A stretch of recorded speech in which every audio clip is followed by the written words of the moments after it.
Hello and welcome. Apologies for the wait, everybody, as I mess up direct-to-cam. We are finally underway here. Game number one has been paused because, wow, what a time. I've had to set up the stream in about 20 minutes. But we are currently just waiting for this pause. We have Torlane versus Sea Guardian. Torlane on the blue side, Sea Guardian on the red. I'm Thousand Eyes. Joy is here with me as well, and we should be getting underway soon, I hope. We should. But yeah, I mean, right now we're looking at a bit of a pause. If we didn't pause this stream enough, you know, we would be surprised at this point. Yeah. The pause is coming in because we are checking if Poro Fessor is allowed. So yeah, just so you guys know. Yeah, so going through the draft, already got some shenanigans. We have a Vayne top, which is a decision. Don't see Vayne top that much. But we have a lot of AP on the blue side here on Torlane's team. Yeah, exactly. That was the first thing I was thinking when I saw, because the first three lock-ins for Torlane were Gwen, Lux, and Galio. And then I was like, wow. Yeah. Wow. This is post nerf Gwen, and here's our post pause for people who have not watched a lot of amateur league. Whenever a game is paused and you unpause it, it just gets like this. Yeah. Great job. Or replay design over here. I do like that Gwen has opted to go for the Café Cuties skin, though. I want to point that out. Living on theme here. So just look at, oh, we're not gonna cheese, guys. No, don't do that. Torlane and Bennett currently sitting in the bush, possibly gonna cheese this bot lane. Possibly. They're pinging. They're kind of aware of this, but Sea Guardian's gonna walk in, get taunted. Both of them are taunted. The pullback, Ignite goes down as well. Sea Guardian losing a lot of health on this first exchange. That's with the Rel shield as well, so that's not good. Yeah. Bennett did lose a lot of HP in the trade as well, but honestly, this does give Torlane a lot of freedom to walk up without fear of engage, and it also is going to give them level 2 first. Yeah, I mean, being able to shove that wave out, looking for another taunt is better here. Taunt goes down here onto Sea Guardian. Sea Guardian jumping in, has to kind of walk out. It's so sad when you're playing Rel, right? And then you get this, like, you get the crash down, but then you have to kind of walk out, walk with the tail between the legs, so to say. Yeah, a little unfortunate on that. I'm also in the process of closing a lot of things. Apologies. Vladimir getting chunked out quite a bit here in the mid lane. Have to respect that Lux range, of course. And so far, good push coming in from this Vayne top lane early on into the game. Yeah, I mean, that's kind of expected, right? The range difference is really tough to deal with for anything in the top lane, and Vayne, that's why you see Vayne up there. Very much going to be trying to bully and get a lead early, but it does have the risk of ganks being a real big problem, especially post 6, because Camille can just go in, and if Gwen's there, you're not surviving for very long. No, exactly. I mean, Gwen also just has this, like, okay, I'm gonna run at you, but then when Camille gets that 6, as you say, you get that, like, engagement tool with the Hextech ultimatum coming down as well. A lot of pressure on this bot side. Yeah. Looking back there on the other side, it looks like Gwen is starting to path towards that top lane here. Sea Guardian's still very low in the bot lane though. Yeah, Evelyn has already taken the crab before backing, so that does mean that we do have Gwen getting into this top side, which I don't know the name offhand, and it is in a language that I do not speak, so apologies for that one. Bot lane. Yeah, if somebody in Twitch chat can tell us, then please let us know how do we pronounce Gwen's name, and that will be first blood coming up for Gwen.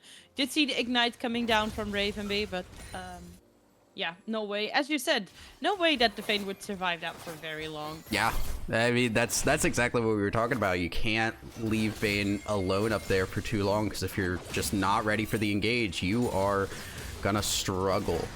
Bot lane. There was an engage, but did not get a kill, just some damage onto Limka.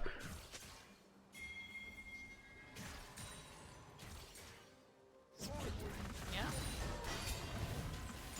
So they're making their way over here. Into blue side jungle. Looking for the loop around here. Will find Luxana, the flash on top.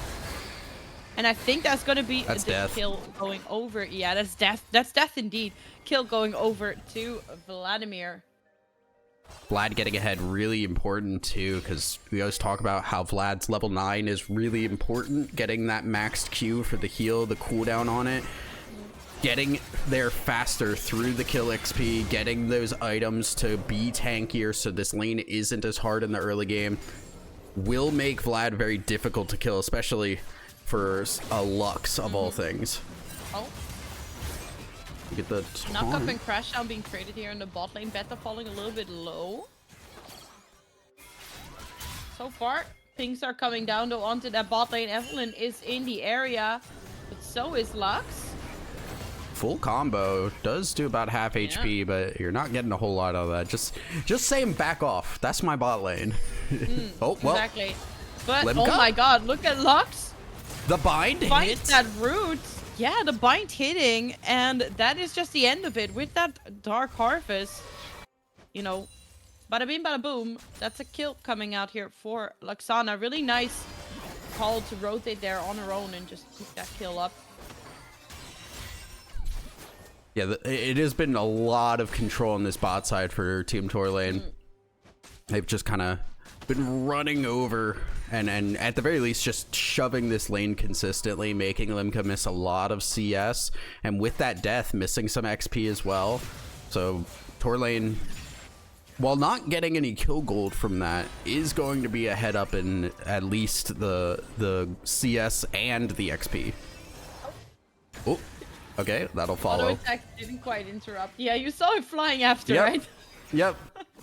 That looked a little bit odd. It's one of my favorite things in League, is when just stuff follows you all the way to base. I miss old Taric E when it was really slow, and you'd go back to base, and it would just it would take like 5 seconds to hit you, and you would just get hit while you're like at your inhibitor. You're like, wait, what? Yeah, you just get stunned on the way back. It's really funny. I mean, there were some. I mean, I played a lot of Heroes of the Storm. I've competed in this game as well. And then there are a few of these charge abilities that can follow you all the way, like, over walls and things. So we'd have, like, some instances where somebody's, like, just about to hard. Oh, as we do see now, Needlework coming out as well. A lot of ultis being traded back and forth. Ghost being activated here for Vladimir. The flash forward will confirm the kill for Emerald. Emerald still on the chase here for the Gwen. But now Ravenby coming over the wall. I'm not sure, because now CC Guardian has arrived as well. There's a whole lot of CC Hextech ultimatum, but how long can you stay standing? Not that long, as the feat of warfare will be claimed here for CC Guardian's team. Really good movement on the map there. Just absolutely. We saw the engage there, Beta just a little bit too far forward, and then trying to follow up. Emerin got a really good stun onto the Camille, made sure Ravenby could not get anywhere, and there was no way to survive from that Camille, which now we're gonna see the lane swap happen too. Oh yeah, we do. Limka's still hovering in the bottom lane though. No, Limka's just hanging here. I think just up there to make sure that the Vayne did not get dove. Yeah, it looks like lane swap. I forgot it was Vayne happening top. quite I saw an yet. 80 carry and a support in the top side, and I'll be entirely honest with that one. I love that though, because like every time me and my partner are watching League of Legends, he always confuses Varus and Vayne, and it's just the funniest thing to me. He doesn't tell the two apart, so I think it might have been a little bit of that kind of stuff. Where they're like, they both kind of purplish, they both have the same head tilt. Yeah. Dragon gonna get picked up here by Team Torlane, so they will at least get something for their troubles. It is objectives being traded across the map. Is right now this Vayne a little bit close. Ooh, nice condemn. Very. Playing the matchup well though. Very much so. Yeah. No, this is like very clearly understanding how you play Vayne into a Camille of all things. Yeah. Exactly.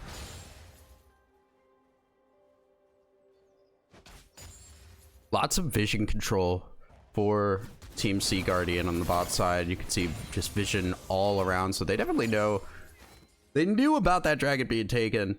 Now they've got to figure out what they want to do, because we're starting to hit some item spikes here. The Lux has the Malignance. We have the Vlad first item. Torlane, a lot of damage. First item though for Vladimir. But a lot of damage going down. Also this bot tower. Now first tower is still up for grabs, obviously. Feat of Warfare, the only one that has been confirmed so far for defeats. Worth mentioning too, Limka's going to be going for the lethality build, not going for the on hit, which, you know, Vayne is providing that bonus there, so it's giving you a little bit of variability in your comp.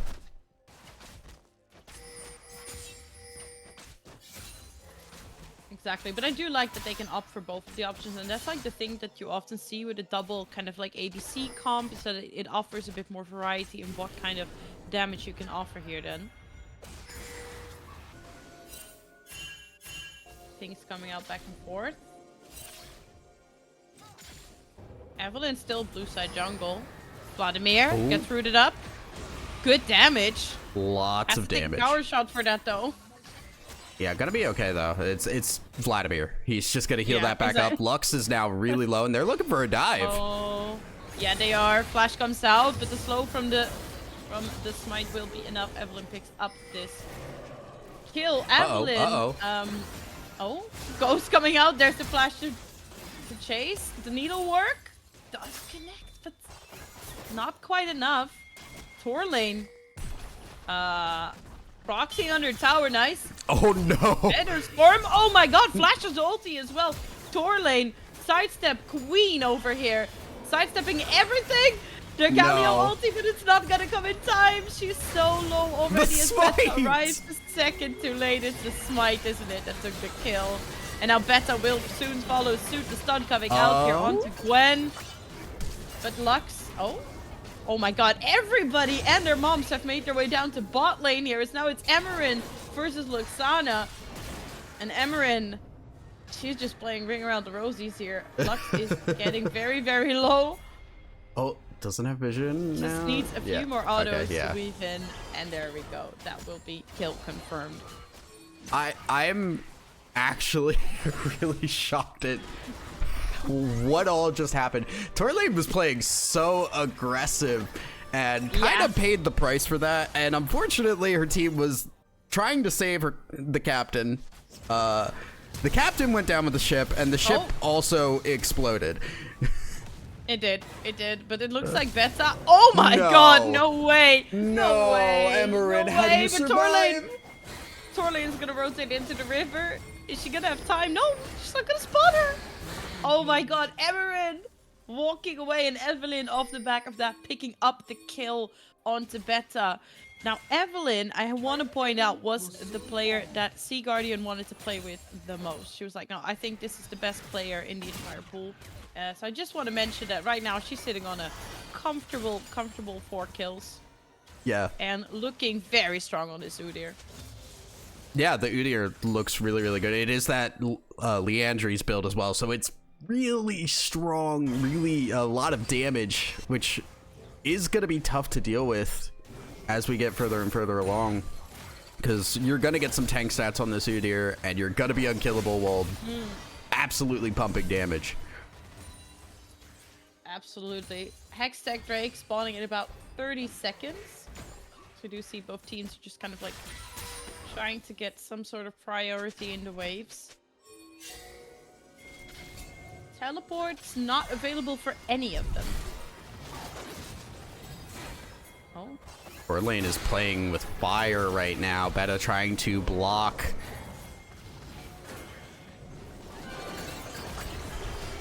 Oh my god. Assault.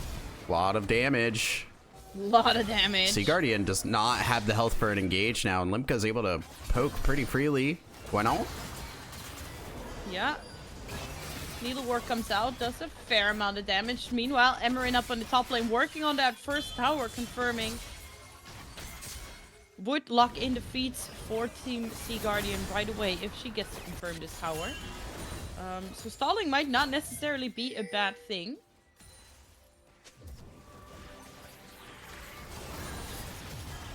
Sea Guardian will most likely have to take it back, though, before they can find any sort of meaningful fight. Beta's also low on the HP as well. Dragon has been started. First tower, Raven Bay. You can't blame the Camille on this. Emerin? No, absolutely not. They're just trying to, you know, play a pretty impossible matchup. It's not fun in the slightest, and Emerin now gets to hit that tier 2 for a bit. Guess they hit it for a fair bit. This is like... This needs a response. Ult will come down onto the wave and will hit Emerin as well. Also takes a tower shot. It's a lot of damage. His Tor lane is rotating up. Nice. The ghost. Ward. The will spot out the Xayah. I don't know if it matters. Nah, it doesn't matter. It doesn't matter. She's gonna find the route. That's that will big. Be shut down. Going over to Xayah. Yeah, absolutely. Rift Herald is up though. They're looking for this stun. Big stun here on the Tor lane. There's the Featherstorm to connect the fly. The double root coming out. Evelyn damage. Falling extremely low, but will be able to walk out of this one. But now Lux on the chase. Oh, and they get the shot. You hate dying to that. That's such a hard one to die to. That was like there was so much build up, and then both of them died. Like it's. Yeah. I was so stressed. Tor lane dying to minions. Really good Lux ult from Luxana to nail that kill, and that's another big chunk of gold now going to Lux. First death for that Udyr. As that the stacks are gonna fall away. Instinct in trouble. TP on the bot lane, but like look at that. Vladimir just dies to Camille, but now Emerin has arrived to the scene. A nice condemn, and that will be the end of Raven Bay trading so far, but with the investment of the TP as well. We do see Instinct sell all the stacks away here after the death, so we'll not be trying to snowball as hard.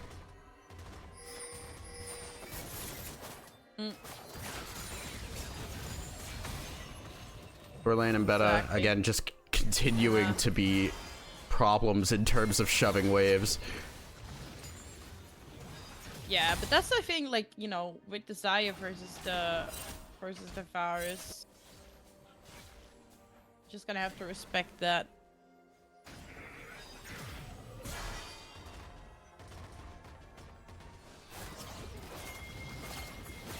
Some things coming out, but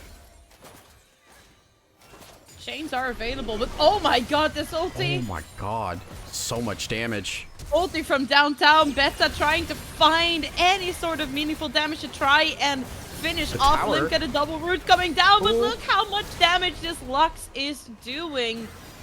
Needlework comes out, just trying to confirm this kill. No more minions. No more minions. Vladimir's here, but they do have a Rift Herald to also confirm this tower with, so time for Instinct to back off this tower fall.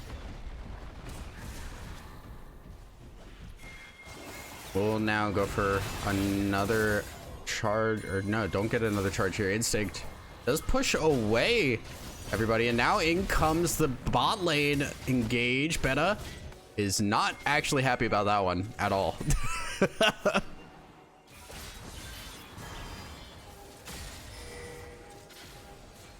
Oh, well. This is an awkward situation. Yeah, Because Tour Lane's a lot of the damage is very low. Has to dodge out here. Gonna be the engage under tower? Oh my god, but the Hextech ultimatum is huge though. Gwen will be the first one to Tour follow. Lane. Evelyn under the tower gets rooted up. The stun will confirm it, but the Lux ulti from downtown once again. It will pick up 2 kills with the burn. The burn. That's Scorch, I think, too. Yeah. That's not even like... Yeah, that No. wasn't even an item. That was literally just like Scorch or a minion that confirmed that kill, and just a tower dive gone wrong. Tour Lane was really low. They saw the flashing health bar and they wanted to get in on that. Unfortunately, Hextech ultimatum, the bind, the Lux ult from a distance, just... You can't do a whole lot about that. The CC was just too good. Really well played, and that does get Tour Lane's team back into this game decently. Yeah, absolutely. Starting to really close up this gold gap right now that we are seeing. And I mean, I like how how proactive they are getting now on Tour Lane's side, just walking into enemy jungle, looking for any sort of, you know, skirmish that they can find. Emerin doing the same here, popping the final hour. Ignite already gone down here from Raven Bay, but now we are looking at an engage here on this bot side. Vladimir dodges out on it. Evelyn kind of running into everybody. Root doesn't connect though, but now oh my goodness, the Magna Storm from over the wall. There is the Bitter Storm going out as well, though. It's a lot of storms happening everywhere. Beta falls, Limka gets the double kill, but now it's Evelyn being chased out here by this Gwen will not fall. And that is actually Team Tour Lane. That is picking up 3 kills for 1. That is Evelyn and Seaguardian carrying that fight so hard. Evelyn forcing everybody onto the Udyr, grouping up, and then the Rel ult from over the wall. Team Tour Lane was not prepared for that one, and they're gonna lose the Otacon for that, which is really good this patch. If you have not seen new Otacon, that buff is really, really strong. Please do explain it. Yeah, so on kill, it gives you a 60% slow and 15% adaptive force damage. That's pretty goddamn good. It's really that is actually good. Really strong. That's, yeah, no, like champs that could reset, like Viego with that, you're just running teams down. Yeah. Like Jinx, Viego, God forbid we see a Katarina. Don't make me cast that one. Well, you heard it, teams. No. No. I'm here of my own volition. I'm running the stream. Don't do that to me. Exactly. We're already struggling today as it is, so. Nice route, actually, from Luxana to deny that engage. Coming in. Oh, Raven Bay's left alone. And now everyone just chasing down Raven Bay, but the root comes down. Another big Magnet Storm here from Seaguardian will get knocked up here by the pulled back feathers, but now Emerin is in the back line. She is taking names. Picks up 2 quick kills off of that. This tower, it surely will fall. It doesn't matter if the minions are gone. The flash, the stun, and that will be the end of Lux as well. And I think that now Team Seaguardian just starting to open up this mid lane even more. It's really rough there, and that all just stems from Raven Bay walking down after that disengage rather than walking with the team. When they saw the Camille was alone, it was an immediate go button, take her out. While she's away, fight the rest of the team. Really well done. They just chased him down. They get the tier 2 tower. They're going to get a lot of damage onto this inhibitor turret. Not take it yet, but there is a very sizable lead here for Team Seaguardian. Yeah, absolutely. Where, you know, the last time we talked about the gold lead, it was like a little bit of a gap, but like nothing that, you know, you can't manage with getting back into the game. But right now we're looking at a 6k gold lead, and that is starting to really hurt.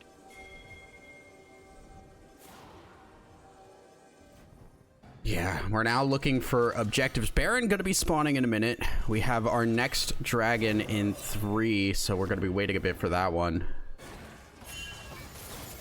Infernal Soul this time around. Oh, looks like Evelyn may have found Gwen here. And for either jungler, not really a great time to die right now, but Emerin just finds Gwen and obliterates her. But now Emerin needs to kind of run for the hills on her own here. The final hour is active. Whoa. The flash from Torlane, it will not matter. Emerin will take her out, and that will be a triple kill for this Vayne.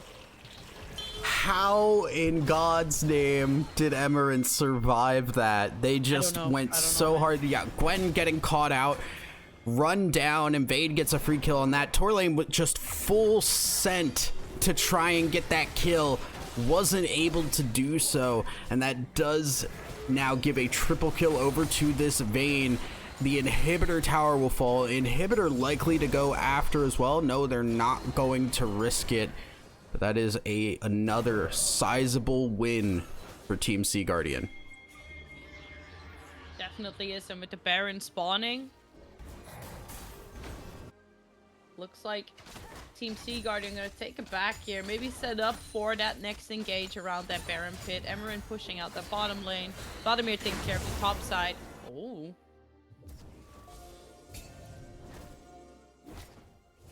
Gwendo winning out this smite battle, not the first time. Verlaine might be in a little bit of trouble here. Yeah, she did. Yeah, she's gone. Wow. All right. Well, Vayne's a fun champ to play against. Absolutely, don't you think? No, that was sarcasm actually. Luca gonna be up here. Now this is that lethality Varus, so it is going to be much slower at taking this Baron, but Sea Guardian able to just run interference here, make sure this Baron is pretty free. Evelyn also just not taking any damage from this. No, she's not even taking any damage at all. That will be Baron confirmed. And let's see, I think with the Infernal Drake spawning in about 20 seconds, Team Sea Guardian might set their eyes on that next.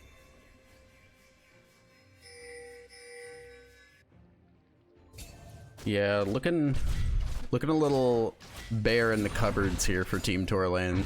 They do not have a lot of options for themselves. They definitely want to try and one of the things that they had was their dragon control in the early game, but as you can see, they've lost the last dragon. Now looking like they're not going to have a chance at contesting this one, and the Baron buff being in the hands of Team Sea Guardian means one mistake could just end the game at this point. Yeah. Yeah, also with the tools that, you know, Team Sea Guardian has, the amount of stuns, but also invulnerability, the way that they can just run them down. Oh no! Absolute heartbreak as Lux instead launches herself into the enemy team. Emerin on the corner will just make short work of that. The Feather Storm though, the roll into the Hextech ultimatum will end her life. Very short. Ravenby, good damage onto the Sea Guardian, but it will not be enough. And now Evelyn still in the backline trying to get this Gwen to fall, and that will be happening. Let's say Inhibitor is on the menu, but I think we might be looking at the end of this game pretty soon. No, it's doomed. It's doomed. Unfortunate end there. See, oh, Evelyn, don't die to the okay, well, you know, you make your choice in life. Right, you know, it's just goes under tower, takes it. We're gonna see Inhibitor fall. Team Sea Guardian really well played in terms of their control of the game. Once they started getting ahead, really solid play from them. Want to call out Emerin for getting that top lane win despite the ganks. Evelyn and Sea Guardian with crazy engages to win those team fights as well. Just let the Vayne do her job extremely easily. Yeah, absolutely. It was, I mean, a little bit the Vayne show. Ending with a 10-3 scoreline, just sitting on that top damage comfortably. Was a really good showing for her. But we have to remember that this is a fearless format. Yeah. And yeah. No more Vayne, at least. No more Vayne. No more Vayne. No more Vayne, and no more Lux either. Yeah. Well, we are gonna send it to a quick break while we get ready for game 2. Make sure we have draft on screen for this one. We will be right back after this, guys.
Hello and welcome back after this short break. We just watched our first game of Team Torlane versus Team Sea Guardian, and it was quite an entertaining game, wasn't it? That was nice. Yeah, I mean, top lane Vayne busted. Granted, we don't have that this time around. It is Fearless. Apologies for the scuffed setup. The draft did not fit in the overlay that I was given, so I tried to make it as best I could. But we do have, we have Team Sea Guardian on the blue side this time, Team Torlane on the red. Vi gonna be the first pick. Bands just kind of zoomed through, and we'll continue on here. Hui Wukong picked up by Team Sea Guardian. Yeah, we're just picking up the pace, but looks like oh no, looks like Sea Guardian is on blue side this time, so it's Torlane picking up the Wei and the Wukong. First pick Vi, we talked about it. Vi, I mean, do you think that this could still be a flexible pick? Like, can we see this going to top lane? No, it is jungle and it's busted. Well, we just saw the Vayne top lane. No, don't curse me with that. No, we're not doing that. We're not doing that. It's gonna be my jungle. We're getting standard. I want to see standard League of Legends. We got the Ahri, the Jinx. Standard. Like, okay, yeah. Fi Ahri and Jinx. Like, we've got a really strong draft. This is a meta comp if I've ever seen one. Yeah, exactly. Yeah. So let's see what Torlane is gonna answer with before we head to our next set of bans. We have been seeing very similar bans coming out. Last time round, Torlane also decided to ban Ambessa Riven and Aurora. Walking into Ornn, sturdy top laner, good blind side. Yeah, it is just kind of to make sure, like, hey, we have something safe up there. Hopefully not having to deal with too much like what was in the last game. They're already banning a lot of the things that can really bully Ornn, like the Fiora as well. So they're trying to make sure this top side is safe so that this Wukong can start to make things happen around the other areas of the map. Yeah, right. So banning out a Jax and a Fiora. Talia getting removed as well. Yeah, I'm actually curious where Team Torlane's gonna go from here, because the Hui is great. The Wukong and Ornn are like good at engage, and like Wukong's solid early game.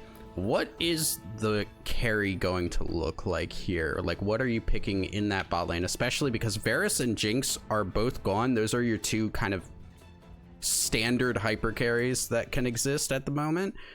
So do need to figure out what they want to go. Now, not a lot of tanks on Team Sea Guardian yet, so you might be able to get away with something a little bit less hyper scaly. Yeah, I mean, we saw, I'm thinking of like some bans that we saw last time. The Ezreal being open is of course a really good option as well. Tristana was let open this time by Team Sea Guardian. They've opted for the Ezreal. Do you think that they could be flexing this way into a support position? I just want to know, what are we flexing around here? I would. Or is this way going I mid think this is way mid. They're last picking their support here. The Ezreal is not bad at all, especially when you're looking at stuff like Vi and Ahri, who are very mobile and very good at getting into the back line. Ezreal's very safe. Do not have to worry about a lot. Kayle getting picked up, another carry top laner here, going up against the Ornn for Team Sea Guardian. And if last game's anything to go by, gotta have to keep an eye on the Kayle. Oh yeah, I mean, Emerin was definitely feeling herself that game, and so I'm really excited to see what she can do on Kayle. Last pick for Team Sea Guardian, going to be the Lulu, by the looks of it. I'm waiting for Sea Guardian's Nami for obvious reasons. Looks like they might be holding on to it for, well, maybe a game 3. But Lulu right now also incredibly strong enchanter, so it seems like a good pickup. Really good with the Jinx too. There. Yeah, exactly. And Braum there to round off the draft for Team Torlane. Looks good. The Braum's interesting to me because there's not a whole lot to block from the Braum. It's a fine support in what he does. He is that kind of frontliner, that disengage there for the Vi and the Ahri, but you're not getting a whole lot from the Unbreakable from Braum here. I'm actually curious because looking like Lulu's polymorph is actually a projectile. It's a very, very small. So I'm actually curious if that does get blocked by Brahmi. I've not like tested this enough to know. That could be kind of crazy cool. But outside of that, you're kind of just blocking an Ari Q to really accomplish much here. Yeah. No, that's true. Maybe the Braum not, you know, the most common pickup here. But like, what would, like, if we're looking at other options here, what would have been something that where you were like, yeah, this might have been better? I mean, I'm kind of looking like if you want to go for a tank support, which not bad, like getting some kind of engage to make sure this Jinx and Lulu can't just get through this early game. Okay, getting like an Alistar and Nautilus, like those kinds of things. Leona is a possibility. I think Alistar and Nautilus are both really, really strong engage supports, but there's also the question of, you know, what do you play well and versus like what is comfort. You don't need engage in the support role. I do agree with that. You have Wukong and Ornn. They're going to do that job pretty solidly. It just does, you know, the Braum feels a little out of sorts compared to the rest of this. Is that a... Okay, no, Evelyn's in the wrong spot. I'm going to have to shift that. Oh, guys, get in the right spots. Everybody's in the wrong spot for Team Sea Guardian. Yeah, but it's okay. It is what it is. We know where they go. It's quite obvious that, like, you know, Kill is not going to end up in the jungle. Yeah. For some reason. I saw that and I was like, that's not right. Like, don't do that to me. And then, yeah, I saw the names, but, yeah. So we are gonna send it to a quick break here while we wait for the game to start. So don't go anywhere, guys. We will be right back after this.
Hello, we are in, and welcome to our second game in this best out of 3 series between Team Torlane and Team Sea Guardian. My name is JoyK. I'm joined by Thousand Eyes. As you may have noticed when you've been watching this before, but you know, it's good to check for people just coming in that we're all aware and we're all on the same page. Yeah, teams fanning out at the moment. Gonna be just a standard start, which with the Braum is a little interesting. But in Torlane, currently looking right now as Limka's holding space by the Raptors. Don't think we're gonna get anything crazy. And looking at these comps here, it's just about as standard as you could get. I need to shift them into the right positions. That would be good of me to do. Really, really standard meta comp for Team Sea Guardian. On the other side, pretty standard. Oh, Sea Guardian, wake up. Oh. It's early for me. It's not early for you. Hey, you don't know what she's been doing last night. Maybe it is early. You know, you're right. You're right. I made an assumption, and that's my fault, actually. Do have Alchemida in the mid lane now on this Ahri for Team Sea Guardian.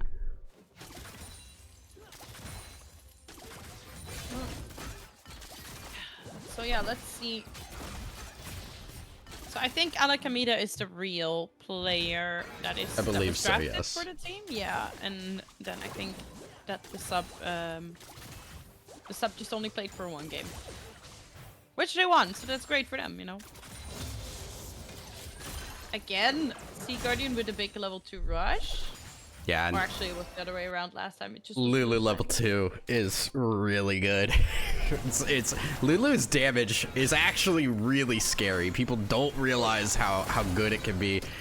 Also, have Torlane in the mid lane here, so playing her normal role rather than AD carry. Lexana going down to the bot side. Exactly. This time on that Ezreal. Oof. And we can see Alchemida getting chunked out a lot on the Ahri. Early rotation coming in here from the Vi. As the Q charged up, they do manage to bait the flash here from Torlane. Directed camera did Always not that deem that option. as important. I guess. Yeah, I mean, always the option with the Vi to get the flash Q, and then you know how fast that goes when it's the Ahri Vi. You're just dead in seconds. This time we do have another rotation coming out here from the Wukong onto that bot lane. Looks like they decide to back off though. Oh my goodness, Lexana, really good damage Yeah. onto Sea Guardian now. I also realized that my coffee did get messed up and is not drinkable, which is Oh no. that's a fun time. Check it in topside too as well. Not unexpected here. I think Raven Bay kind of struggling. The Kale is a little bit of a frustration point here, and I think my concern going into the mid to late game is what is the response? I share that concern with you. Yeah. I really do. If we let the Kale farm and get to level 16 and get items, it is Bye-bye. difficult. Yeah, it is a little bit tough. Yeah, then it becomes, and like that's the thing, if it's a struggle now, it's Ooh. not gonna get any better, but we see great CC chain coming out here on Limka. The ignite goes down as well. Lethal tempo, the flash forward, not tanking up the shot. No W available here for Limka to try and slow her, try and finish off this kill, I suppose. Yeah. She's gonna keep looking. Oh, another engage. This time around, we do see the Q flash here from Evelyn, tanking a little bit of tower damage. But it will be Torlane walking away. Alive the flash! And it will be first blood from Luxana! Oh my god. If Limka manages to get the kill, Barrier? yes she does. And she's so excited, but she's not gonna get it. Not excited enough. Oh, flash forward for that kill. Really good job by Luxana. Mid lane getting a little bit of attention. Great charm from Alchemida, but I do not believe it's going to stop a whole lot. Oh my god. Torlane really showing what they're made of there on that way. Nicely timed. just unsidesteppable there.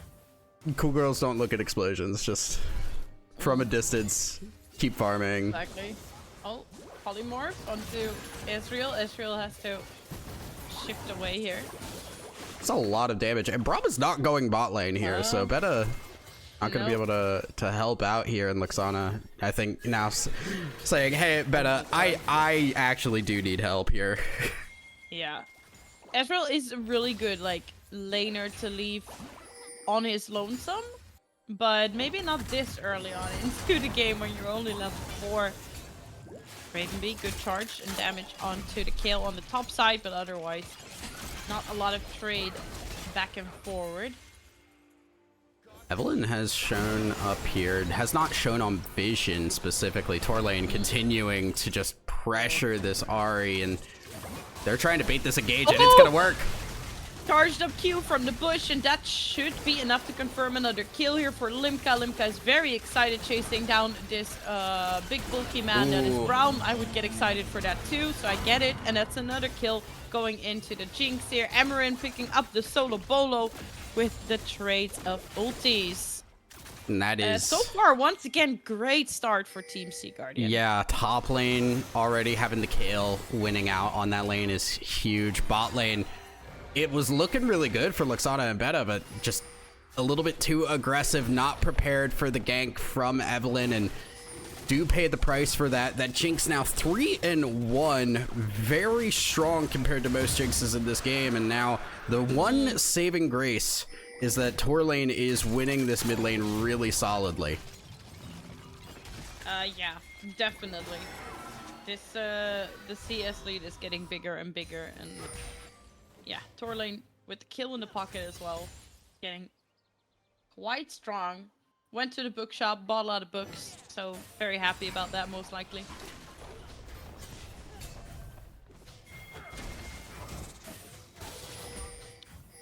Nice push now from the bot side.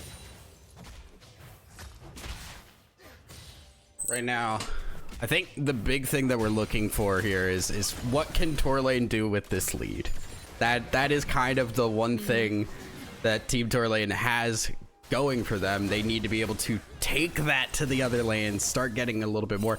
Bot lane's still kind of annoying. Ezreal is just obnoxious to play against regardless. Yeah, and I mean, Ezreal also just needs a little bit of time to scale into this game, of course. Torlane, as you said, like, you want to try to capitalize onto this lead, but then again, like, not the best rotation hero if you compare him to, like, an Ahri, who just has much more roaming options and space around the map. Yeah, it's gonna be a little bit tough here. Beta clearing out vision, making sure this Vi cannot do what was done already. Now, with the massive top prio that we are seeing here from Team Sea Guardian, we are seeing Void Drops being picked up here by Evelyn, uncontested, so will be all three of them going over to Team Sea Guardian. And And that's tower plates as well. And we've hit that point where Kale is going to be really annoying for the Ornn. The best thing that we're hoping for from Raven Bay at this point, I think, is just stay alive and show up to team fights with that R button ready to go. Yeah, pretty much. As long as you can connect that like Ornn Horn onto Jinx, like there should be something that you can do. But then again, it's Team Seagarden having so many answers to that as well. With the Lulu ulti, they have the exhaust as well. Oh, Emmeryn, be nice. Yeah, come on, girly pop. Ultimate from the Ezreal Right, Seaguardians. that's the ulti out. Yeah, Seaguardian ulti as well.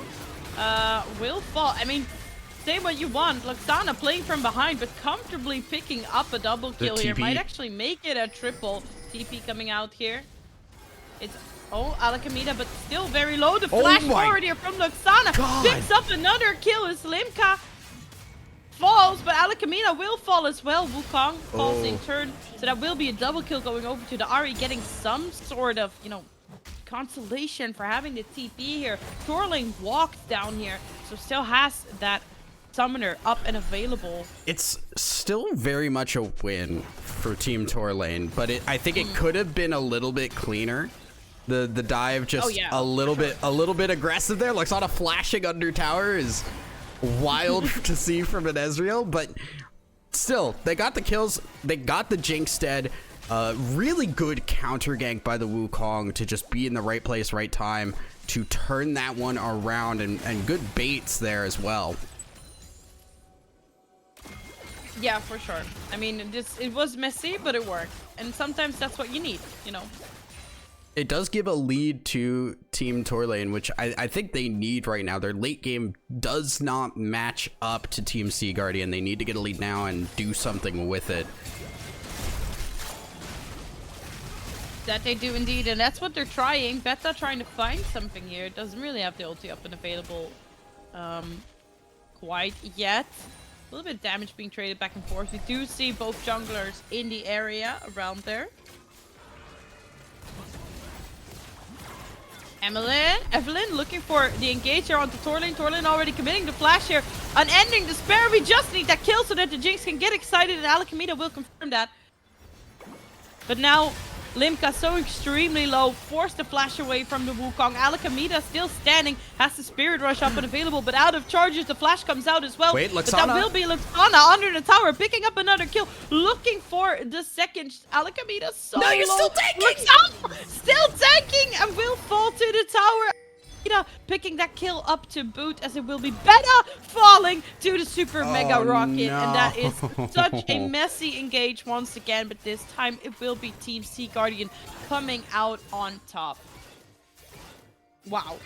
I mean, just what a sequence of events. I mean, we kind of saw Team Torlane fell and things kind of went a little bit haywire from there. It was almost a huge turnaround, but Luxana's really aggressive on this Ezreal, so I don't little too much here and there. I like the gumption, but definitely paying the price for that dive, and that is a huge loss now because the gold lead has shifted. It's about even right now.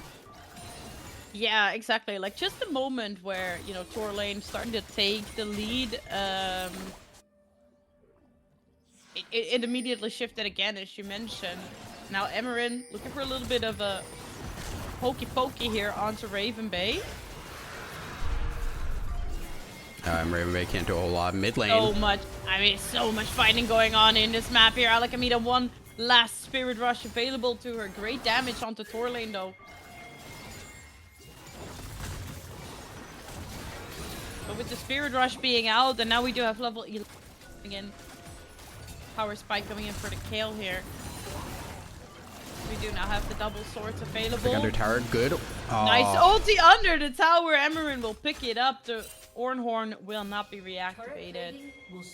It is so rough for this Ornn at this point, and the dive makes it that much worse. Kale is getting online very quickly. Luxana still doing a lot of damage, but taking a lot in return as well. Braum honestly doing a lot to make sure this Ezreal can stay up. Yeah, and I mean, this is where like in the lane, I can see the Braum getting its, you know, really getting his. It's really honestly been helpful yeah. to just make sure the fact that the Jinx got ahead early, Braum actually useful to make sure those projectiles are not hitting the Ezreal and able to frontline here for him. Oh, Beta actually goes unspotted there. Q misses. It's also really aggressive. Like they're both playing aggro, and Evelyn knows it here too. They're trying to bait. Oh, they are trying to bait, and that will be Luxana though, still picking up a kill, looking for the second, but the barrier is there. Limca will fall to Beta, but now Evelyn is left to clean up after Torlane massively fighting out on this, but it's a full minion wave Alchemida is engaging into, and it will be the TP from Kale that will come and help to confirm this kill here, and that will most likely also actually be for tower falling here. Unfortunate to not have the wave to push for Torlane. Can't get that tower down. They will lose on that. Now we are just waiting for objectives to be grabbed here for our feeds. Objectives actually the decider for the feeds, which you don't see all the time. Yeah, it's gonna be a second objective picked up, the Rift Herald grabbed for Team Torlane. So they will at least have their opportunity to do that. But now Libka, 4 kills on the Jinx. There's 4 kills on the Ahri. Things are looking a little bit tough. These mid to late game carries starting to come online. That they are. Emmerich. Just so annoying on this Kale.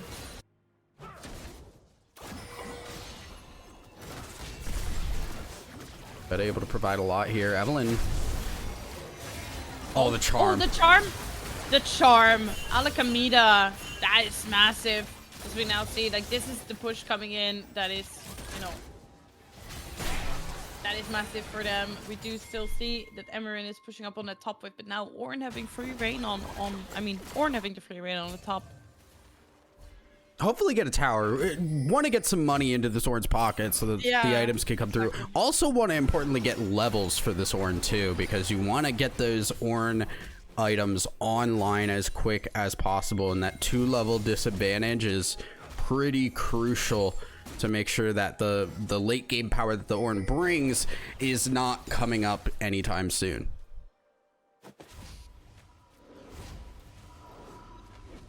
Yeah, looks like a full back from the spot lane. Ornn also come back, has picked up this Hollow Radiance, which I think will be really, really nice into this Ahri. And looking at, you know, a Nashor's Tooth and the double needlessly large rod, Hollow Radiance against a kill, you know. Also gonna do its work. It's also the Ahri as well will provide a little bit of help there, but exactly. Really just trying to hold the tower, and Ravenbay gonna lose about half HP for that. Oh, maybe even more. Emmerid's going under tower. Oh, it's dead. Dead to tower? No. Oh my god. No. Actually managing with the help of the ulti to get out of tower range in time is crazy there, but Emerin will confirm that kill, will confirm that tower. Like, it's starting to look like it's her show once again. The flash she's running it. Alchemida does not stay up. Torlane somehow, some way. Somehow, some way, on a slither of health, she gets away. And it's not the first time. Yeah, this is not a great Now engage. we see the TP committed. Oh my god, the Cyclone doing so much damage here, forcing Sea Guardian to have to flash away from the fight. This is actually huge. It was 2 TPs used to get into that fight, which made it so Team Sea Guardian could not continue, especially after losing Evelyn as well. Now we're gonna get the dragon taken here, and that's objectives. That's gonna be actually the feats given over. That's feats for Team Torlane. Huge win for them. Do have to make sure that their tower on the top side does not go unprotected, but that top lane is starting to become a problem that they don't have an answer for in their composition. No, they really don't. And that's like the main thing. I feel like, how are they... How, if they were to win this game, right? Because like we're currently looking at the 1-0 for Sea Guardian. And this game ends or this series ends if Sea Guardian picks up the 2-0. So, in your expert opinion, how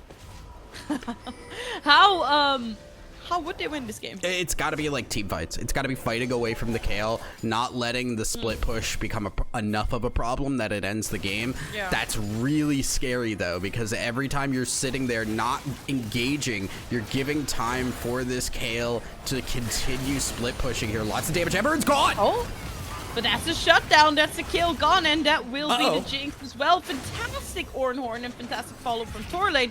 With the amount of damage they have, 10 stacks into this Dark Seal, surely Sea Guardian will follow. They will, well, and Otacon spawning, by the way. They're pigging this. They should be going Otacon, I think, for sure. They just have to watch out for the Vi. Yeah, Rift Herald mid. They're dropping Rift Herald mid. Yep. This will confirm tier 2 with the charge. That's surely. Huge. And this is a great product. As like, soon as I said it, I said it, it was like, okay, they got a team fight. Make sure that the Kale is not a problem. We got a team fight where Kale dies immediately. Boom. Team Torlane back in the game. Have a small gold lead for themselves and getting Otacon. Huge for them for their team fight, especially like we said, if they're looking for those team fights where they want to get those kills, get the slow, continue to reset, keep that Otacon buff away from the Jinx as well. Really big win for Team Torlane. Yeah, this is like this game has just been turned on its head in like a matter of like, you know, one good team fight, and that's exactly as you were saying. That's how they're gonna do it, and keeping the Otacon buff away from the Jinx is also just Luxana's very good. Now, I've seen this before. But this time it will be a nice ulti coming out there from Sea Guardian. Surely Evelyn though will fall. Oh! There's still Emeren with the ulti. How? Coming in clutch with the ulti. I mean, we just have to say it, right? Team Sea Guard, they still have Emeren. The Kale. Literally, the Kale is winning this game. Wardle. Freaking Kale, and it's just this Kale is 1v9 at this point. Limca with the flash, the unending despair. Will it be enough? It will be all as well. Oh my, Torlane. If Torlane has a say in this game, you know, then this is gonna go on for a little bit longer. Sea Guardian doesn't have a flash, will fall, and that's gonna be a Rabadon's in the pocket of this way pretty soon. I'm pretty sure that's a Rabadon's now, if I'm correct here. Let me double check. Oh, what is the... Okay, well, the keybind for it is different, because this account does not have the keybinds that I use. So we will have to figure that out. NA keybinds, you know what I mean? I just don't start with me. Don't start. You want to go to war? We'll go to war. Actually, don't do that. I have enough problems right now going on with the tariffs. I don't think we win that one. Actually, I'm gonna walk that one back. All right. 1-0 for C, I'm afraid, is what it's be as far as I know. Yes, that is the current score line. It's 1-0 for Sea Guardian, meaning that if we win this game, that the series will be over, as this is a best of 3. So Team Torlane, they're really looking for the win here, and this is where the Kale is an issue. I apologize that we don't have that stuff on the overlay. I got told I got told last night, but I had like 20 minutes to get ready for this stream and having the overlay set up entirely. So things are a little bit jacked for sure. Apologies for that. We're super prepared, so don't worry, guys. Well, we've got you covered. Don't put words in my mouth. Don't. Fake it till you make it. Fake it till you make it. Gonna see Dragon is gonna be the next objective fought over here, and it really does come down to, is the engage clutch enough to win out early here? Can that Jinx and that Kale go down fast enough, because if either of those stay up, it becomes a really big problem, especially with Kayle being able to keep people alive even longer. Yeah, I think they just have to find a way to bait out the Kayle ulti early on and then kind of find that snap engage onto either the Kayle or the Jinx, as you mentioned. But now Dragon's been started up. Positions. Horn Horn will fly, connect to Sea Guardian. Kayle is looking for the angle. I do like that the whole kind of converging onto them, but look at Alakamida's damage here. Torlane forced to flash out, almost has no health left, but that flash does pay off as they will pick up the kill onto Evelynn, and that will pretty much confirm this JoyK here. I don't think anybody's getting it. I spoke too soon. No, I spoke way too soon, but like, I mean, the Wukong is still standing, and yeah, the base, Emeren is just taking the executive decision. I am going to go and, you know, be a 1v9 menace that I am. I'm going for base. We know that Torlane doesn't have flash. Ooh. That means that I can just go and kill her, but it will be Beta who still stands, and in the end, it's Torlane who trades themselves, but man, a lot of deaths on the side of Team Sea Guardian. Just fighting all over the place there. They went for the engage, got a lot of damage onto the Kayle, but then the Vial onto Torlane forced her over the wall, still got the damage down and was able to back safely. So just no reset for the Jinx. The Kayle low, couldn't continue the fight, and that means Kayle just goes for the split push. Yes, gets Torlane, gets the inhibitor, but the Dragon goes over to Team Torlane, and they're now on Soul Point. Yeah, and I mean, Mountain Soul, is it gonna be the difference maker here is the question. I don't think so, but again, just keeping what I'm also looking at right now is not Dragon Soul, but what comes after. Elder Dragon being available. Seeing how the fights have gone, if that can get picked up for Team Torlane, they are going to be able to wipe a team fight. They have the opportunity to do so, and I think despite the late game disadvantage, they've made a lot of things work. They get that, suddenly their team fight becomes comparable in the late game. Yeah, exactly, but it's still like, that's a really big if. It's a really big if. But if they can get this down, then yeah, I agree with you fully that like that will open up the game for Team Torlane. The gold gap, it's pretty much just been closed. I mean, it's a 1k, not even. Lots of attention on the top side. Not really a mentionable one all, but looking at the charm connecting here from Alakamida, Horn. Already being forced out, another flash as well from Wukong. A lot of damage onto the Kayle. It's a lot of damage indeed, but like, look at Limka just getting caught here. Will fall. Straight kill so far. Torlane gets the kill on the Ahri too, so that's a lot of things lost here. We're gonna get the TP from the Kayle, so we'll be back to full health. Emeren needs to solo carry this. Yeah, Emeren really needs to step it up here. Does have the ulti available to her, but look how low she's falling. There's just no way. No way. And the ult, Evelynn, flash forward. Oh my. Yeah, and that will confirm the kill. Emeren is just like, okay, what do? I go and be a menace on the map again, I guess. Wow. Crazy fight. The fact Evelynn TP'd in there, was trying to make things work, just took a lot of poke. It looked really bad, and then just the damage from the Kayle, able to wipe people off the board, gets a kill. Yes, you end up losing a lot there, because you do end up losing Evelynn as well. The flash, really crucial from Luxana to get that, but this Kayle making it clear this is not determined. You can really turn things around with this Kayle, and if you're not respecting her late game damage, you are going to get wiped. Yeah, and we are level 17 Kayle here, but look at that! Look at that! He's just forced to flash already. Ravenbay will just fall. Ooh. Oh, that's unfortunate that she gets chapped here. Wait, tower. Oh my god. That's unfortunate, knowing that you have your ulti up as well. That's team fight now, on the other side of the map. Nice team fight potential, exactly. Alakamida with the Spirit Rush coming over the wall. Fantastic block from Beta. As now we do see Torlane going golden.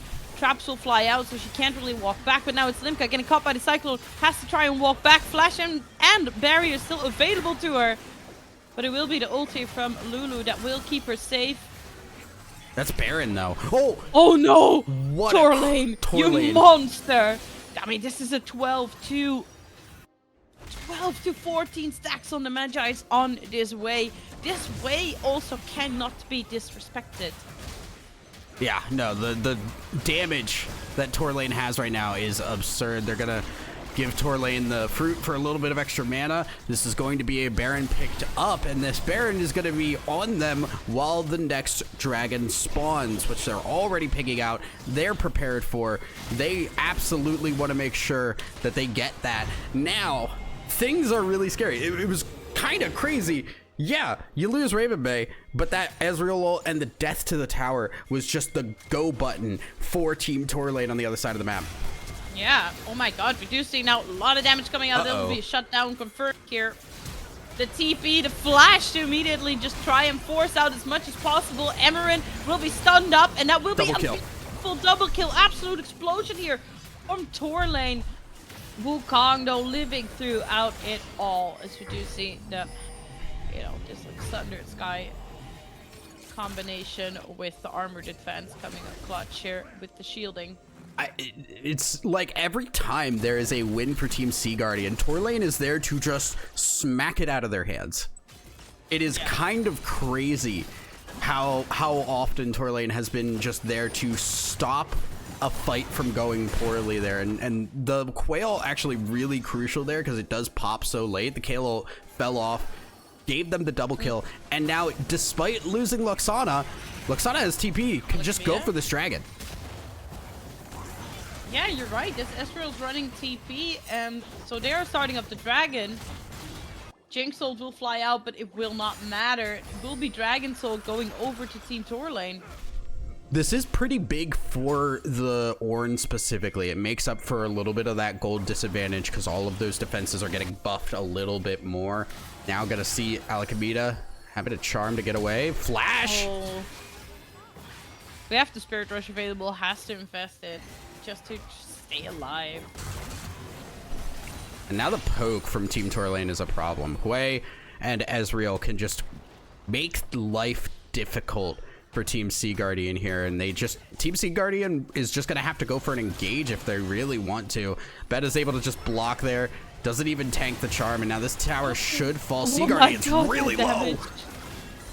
That damage was insane, and Evelyn is just gonna go in with the Vi ulti. Limka trying to poke away as much as he can. He just need one kill here onto Torlane. In the end, Torlane will fall, but it will be at what cost. Everyone on the side of Sea Guardian's team is falling. Emerin cannot stand here and do all the damage in the world on her own. It will be a quadra kill for Luxana on the Ezreal, and a GG well played is being called, as this looks like this series is gonna go somehow, to a 1-1. some way we're going 1-1. I did not expect that for a while in this game, but Torlane just ripped it out of their hands. And credit to Luxana too for making a lot of really clutch plays. That last fight looked like it might have been an opportunity, Evelyn going in, but getting the Kale ult immediately, I think might have been a mistake. I think Emerin needed to keep that Kale ult for herself to make sure she could get up into the fight, because that Ornn was zoning Kale out for the entire fight. Yeah, exactly. And I agree with you that like maybe the Kale ult came a little too early in that engage, but it's exciting that we are going to get another game now. Yeah, no, I mean, I looking at the draft, Team Sea Guardian's draft, especially considering how far we got into this game, I was really expecting it to just be Team Sea Guardian scaling up and then 2-0. Now Team Torlane 1-1 going into a final game, and it is still Fearless, so entirely new champ pool coming through. Yeah, that is exciting to see what they're gonna bring out next. Absolutely. We're gonna send it to a break though while we get ready for the next game, guys, so don't go anywhere. We'll be right back right after this.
Hello and welcome back for our third and final game of this series in this best of three between Torlane and Sea Guardians teams.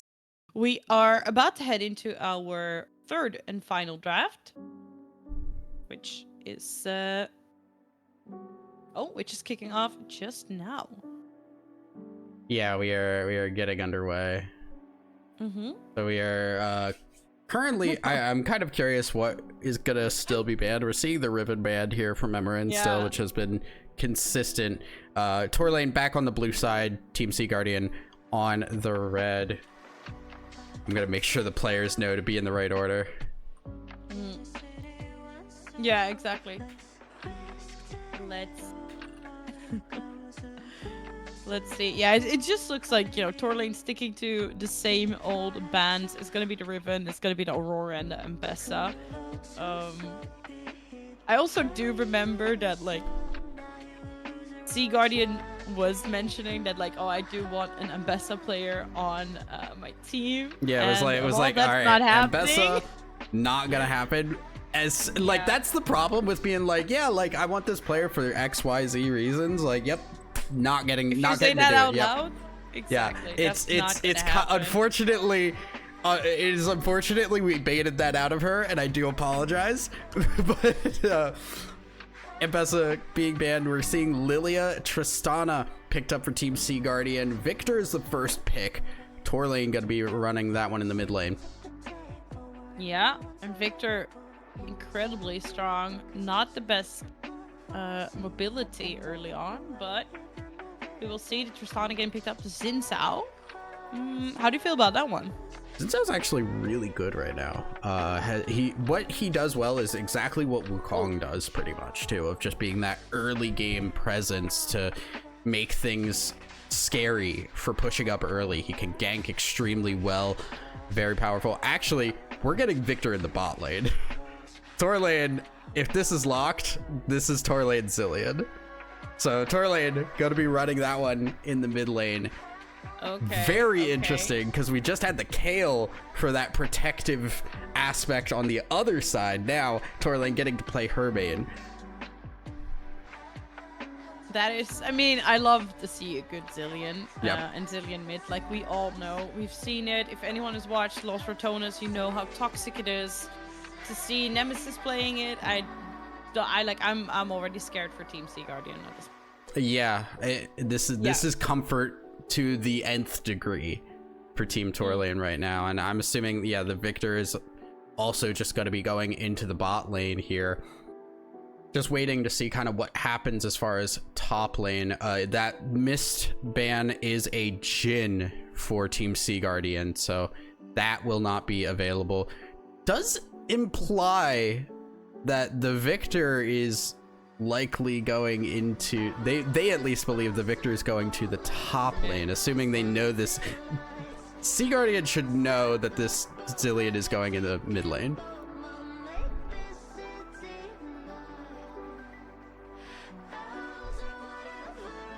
Jax, Okay. banned away, Ashe, Yeah, Jax and Fiora. Fiora. Same thing. It's just the exact same bans. It's giving Raven And, I Bay mean- opportunity to be able to play the video game. Yeah, exactly. I mean, it's like we see what Emmeryn can do on these more niche picks. Then I am just concerned what she would be doing on a Fiora, Jax, or a Riven for that matter. Riven, when she gets going, is so incredibly strong. Misfortune. This is gonna be a rough game to play, I think. And if you're a Misfortune, you have such low mobility into the Zilean, into the Victor. Yeah. But it's a good combination with the Leona.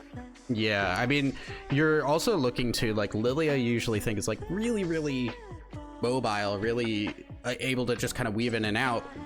Zilean stops that, you know, like when you think about champs that Zilean doesn't do well, and it's the ones that have a lot of dashes because you can't slow those.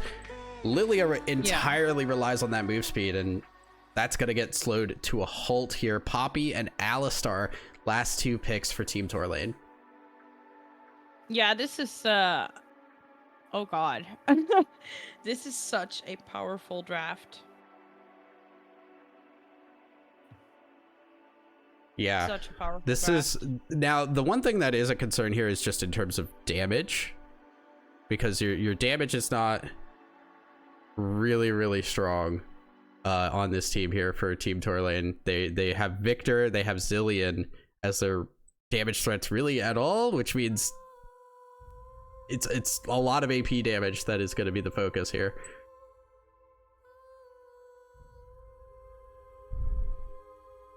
Olaf going to be the last pick here for the top lane, which, yeah, I mean, into Poppy, you kind of should be able to bully this, especially considering what we've seen from Emmeryn in the previous games as well.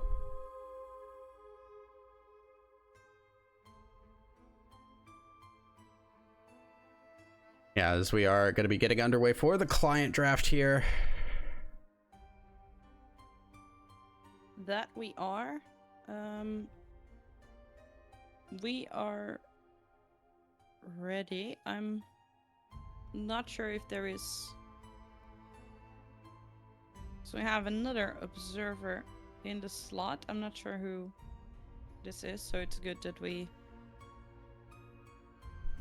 I believe checking. we're ready to go.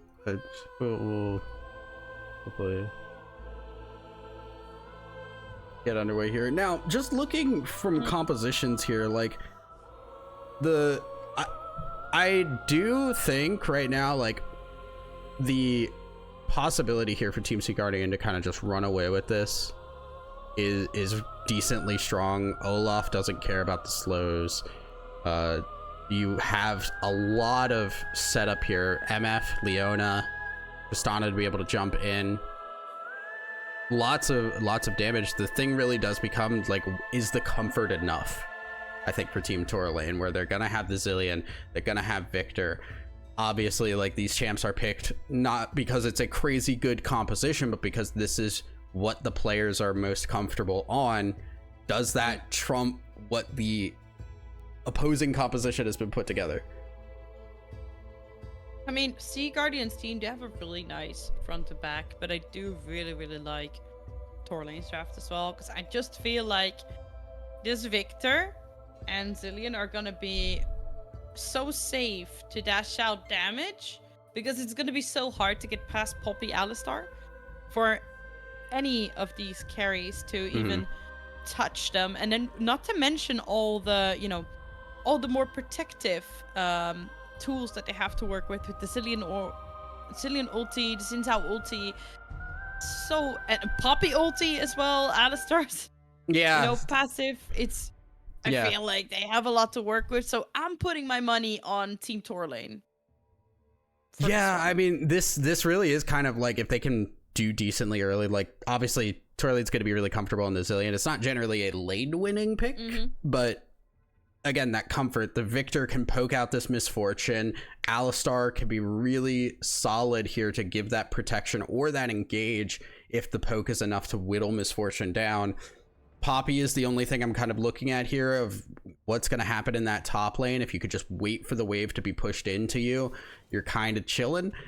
But that's kind of the question on that one. Xin Zhao is the kind of big decider in the early game for this, because Xin Zhao's early pressure lets you do a lot on the map, especially compared to Lilia, who's not really as great at ganking pre-level 6. So if Xin Zhao can get going, get these lanes a gold lead, suddenly that compositional difference doesn't matter as much. Yeah, absolutely. I mean, but I do have to then agree that this jungler player, which name I cannot pronounce, has been showing up really strong in the early game. So we're gonna see how this goes, as we are currently waiting for observer delay to kick in, which is quite long always on Riot's side. It's more than 2 minutes, so please bear with us. Yeah, we're just gonna send it to a break here as we get ready for game number 3, the deciding one for the series. Don't miss this. We'll be right back. As the crows make night of the fading sun, hide now, hide now.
Hello, and we're finally in. Welcome, welcome. As this is our final game in the best of 3 between Team Torlane on the blue side and Team Sea Guardian on the red side.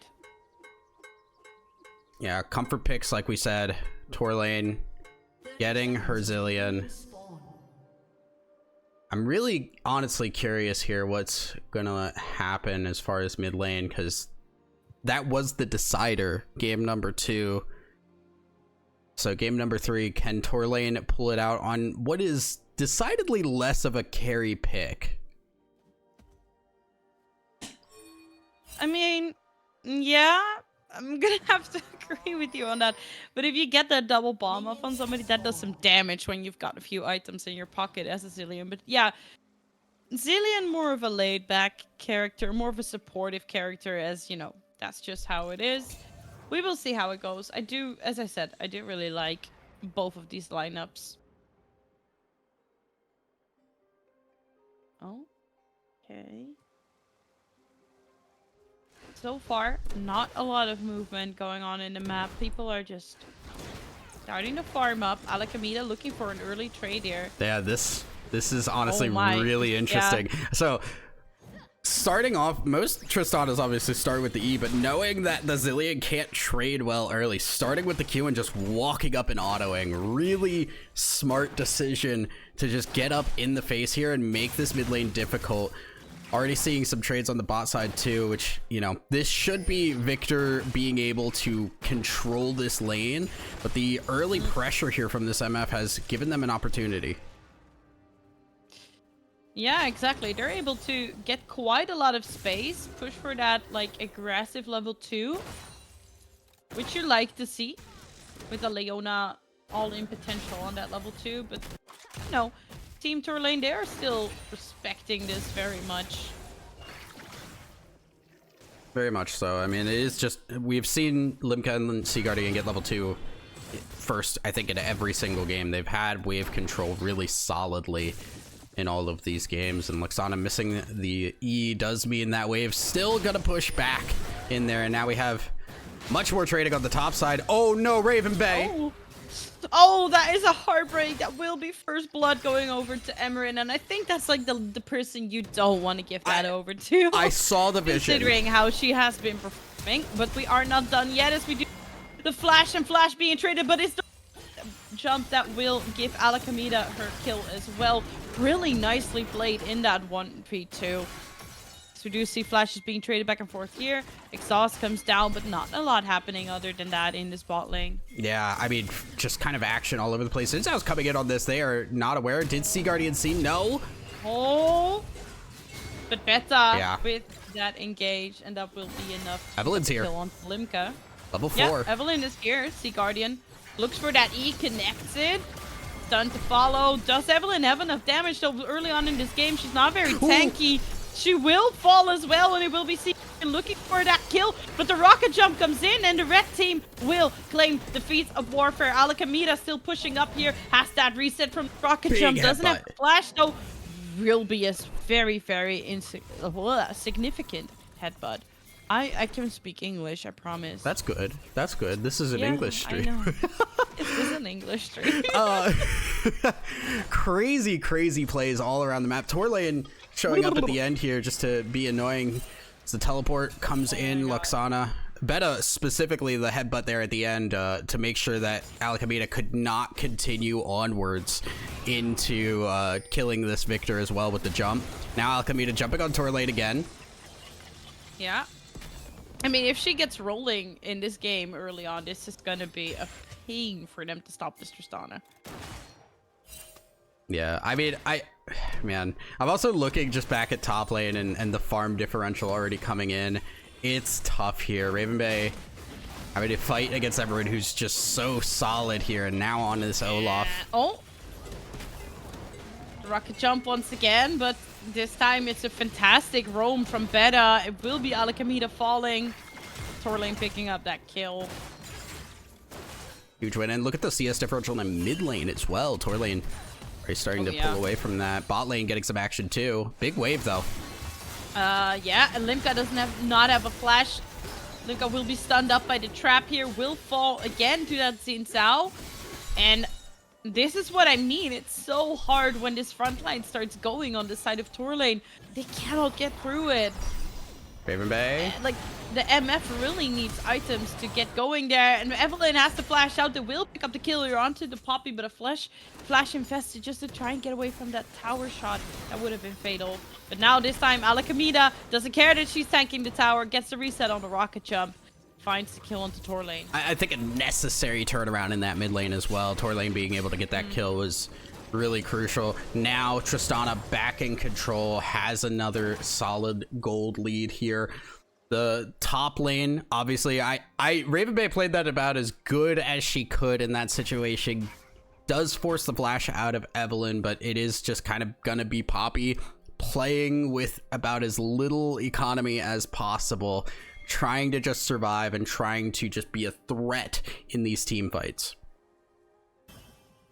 Yeah, absolutely. But we're back to trading, and Olaf is just gonna be able to pick up these axes, and that means he just gets to keep rolling down on Raven Bay. And he's got a level 6 in the pocket already. The Ghost committed as well. Linka holding on her own for now. Has the Vamp Scepter in the pocket. Sea Guardian gonna get caught here. Gonna get caught, and this Xin Zhao just loves being bot lane. Evelyn's here, level 6. Oh yeah. She is level 6. That will be the sleep, and Linka will confirm that kill.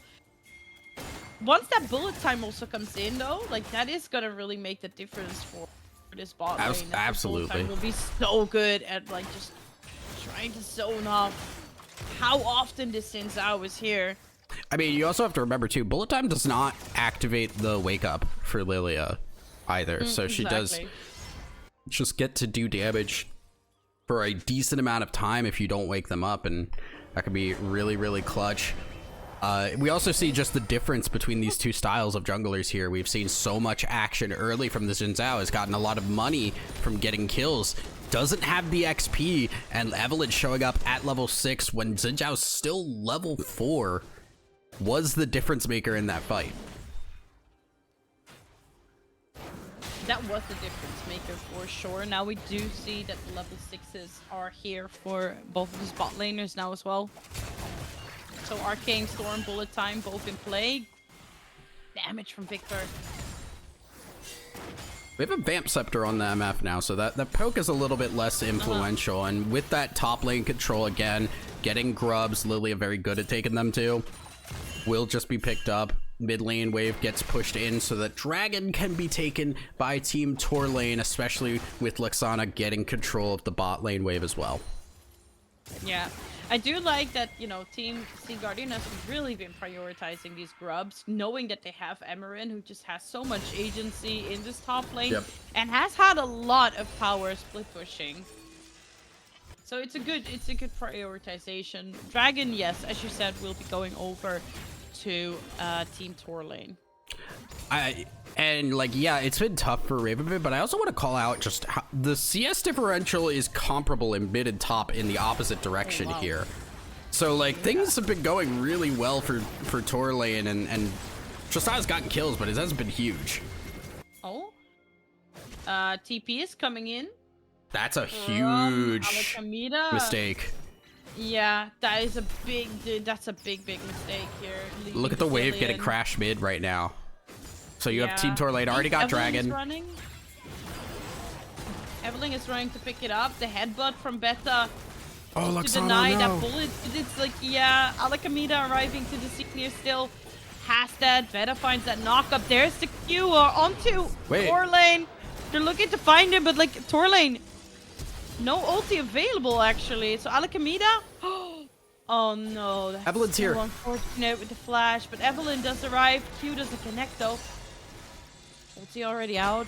I mean, if they can find any sort of meaningful CC here, this should be enough, but Limka is too far in the back, and I don't think it's gonna matter. But actually, the Q from Evelyn will connect, and it will confirm the kill onto Tour lane. They can still pick up Xin Zhao as well. Evelyn actually mending it all together here for Team Sea Guardian.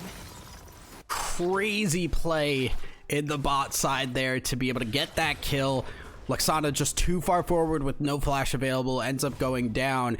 And then the follow-up from Evelyn to be able to get the sleep onto Tour Lane with no Zillion ult, then follow that up with the E, just enough damage to kill.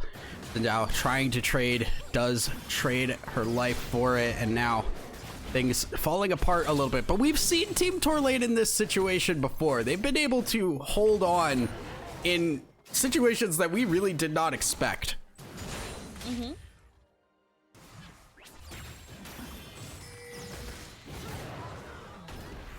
Oh. Olaf. Olaf is so incredibly annoying. Picking up another plate.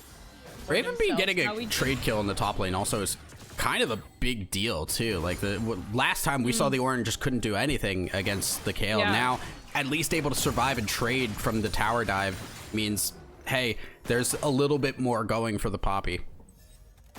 Yeah, exactly. Like, there is hope.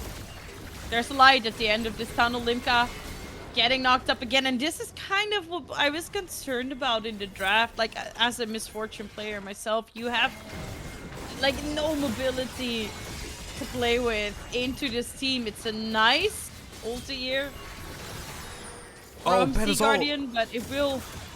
Oh, yeah, Beta will fall because of that. So the Solar Flare, it pays off. It was just timed a little bit off there. The Alistar ult fell off just as the last tower shot was in the air. Luxana now just gonna get run down. That is a dead Victor if I've ever seen one. Yeah. Emerald taking her time. She also has to tank the tower because just locked into that corner there, stuck between an Olaf and the tower. It's not where you want to be. Alakamita will... And I have to say that, like, you know, the Xin Zhao has really been paying off for Team Tour Lane. It's kind of their early game, right? Like, the Poppy wasn't... Yeah, they weren't expecting Raven Bay to be able to do a whole lot in the top lane. Xin Zhao is the one early game presence you have because, yeah, Zillion is just more of a supportive pick, more hits in the late game. Victor, also a scaler. Olaf in trouble. Emerald. Yeah. Emerald trying to walk it off. Gets, like, knocked up. Accidentally hit somebody, I guess, while trying to walk from under the tower. Very unfortunate, but will fall to that. That's a big shutdown to pick up as well. Also checking here, we do have the upgrade for the E on Victor, 75 stacks right now, so has the Q upgrade as well. We are almost at a third upgrade for Victor, which means we are getting there with Victor for sure. We're getting there. It's happening. Beta in trouble. It is for sure happening. That is the lullaby. Oh wow. Unbreakable will deny that. Great commitment from Beta here. Luxana getting hit. There's the bullet time. Beta once again gets the headbutt off, but like Limka will be picking that one up. Right. Yeah, she will. Yeah, she will. Oh, and hopefully now the Xin Zhao as well. If kills into this Misfortune. Heal? And it's kind of... Oh my god, he's just not dying! Oh. Sundered Sky, along with Xin Zhao passive, really good. Yeah. Keeps you alive for a long time. Honestly, it's again just Luxana a little bit too far forward without flash available. The Victor is very susceptible. Beta did her best, stopped the bullet time, but the damage was already done. Xin Zhao flying in at the end, trying to make the most out of nothing, and that is really unfortunate. Now Emerin a little bit in trouble. I think I know what happened too with Emerin dying under tower before. It was the, I think the... Oh, whoa! Oh, okay, Raven Bay! Nicely done, Raven My Bay. bad! Nicely done, not messing around. Picks up that kill nice and clean. Yeah, Olaf not having a TP, doesn't have the ghost available to them as well. Raven Bay, also to mention, they have the TP up and available. Alakamita, seeing the Alistar showing up, is forced to back off. It's also good to point out, Beta, by the way, loves to play Alistar. Yeah. And we are really seeing how good she is at that. Alistar also just really good right now, I think, too. First tower falling in favor of Team Sea Guardian. I do not remember who got Warfare Feet. Gonna be so honest with you. So I do not know. Oh, wait, it was them. So they do get they do get the feats completed. You can see they have the bonus boots. Yes, they do, indeed. So that's feats completed again for Team Sea Guardian. So far, it's been the team that got the feats that has won the game. If that's anything to go by, Alakamita getting the rocket jump off, and it's a commitment here. Big stun. Olaf needs to A lot ult. of ultis. Oh my god. Luxana just gets to walk up and delete. Absolutely delete Zhao. Alakamita. Zhao comes in clutch. Big You shutdown. Immune, but you're not immune to death, and that is a big shutdown indeed for the Xin. Because now it's Evelyn trying to come in for fight, and Limka is undecisive. What do I want Luxana. to do? Oh, Oh my god! The trap! The Victor trap actually coming in so clutch, but it like the sleep. you have a BT on the side of Limka. She has to just auto attack away. The bullet time will confirm the kill. There is the barrier. but Limka. Oh! Standing! Just needs one more! No way! How in the hell? Oh my god, this MF! How did they live? Torlane still buying time. The slow from Torlane. She's too in her comfort zone. Oh, Absolutely baited out. Are you kidding, Torlane? This is not okay. This is not okay. oh, she almost had ult again. She almost had ult again. I'm crying. Holy, I saw the vision from Torlane. She tried to grab her own bomb and flash on to Evelyn to get the kill, and it almost worked, but the second bomb got it.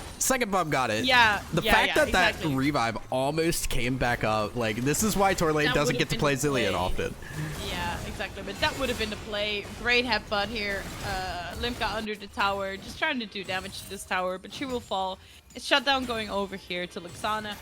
Honestly, like, this is such an even game. You can see it in the kills, you can see it in the gold. It's so insanely even. Like, and I do like how, you know, the person that got muted in chat was like, Jillian, like, oh, you guys obviously don't know anything about this game. Yeah, okay.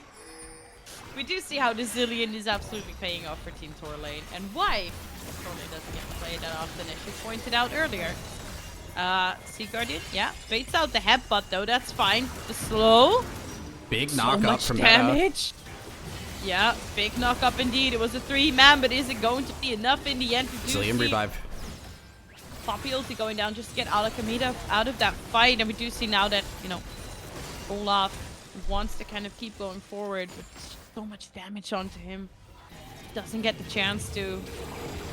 I mean, hey, like, we saw that fight. How long did that fight go on? Nobody died because of the Zillion ultimate there. But unfortunately, kind of needing that. I don't think that's that is not ideally how they want to use the Zillion ult. They want to use it on probably the Xin Zhao at this point with how strong he is, or specifically like the Victor or Torlane herself to make sure she can stay in the fight. But still, being able to keep things going. Okay, Torlane is being so mean right now.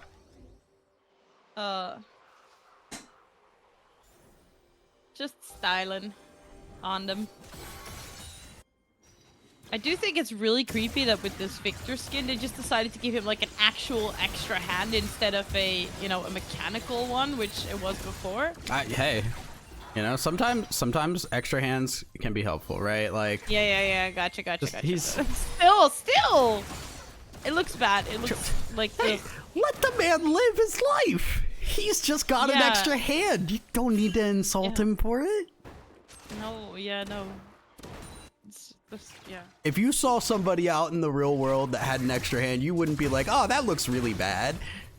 Be nice to Victor. No, I wouldn't be saying that, because that would be mean. I'd be talking to an actual person, but you know, like in game, I get to have an opinion on this kind of things, you know, and I'm not an opinionated person, you know. I like how Emran is just completely ignoring Raven Bay. Just wants to get this tower Yeah, down, and I now mean- it's like, now it's time to go in. Now it's we're Olaf gonna run time. down this Poppy and see what we can do. Doing a bit of damage in return here. It doesn't have enough. But it will be Raven Bay falling in the end. Looking to find the engage here onto Luxana, but damage. it will be Alakamita immediately destroyed. And that's a double kill for the this Victor Victor. ult. Triple kill looks like it's gonna be a Look at the quadra Victor kill. ult. Yeah, this Victor ult is big, and it's a quadra kill. Look how big it is. It's the entire lane. This is the entire lane. Oh my goodness. That was honestly, I thought that was a fight that was going good to go Team Sea Guardian's way. It was such a solid engage, but did not immediately kill Luxana, and the burst damage from this Victor is insane. 7 kills on this Victor now. Has a lot of oh, Torlane? Oh, Emmeryn. Yeah. But there's like a whole bunch of people here, so I don't think Emmeryn really would be here. So Xin Zhao is a little bit of an ult. issue for Olaf. Yeah, just without the ult, it's really scary to go on this Zillion. It's such a solid pick into the Olaf. You're either forcing the ult off the slow, or you're gonna be slowing Olaf, which is exactly the last thing that he wants. Yeah, he's just gonna fall down crying and be like, no, please make it stop. But yeah, no, I think the big thing with this last team fight that we were looking at is that the bullet time was really not impactful. Meaning that it almost hit but like it didn't hit Luxana, for example. It was pointed towards the middle, where it didn't really hit a whole lot of people. It was probably to try and save Alakemida, but yeah, nice buffer on the rocket jump there, but I think that was really impactful in terms of like damage that they just couldn't confirm anything there. Yeah. It looks like this Adakan gonna go over uncontested. Again, we had like concerns about the damage profile here from Team Torlane, but the fact that there's no heavy tank outside Sea Guardian, who's really not itemizing magic resist yet. Now the fight's breaking out. Yeah, fight's breaking out, but look at Limka so low. They still have a tower to play around Bullet here. time. On that bot side, shutdown will go over. The bullet time is big enough to force out the resurrection, but Olaf still standing in the middle of everybody. The two ADCs are just absolutely zoned. Raven Bay will fall as Alakemida will fall to Raven Bay. Limka trying to hold on, but there's just nothing they can do, and that's an ace for Team Torlane.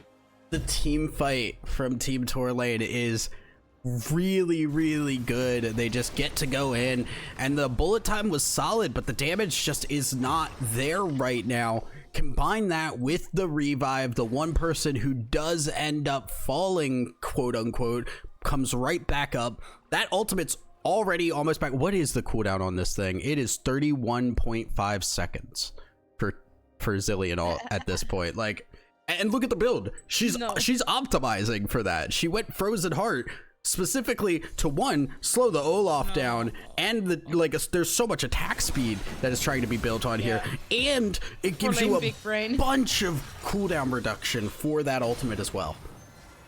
Yeah, all of these items, Seraph's Embrace or Archangel Staff, which is before Shirelia's Frozen Heart, they all give you haste boots as well. Everything gives you ability haste, and that is the name of the game here for Torlane with her big brain.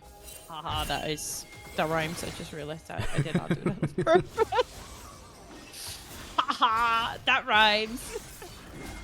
Yeah, Torlane with her big brain. You're absolutely right. It's a great build to opt for here, and I like the Frozen Heart. It's clever. Yeah, gonna be now. You can see that Emmeryn can't even really fight this Poppy as much anymore.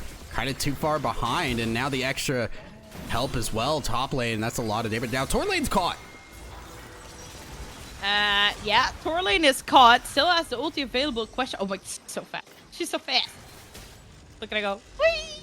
But Lilia is also pretty fast. There's the slow. There, doesn't matter. Doesn't matter. There is that slow. Now Torlane has the ult to stay alive. No, it's still on. Oh my god. Doesn't even need it. Delete it, and Sea Guardian. I mean, tank, but you're gonna fall as well, honey. She just stands there.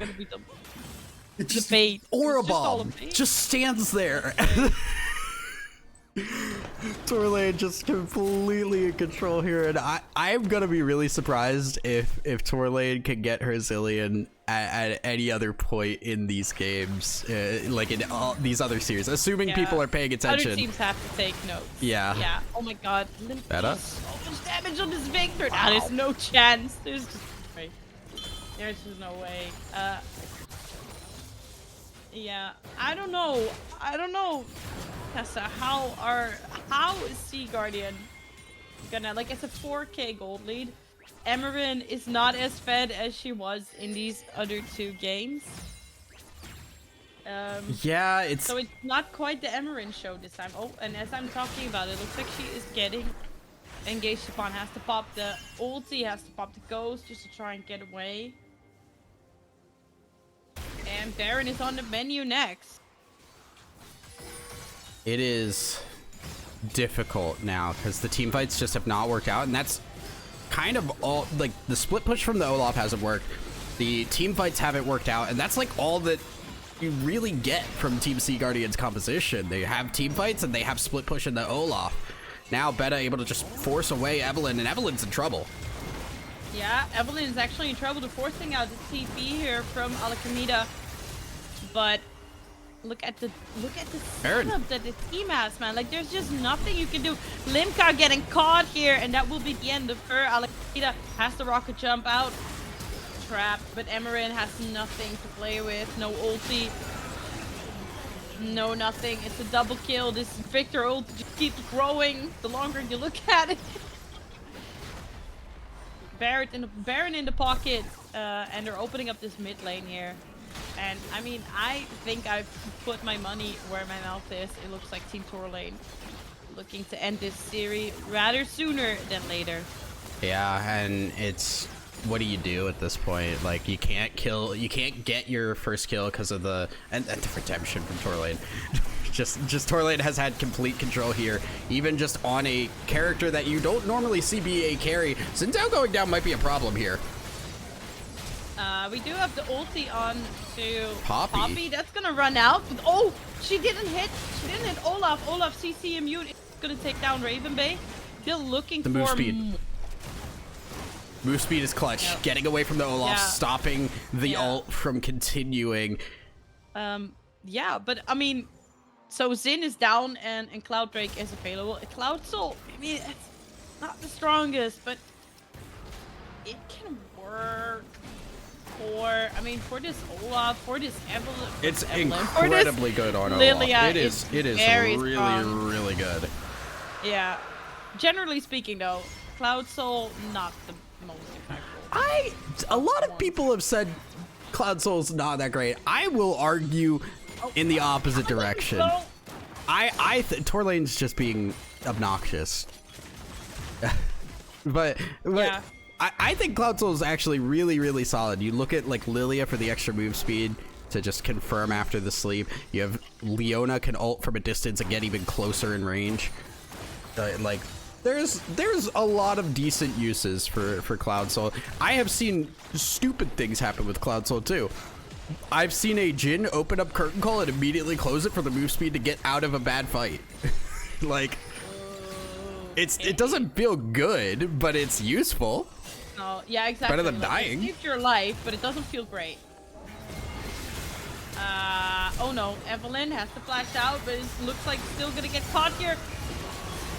Bullet time. Oh, the lullaby connecting onto the bullet time, but it looks like it's just chip damage at this point, as we do see now Luxana in the middle of everybody, and this Victor ulti just keeps growing and growing, and it's all taking up my whole screen. The GG well played is being called as the ace is confirmed for Team Torlane. Looks like they are looking to end the game right now, and that means that they will confirm their win of these series. Team Torlane going up 2-1 over Team Sea Guardian. GG. Well played to all the girls. I will eat my words, because I did not have a lot of faith in Team Torlane's composition. I was very much thinking, wow, that can go really badly with it being the Zillion Victor as your only damage threats. But the fact that Poppy was able to hold her own in the top lane, Raven Bay did a really solid job just making sure that Emerin did not go crazy. Torlane on her comfort, and we talked about like the sleep bullet time, and we got it in that last fight. But the problem is you have a Zillion ult, you have a Alistar ult, you have Xin Zhao ult. All of those are just gonna negate all of that damage done for 3 people out of the 5 on that team. Just completely negates so much of what that composition is trying to do. And when Poppy's able to hold her own against the Olaf, all of a sudden doesn't really matter. It's, I mean, but this was the concern I raised in the draft. The tools that this team had to work with is amazing. Not to mention the front line and everything. And you could just see like this, Victor was just free, like rolling around, like dashing out damage. And there was just not a lot that like Team Sea Guardian could do about this, unfortunately. So it will be Team Torlane picking up the win here. I believe we are going to toss it to a really quick break as the next matches are starting in 15 minutes, and so we can catch a little bit of a breather. But do not go anywhere, as we will shortly inform you which match we are next.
Hello everybody, welcome back as we are just going to quickly skim through the draft for Team Tifa versus Team Melanchola. This is our second series of the day. We are running a best of 3 fearless draft system for people who are just joining in. And yeah, these drafts are looking interesting. That was nice. Very much so. First- I mean, hey, we got Nefiri out here, which Nefiri has been crazy strong currently. Picked up, we have 2 carry junglers, which is super exciting. Nefiri versus Gwen. We have an Ord set, so another just kind of like stay safe in the top lane, and then our kind of standard bot lane of like, we got Jinx and Xayah to be super carries in that later game. Yeah, exactly. I am really looking forward to see how this is going to play out. Yeah, this is going to be interesting because these compositions are really similar. The difference being the top lane, really. That was my apologies. That was the wrong transition. All right, there we go. Specifically looking here, just like you have Ornn to be engaged for the red side. Meanwhile, you have pretty much Syndra as your main engaged threat here for Team Melanchola, which is not ideal. It's a much more skirmishy kind of try and catch people out kind of composition versus like, yeah, you got Rakan, you got Ornn. Eco is really solid engaged too to follow up on that. Yeah, I really like Red Side's draft, to be honest. So much tools to work with. Then again, I mean, if we get going in like longer fights, I actually also still think Red Side just has a better draft. The question really does become, can the Syndra get going and set up the pick? Yeah. Like are you fighting around this Neferian Syndra that could go absolutely crazy and let your Jinx get resets off of that? That's like, it is a pick composition for Team Melanchola. They're trying to just set things up, burst people down so Jinx can get a reset. They just have to be playing around vision. They have to force fights on their own terms. They don't have that go button for a team fight. It's got to be vision control. It's got to be setting Syndra up to get a first kill. Yeah, exactly. And then the question is just like, after you get that first kill, what then?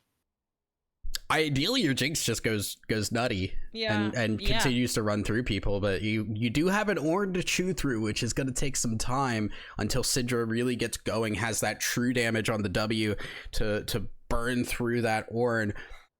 It's a little scary, and then when you have a Nico that can ult unexpectedly or just the Rakan engage to go in, right? It's a little scary. You're not going to catch Gwen out with the W, or you're not going to kill by getting a pick. It's got to be one of the 3 on the bottom half of that team. Yeah, no, I have to say I really love this Rakan pick. I think Rakan is just going to fully enable this Gwen to find her way into the backline as well and just be an absolute menace. Which I think, you know, is gonna be really good. Absolutely. This is another question too of just like how much comfort on the picks too, right? Because we did see in previous games, like, your composition could be weird, but hey, if you know what you're doing and you're really comfortable on the picks that you're grabbing, doesn't really matter as much. Also worth mentioning too, like, the Jinx generally a bit weaker than the Xayah in the early game. Karma makes up for a good bit of that. We'll be able to hold on. Well, we have a pause right out the gate. Ooh, they want to mess with me so bad. Then we get the post pause. The post pause. Yeah, of course. Right, as everyone knows. Also, it's just how it is. Yeah, I'm also gonna keep us from a break, and we'll get right underway. But we will have to sync up our timers to make sure we're. What is happening in chat right now? The first thing that was said was top toilet, and then top laner is a toilet, and then we got, okay, are cucumbers pickles or not? Which Yes, they are. Well, they're pickles Right? if they're pickled. Isn't that how you pickle? yeah, you they're pickle pickles if cucumbers they're and then they pickled. become pickles. Yeah, like they become pickles when they are pickled, but if it's not pickled, it's just a cucumber. Exactly. So, yeah, no, but still, cucumbers are pickles. If they're pickled. If they're pickled. That is the crucial point of this argument. We're getting the argument any vegetable can be a pickle. Any vegetable can be pickled. I would not say No, any that's vegetable not can be true. a No. pickle. Okay. What's A lot of you cannot vegetables. pickle? Okay. We are Potatoes? You can't pickle potatoes. Has anyone in chat ever had pickled potatoes? Please let us know as we head into the game. Oh my god. Okay. All right. I'm taking us in now. We're going to pause at 10 then because I couldn't pause beforehand. Whenever the post-pause is done, we'll pause for the post-pause, and then go. As all are, aware. Yeah. Wait, why can I not pause at all? None of my keys are working. It needs a little bit of time. Yeah, it's just how it is. Oh, does it lock you out for a long? I've never actually tried to pause after. It can lock you out. It can also completely break it. Well, I believe it may That's have happened to completely me. broken it, as I no. am not able to bring up anything here. Can I bring up time controls and pause? Okay, I can bring up time controls and pause. All right. What did you pause at? How much time? I'm at 10 seconds. 36 I'm also at 10 seconds. seconds. 36 seconds. Yeah, no, I was just letting it go. God damn it. All right. Okay, 36 seconds. See, this is the joy of the joy. Oh, yeah, welcome to joy the behind the scenes, everybody. behind the where scenes, we have to bullshit everything. Exactly. 36 seconds. I'm ready. You can right. count down. We can go. I'll go. 3, 2, 1, go. Yeah, we're in. Great. Cool. We are Cool. in. I'll put the time controls down so we have no spoilers. Everything's chill. We're spectating the game as normal here. Diane gonna see the invade and may have to just back away here. This is okay. They are just getting vision control here.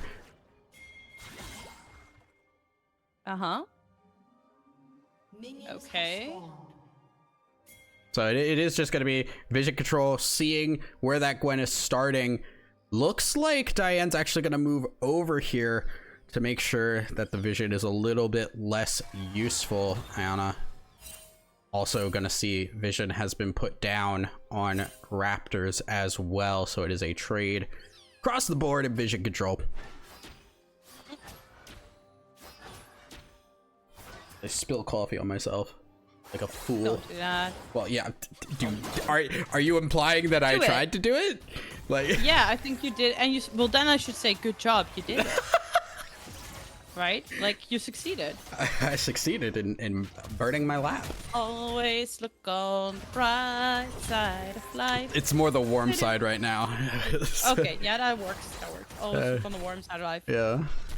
As we do see quite some trading early on here in this top lane. Yeah, and I mean, like, Ornn can go toe-to-toe here decently. The W damage is really threatening, especially before Set can really, like, get some levels in that queue. Ornn's, one of the better tanks at trading in lane. I like how Iana just kind of walked into that bush knowing, like, we're gonna get level 2 at any given time, and Crown just expected. Crowny just walked back. Yeah, like, look at this damage. Set just can't really compete yet. We'll be better in the late game, but... Yeah, exactly. He really like, needs mid to late time. game, one item, Set should be pretty decent. Yeah, exactly. Right now, he's just an employee, and then he has to still become the CEO. You know, I guess that is how that works, kind of. working his way up the ladder as the boss that he is. Junglers starting opposite sides means we do see them both on the red buff right now. Bot lane in contention for a Melancholia gank. Want to point out, Melancholia not running flash. It is Ignite on this Neferia, which you can get away with because of how crazy the invuln is on that change for to the W. Oh, broken. so Ooh. broken, actually. Insane. Oh, no, it looks No like he W. might actually fall his first blood here. Yeah, has nothing. But still has the flash and holds on to it. Gets to walk that one off. I'm amazed there was not a Crazy. flash. I thought that was going to be a flash auto to try and get that kill. The boss, he's living. Set I hope that regen. people got why I was making that joke of that he is like an employee and he's not the boss yet, but I hope people get it. I hope you got it. I did. Okay, good. Dive top I just lane. didn't think it was funny, I guess. Maybe getting let go, possibly, if things don't go well. Flash forward onto the Gwen, gets the first blood! Oh! How? Instant, that was insane! We were both like, why is he flashing forward? She did it. She flashed forward and she got the first blood. I think Tessa's on the floor at the moment talking. But the flash forward in return, and that will confirm the kill here on Esther. Now we do see Jinx just really wants to get excited, but it will be the Ignite ticking down that will confirm the kill there. Iana will pick up the kill onto Zaya. So many kills being traded back and forth That's there. huge, But though. Nefiri, That is really showing huge. up top lane. Yeah, Melanchola locking in that kill onto Esther will be confirming the feats of warfare. Yeah, in under 5 minutes. That is a little bit crazy. Yeah. Specifically, the fact that we get an early kill on the Nefiri. You can see that pickaxe already picked up. Nefiri really wants to get going early because she just does out-trade everybody in the early game. Crazy ability to just play into anybody.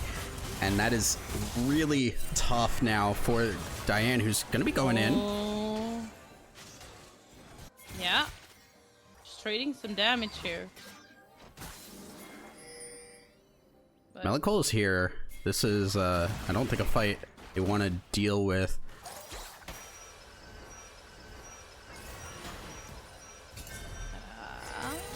Incense here for the gank.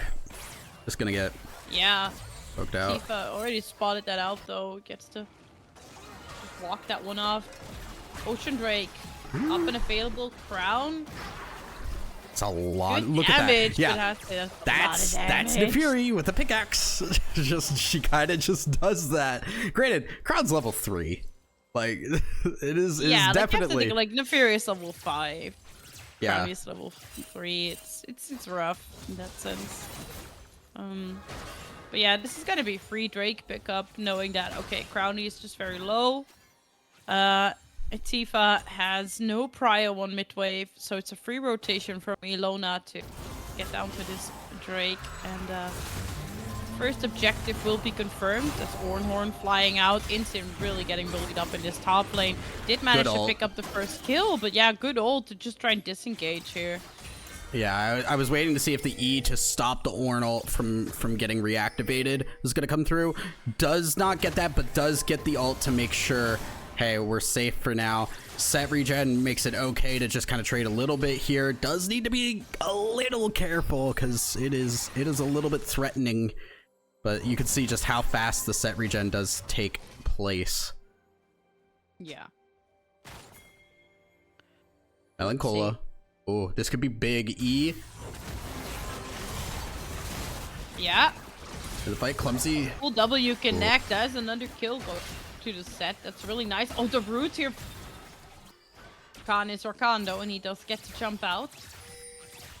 That is really unfortunate for Esther, who's playing really aggressive, doing well, trying to fight this set, but just the ganks, the pressure has been a little bit too much. Diane also now level 6. This Gwen's starting to get online here.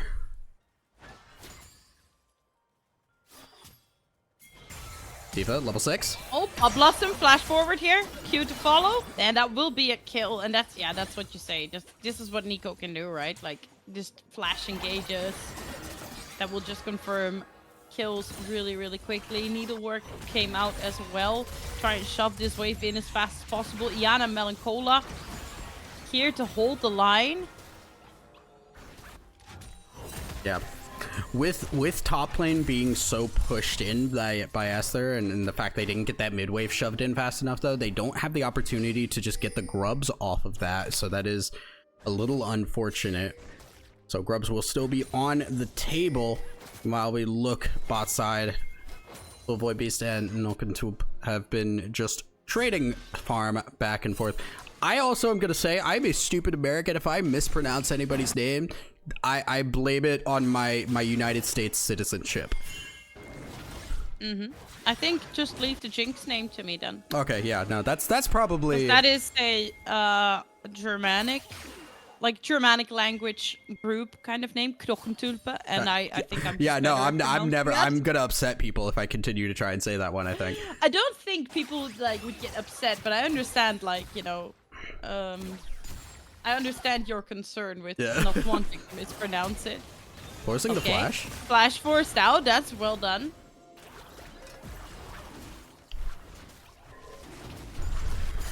Red buff also being taken by Melancholia, so is around here for the bot side. The fact that the grubs were not taken on the top side did mean we got grubs taken by Melancholia, so very solid knowledge of map control and rotations here. Tifa also utilizing these clothes. The thing that like really changes, like, if you're a good Nico player or not, is how you use the disguise and how you use the clones, because you can use that to block skill shots. You can go into minion form to make champion only spells not hit you. It's kind of crazy the things you can do with Nico if you're really utilizing her to her fullest. Yeah, that is very true. But now that you mentioned that, yeah, grubs are being picked up. Feats of Warfare have been locked in. So honestly, Melancola's team, they need one more jungle camp, or, well, big jungle objective, so to say, to just lock in the feats here for themselves. Yeah, Dragon will be the next one, spawning in 50 seconds here. Ult from Set. Vincent, not going to... go for the dive here, but good amount of damage. Yeah, this is lane control here, and while it's not getting them a whole lot, Nico at the bot side. Oh, Nico at the bot side, but it's the healing from the double karma. It's actually insane. But so many people are tanking the towers, but Crown is just a little bit too tanky for Jinx to take her down. Ian's still here though. Yana needs to be a little careful. But it's a great, yeah. But that was a really, really nice tower dive from Tifa. Yeah, very well played. Understanding, yeah, we can just go for this on the bot side. We have wave control in the mid. Bot will get crashed, and specifically doing that as the dragon is about to spawn. They get the kill. Now dragon is free for them. Melancholia is just gonna have to go for a... Yeah. Oh. Big W. Horn up on the top side. Yeah, W was big, but... Dragon will be confirmed here. Melancholia looking for the engage. The charm comes out immediately. The invulnerable paying off so much though. Diane under high pressure will fall first, but it will be Ilona to follow suit as Zaya picks up her second kill of the game. The Feather Storm flies out. Oh, it didn't root. The E doesn't connect. That is so unfortunate. That would have been a dead Fury otherwise.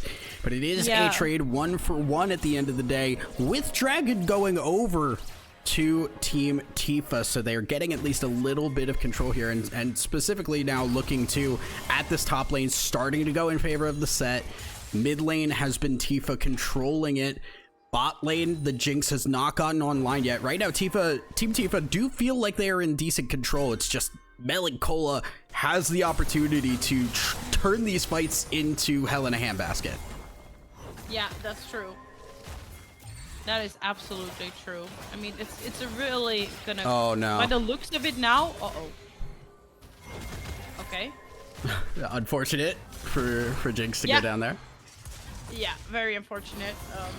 I was like, I'll just hold my thought right there. What a flash! But look at the top side on Instant here, just trying to punch away. With the healing. Already got the flash out of the Ornn. Yeah, it's... Set passive is so... It is one of the most broken passives in the game, and people don't realize it. Like, that regen, especially at low health, is absurd. Yeah, Melancholia rotating up on Vision though. Ornn will take that back.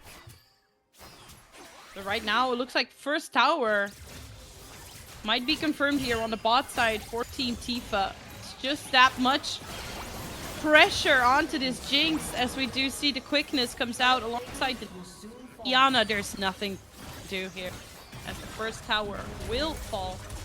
Oh, and they were trying to get top in response too. They just didn't get it in time, and that is a little unfortunate. And honestly, Orin is fine losing that tower, I think, at this point. It's just, you're just trying to farm, be ready for team fights as we get later into the game. Your bot lane is getting a lot of money out of it. Your mid lane is doing fine. You're chill giving up what you need to. Yeah, absolutely. But like right now, in this state of the game, if we're looking at the feats, I like talking about the feats a lot, guys. You probably have noticed. Is that these jungle objectives are going to be highly contested. This 100%. is what it's going to come down to. Yeah, it is. And I just want to point out, yeah, Team Melancholia just needs one more. Pretty important here for this next spawn to be contested over. It's gonna be the Rift Herald up in the top side. Yes. So, and I think that's partially why we see Tifa going up onto that top side, saying like, all right, you know, Orin, just stay in the safe lane. Don't push up too far. Tifa can clear waves, make sure that top lane stays in a decent position for them to walk in. Bot lanes are already in mid lane, so they're just gonna push back and forth, and Xayah has better wave control. Yeah, absolutely. This is where the Xayah is just a lot stronger than the Jinx, as you 100%. mentioned before. Jinx not really online yet, and yeah. Look at the item difference too. Yeah, but I mean, Tifa's also a raptor. look at the CS, look at the kills. There's Look at this tiny little raptor on the way. Clone going in. Oh, forced out the flash. Diane. That's fine. Melancholia. A lot of damage. Diane taking so much damage actually. Rocket wide. Oh, just a heartbreak to see that little void beast. Okay. Hey, rude. You can't trust a single minion though. Or no. Walking up to you. Oh no, yeah, No. goes wide. Melancholia has to run also for the hills, but now in the flash out. That Melancholia is just fine. Still has the invuln. I mean, Ilona on the side? Nah, there's nothing that they can do. Yeah, I mean, that is Diane going down. It's messy, but yeah, exactly. Like, it's messy, but there it just isn't. They don't have the means right now to find any kills. Yeah, and that's the lack of engage kind of showing itself here for Team Melancholia. They got something out of that, but that's because Diane went so far forward. Couldn't continue to chase it down because how do you root somebody? How do you keep them in place? You got Carbon W, I guess. You Syndra stun. Syndra was not in that fight, so you're kind of just hoping there. I have seen it a couple of times now, but Diane running the exhaust has been decent, specifically because it's just been on Melancholia, which is either making Melancola's damage really, really rough or forcing the invuln immediately out of Melancholia. It hasn't worked out yet, but I see that being done, and I think it has an opportunity to be a fight changer. Yeah, but right now we do see that the dragon has been started and it's just done. So feats are locked in now. Team Tifa waiting just a little too long here to handshake it, and that's fine. I mean, but that means that they will miss out on the feats. And showing up, teleport for the Ornn onto the bot side to hold that. Yeah, they know that. They're looking for it, but like Insane is here as well. Sure, the end of Diane on Gwen. I think Diane just needed to hold on to the dash for that to finish before getting over the wall.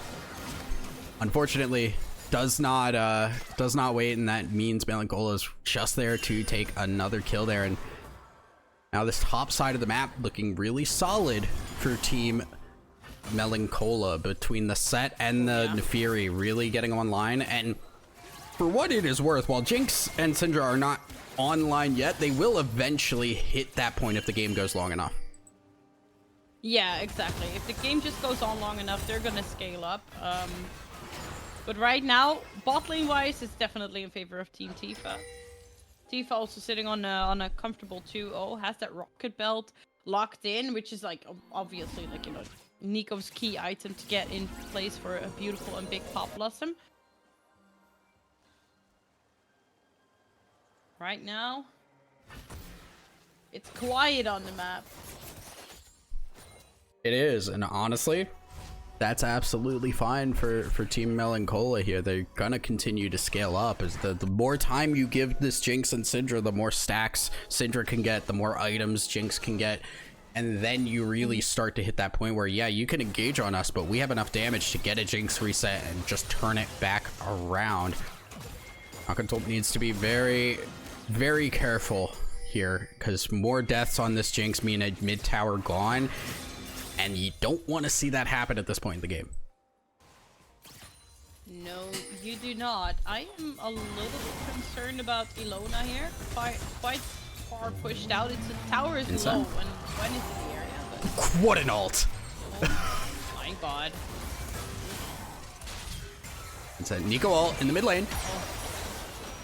That's Oh, another. there Yep. is indeed. That's another kill onto this Jinx. That will be Rift Herald going down. I think they might push this for second inhib tower. Or, Fair. sorry, second tower. Tier 2. There's 2 inhib towers now.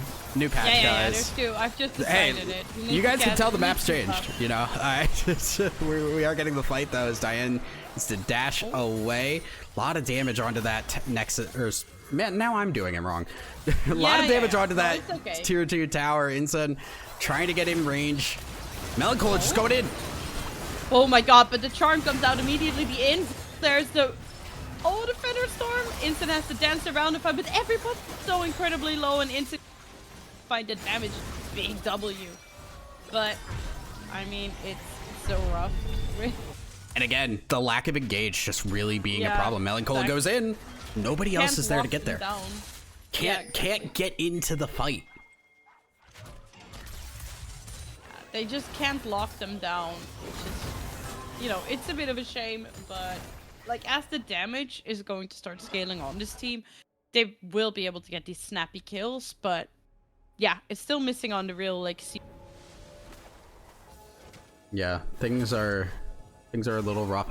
It's like you have these strong points, it's just trying to utilize them, and the fact that this Jinx is so far behind now, basically like a full item right now behind, if not a little more, looking at gold here. It's Yeah. really really tough to get this Jinx back into the game, and I don't really know how you're gonna manage that at this point, because this game is gonna continue to move. Now Melancholia going in. Yeah, a lot of damage, no Feather Storm available.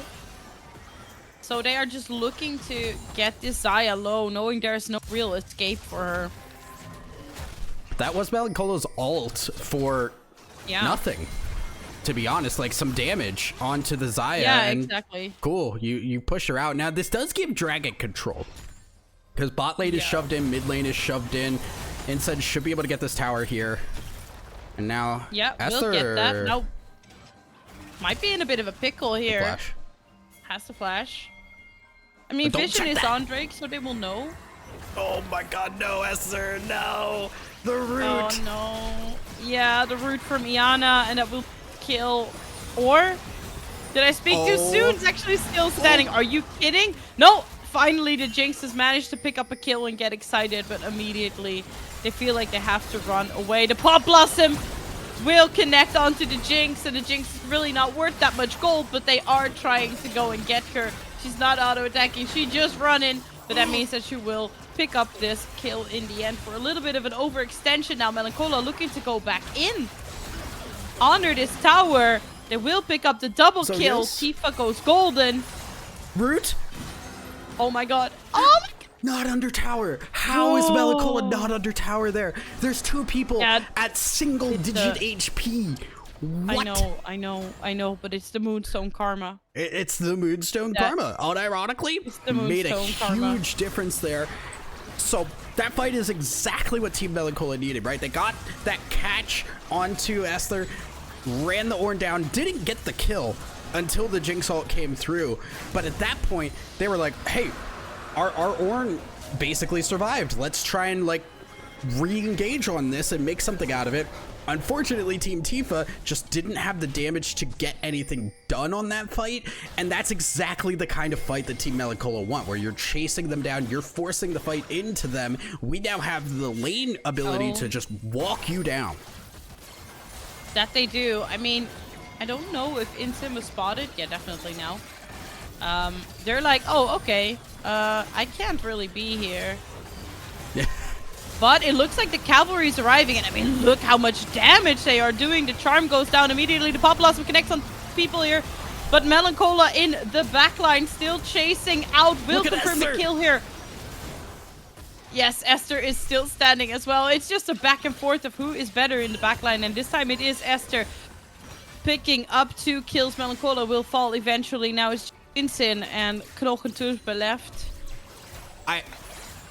Good. Oh, no. Yeah, it doesn't matter. It's sad. But that felt like it was Melancholia saying, like, yeah, we won last fight. Let's just pull the trigger on this one. We can do this. Not recognizing we're not at that point yet where we could just team fight. Because that Team Tifa's team fight is crazy good. It's crazy good. Yeah. They don't have the damage specifically to kill Esther. The fact that last fight worked was because the tank was out of it. Jinx is still not ready to kill a tank yet. No. And Syndra's not doing it. Neferi's not doing it. Like, nobody is killing this Ornn, and we saw that in that fight. Able to just walk up and be so obnoxious to everybody in that backline. Yeah, exactly. We do have that double black cleaver, but that is just not enough yet. And then we have the Phantom Dancer sitting. We do really need that Lord Doms on Jinx to really start chunking that Ornn down. Yeah, we need just a little bit. 3-item Jinx is where it starts to really work even on tanks here. Crown will just walk forward and get some vision down. Now, 3 dragons for Team Melancholia. They are in a really solid spot. Also, with all of that fighting, Otacon never taken, so still on the board. And we've said before how a Jinx, any kind of reset champ, which Neferi is now. Neferi is a reset champ now, because her R resets on kill. Stuff like Otacon is crazy good for this composition. Gives them a slow too to just continue a fight. Oh. Looks like they're looking for that fight now, but the call is to back off. I mean, Melancholia just kind of walking back, letting Ilona fall. Yeah, they couldn't just walk back. Melancholia in? Yeah, goes in, engage here onto Tifa. Tifa does not have that pop blossom available, so the call is now to back off on their side. It just looks a little bit disconnected, if you ask me. I mean, I think the problem is that Melancolia's like, all right, this is a fight I could just go in on, and yeah, she could go in and just completely take over the fight. 1v4 in that fight, but can't kill anybody. And there's no, like, Jinx can't follow, Syndra can't follow. There's no dashes on this team outside of the Neferi. So you're not getting in range to help. You're not getting those resets to continue the fight. The lack of CC really starting to come into play. Horn goes down. Jinx is just trying to poke away, but we're still sitting on the rocket launcher instead. So far, nothing really, sticks. Good damage onto that tier 2, but doesn't confirm it yet. They're just trying to, I guess, equalize a bit on the map. The gold lead has been closed pretty much. Yeah, this really is the point where Team Tifa does need to start to gain a solid lead, I think, because we're getting to the point where Jinx is threatening. We're getting to the point where Syndra, I want to check the stacks on Syndra actually. We're at 94 here, so we'll be just a little bit more till we're at that fully stacked Syndra, and we'll continue to grow in the ability power. It's just going to take a little bit longer. The Xayah is hitting for sure, but we've seen in these team fights, you can hit really hard. They're not able to confirm kills, and that's gonna get harder and harder because Ornn can only do so much into a Jinx and Syndra late game. Absolutely. Ornn can only do that much, and that's the thing. Like we're gonna see now, but like I really do like that now we're also seeing this defensive item being picked up by Tifa here. Like we have the Sonias. Ornalt almost ready. Dragon. Low. Oh, will pick it up though. The Jinx will pick it up. The Pop Blossom connects here onto Ilona. Ilona just be obliterated. Redemption gets committed, but to what cost? And now it's actually getting rooted here by Desire, and there is just no way out for her either. It is a messy fight, but it looks to be going exactly even. So far it's a 2 for 2, but Melancholia chasing on her own still has the Maw of Malmortia's shield available to her if she wants to go in for a dive, but Esther, no. Doesn't seem necessary. They can just confirm Esther. And that was such a wild, crazy fight, which is exactly what Team Melancholia want, right? Like, Jinx dies. That sucks. But Jinx is not your big threat right now. It is Melancholia. No. If this Nephiri can get going, you reset, you jump on more people. Little Boy Beast uses the Xayah ult, survives for just a little bit longer, but the Jinx ult ends up taking her down. Tifa, no mana, very low HP, has to back away from that fight. Melancholia has all the time in the world to just run people down. And with that, they get the win in the fight. They get the Dragon Soul. And specifically, they get the Otacon too, which we already talked about how absurd that can be in the hands of Team Melancholia. Yeah. Well, and we're gonna witness it firsthand now. It really does help clear up one of the big weaknesses that Team Melancholia has. That slow can be that, okay, we've caught somebody, we kill them, now we don't have hard CC, but it's a 60% slow, the rest of the team can catch up. We saw before how their team fight ended up not working out because they were so far away from Melancholia. Now they're bringing that slow so they can just catch back up. Yeah, and a 60% slow is a very significant. That hurts. Oh, but the quickness on top of the Pop Blossom will connect here. Melancholia, though, she's not taking taking any damage in this exchange. They will go in, but right now it's just huge Tifa stun. Going golden. Oh my god, Tifa is so low, though. We just need one more auto to as we will, and now it's time to chase everybody down. And slow is doing wonders for this. The route continues here onto Esther. Everybody's stunned up, everybody low. Gwen is immune, but for how long? The question. And finally, this Jinx actually getting to put in a lot of work in the team fights. Melancholia just didn't take any damage. Look at the items on Melancholia right now. Lots of magic resist. Tifa went super hard onto Melancholia, but that's all magic damage into the upgraded Mercury Treads, into the Maw Malmortius, into the Spectre's Cloak. Everything just getting blocked, and I don't think they were ready for how tanky that Nephiri was. They turn it back around, they get that slow, get the one kill, but most importantly, they push everybody back and force them to reset so that they can get the Baron, and now this map is deeply in control of Team Melancholia. Yeah, it absolutely is. As much as I really didn't expect this, I'll be honest with you, but like this team is now really starting to get a hold of the game, and they have the chance, if they don't find any way to deal with Nephiri, just run away with it, because this Nephiri is becoming a real problem.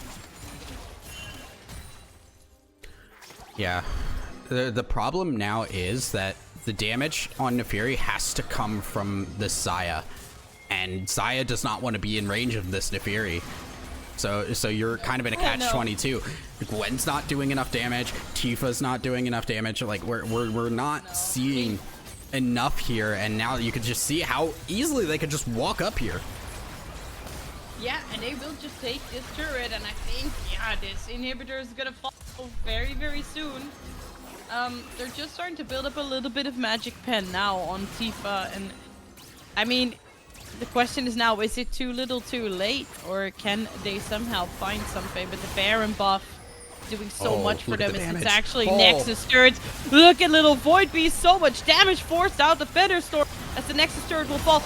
Tifa goes forward, tries to find the Pop Blossom here, connects onto people. Ilona still standing big. Oh my god, this Iana coming in so clutch with the redemption. So much damage coming out of the set and the Fury duo, and it's just over, just like that. Melancholia locks in win of this series.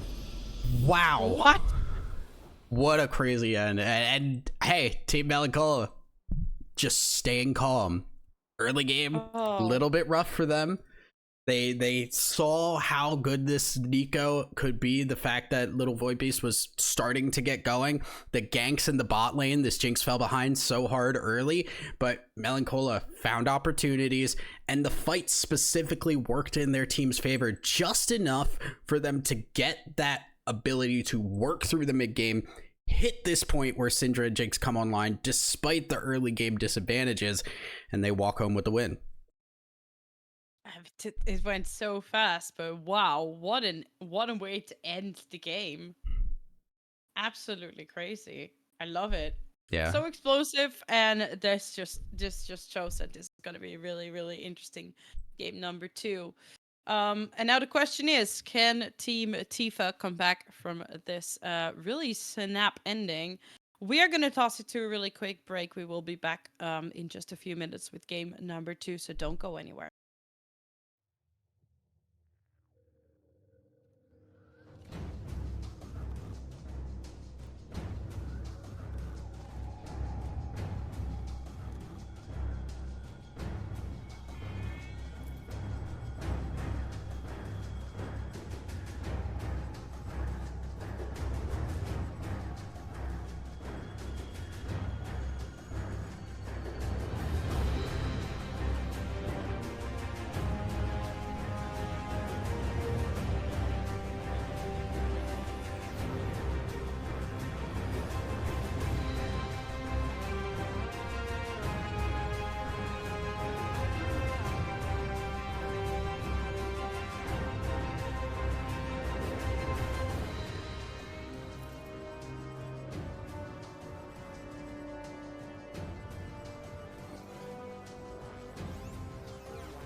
Hello and welcome back. It was a bit of a longer break than we may have anticipated, but we are in the draft. Now for our second game of Team Melancholia versus Team Tifa.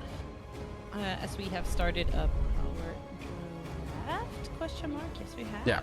Interesting to note, teams on same sides. We have not swapped sides at all. So we are getting just standard kind of play here, as we are now seeing a JoyK first pick. As soon as I say that, we get a JoyK and a Zyra hover. Okay. Zyra still, can go jungle, can go support, can even go mid if we want to. Don't curse me with that. Don't do that to me. You keep saying these things that I really don't want to happen, and it's just raising the chance. Person. I like spice. I like spice too, but I don't want spice in like my ice cream, No, I like spice. I want spice in my ice cream. If I can have chili ice cream, I'll eat it. Okay, Kennen. Is this JoyK jungle? Ooh. Is it like okay? Is it like I don't know because I'm so used to Kennen top lane, and it's a decent matchup into Sion for the early game. I mean, there's also Kennen bot lane. No. Again. How many times do I got to tell you? Don't do this to me. Played that. It's possible. Like 6 years ago. Yeah. Well. It still did it. Doesn't mean it's good now. Ash getting picked up. It's not gonna be. Don't say Ash support. I swear to God. if don't put that evil on me. I didn't say anything. You really are a vanilla girl. No, I'm not a vanilla girl. It's just like I want my flavors to match up with my experience, right? Like. Oh yeah, chat's saying it's Sion mid. It's Sion mid. Okay, then that's probably Kennen mid. So that now makes a lot more sense. Victor? Well, but then there's Victor. We've seen Victor in the bot lane already. Makes sense. Still, obviously, no confirmation as of yet, but we do need to see either supports picked up here, junglers possibly as well. Like, we're kind of all over the place in terms of what could get banned. Rel is going to be banned. Anything can go anywhere, which is great. Kind of, yeah. See Lux and Rel being banned. I like it, though. I like it. Everything is still up and open, and the next picks are going to decide where everything is going to end up. Yeah. Oh, music is loud. I apologize. I thought I turned that down. My apologies. I tried to turn it down a little bit. Mel being banned out. Caitlyn going to be banned. So I guess this does give credence more to the Kennen being expected to go top lane.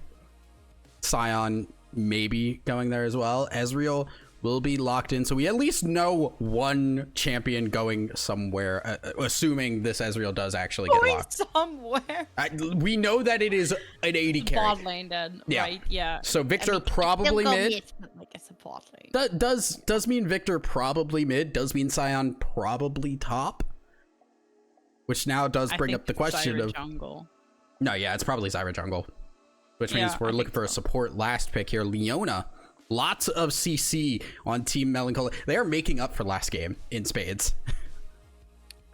They are, and they're not holding back on it. But Leona isn't locked in yet? Question mark. It will be locked, right? They're gonna go for it. I would assume so. This is really like Melancholia just going the opposite direction of getting a team fight comp. They have the JoyK for split push if need be, but really setting up Kennen ult, Leona ult, Ash for getting picks here.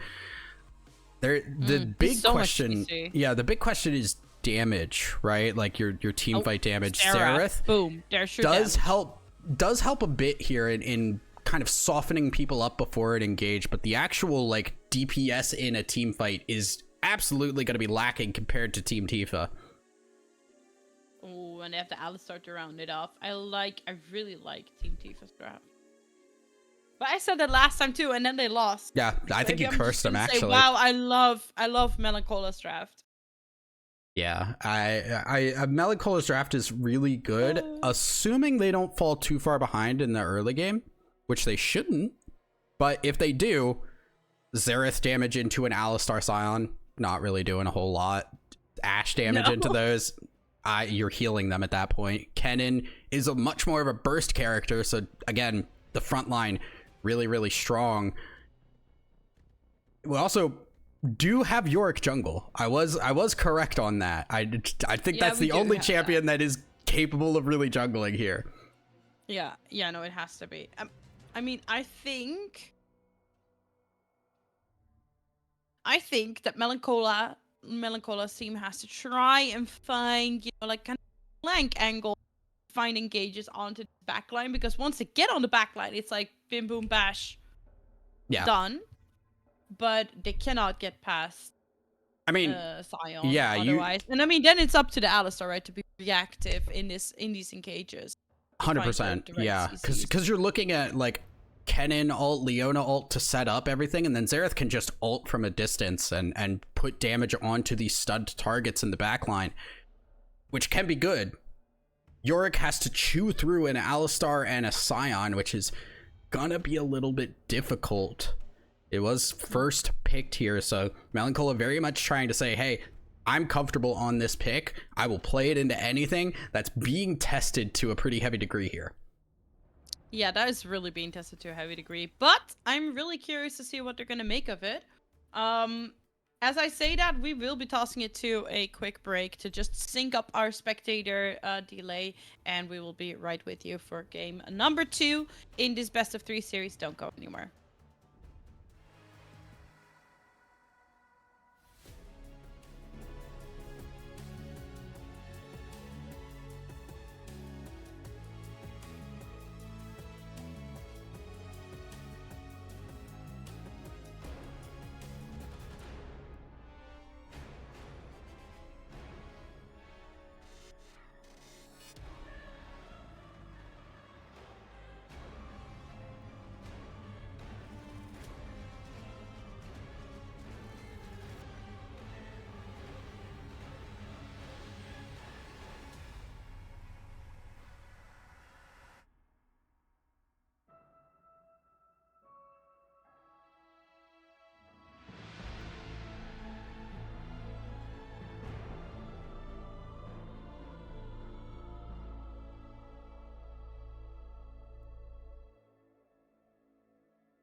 And we're off to the races. Game number 2 with on the left side Team Melanchola, currently 1 up in this series, and on the right side Tifa.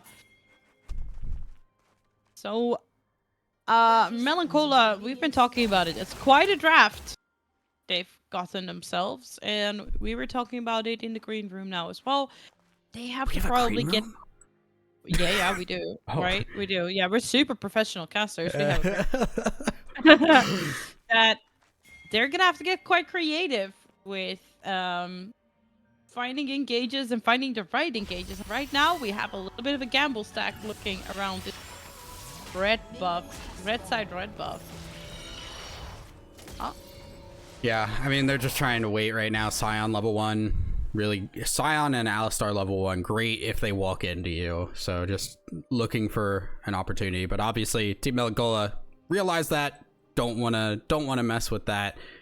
We were saying, like, it is a weird comp from Team Melanchola from the standpoint of it is so much setup for a Xerath and a Yorick, and the Yorick just is not going to be able to get through there. But what we did talk about being a possibility is that like siege, right? Is Victor, Ezreal, Zyra, they're gonna try and siege at towers, and the longer they're sitting at towers, the more of a problem it's gonna be for them to stay up there. Because yeah, Kennen ult, Leona ult, all of a sudden, if Melanchola can get behind them, if they're trying to siege a deep tower, things look really rough for a team fight in that scenario.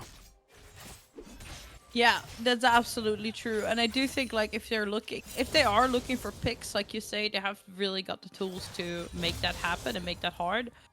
Right? Iana looking for that level 2 engage. Doesn't quite connect it. Good damage here, though, from Kennen on the top side.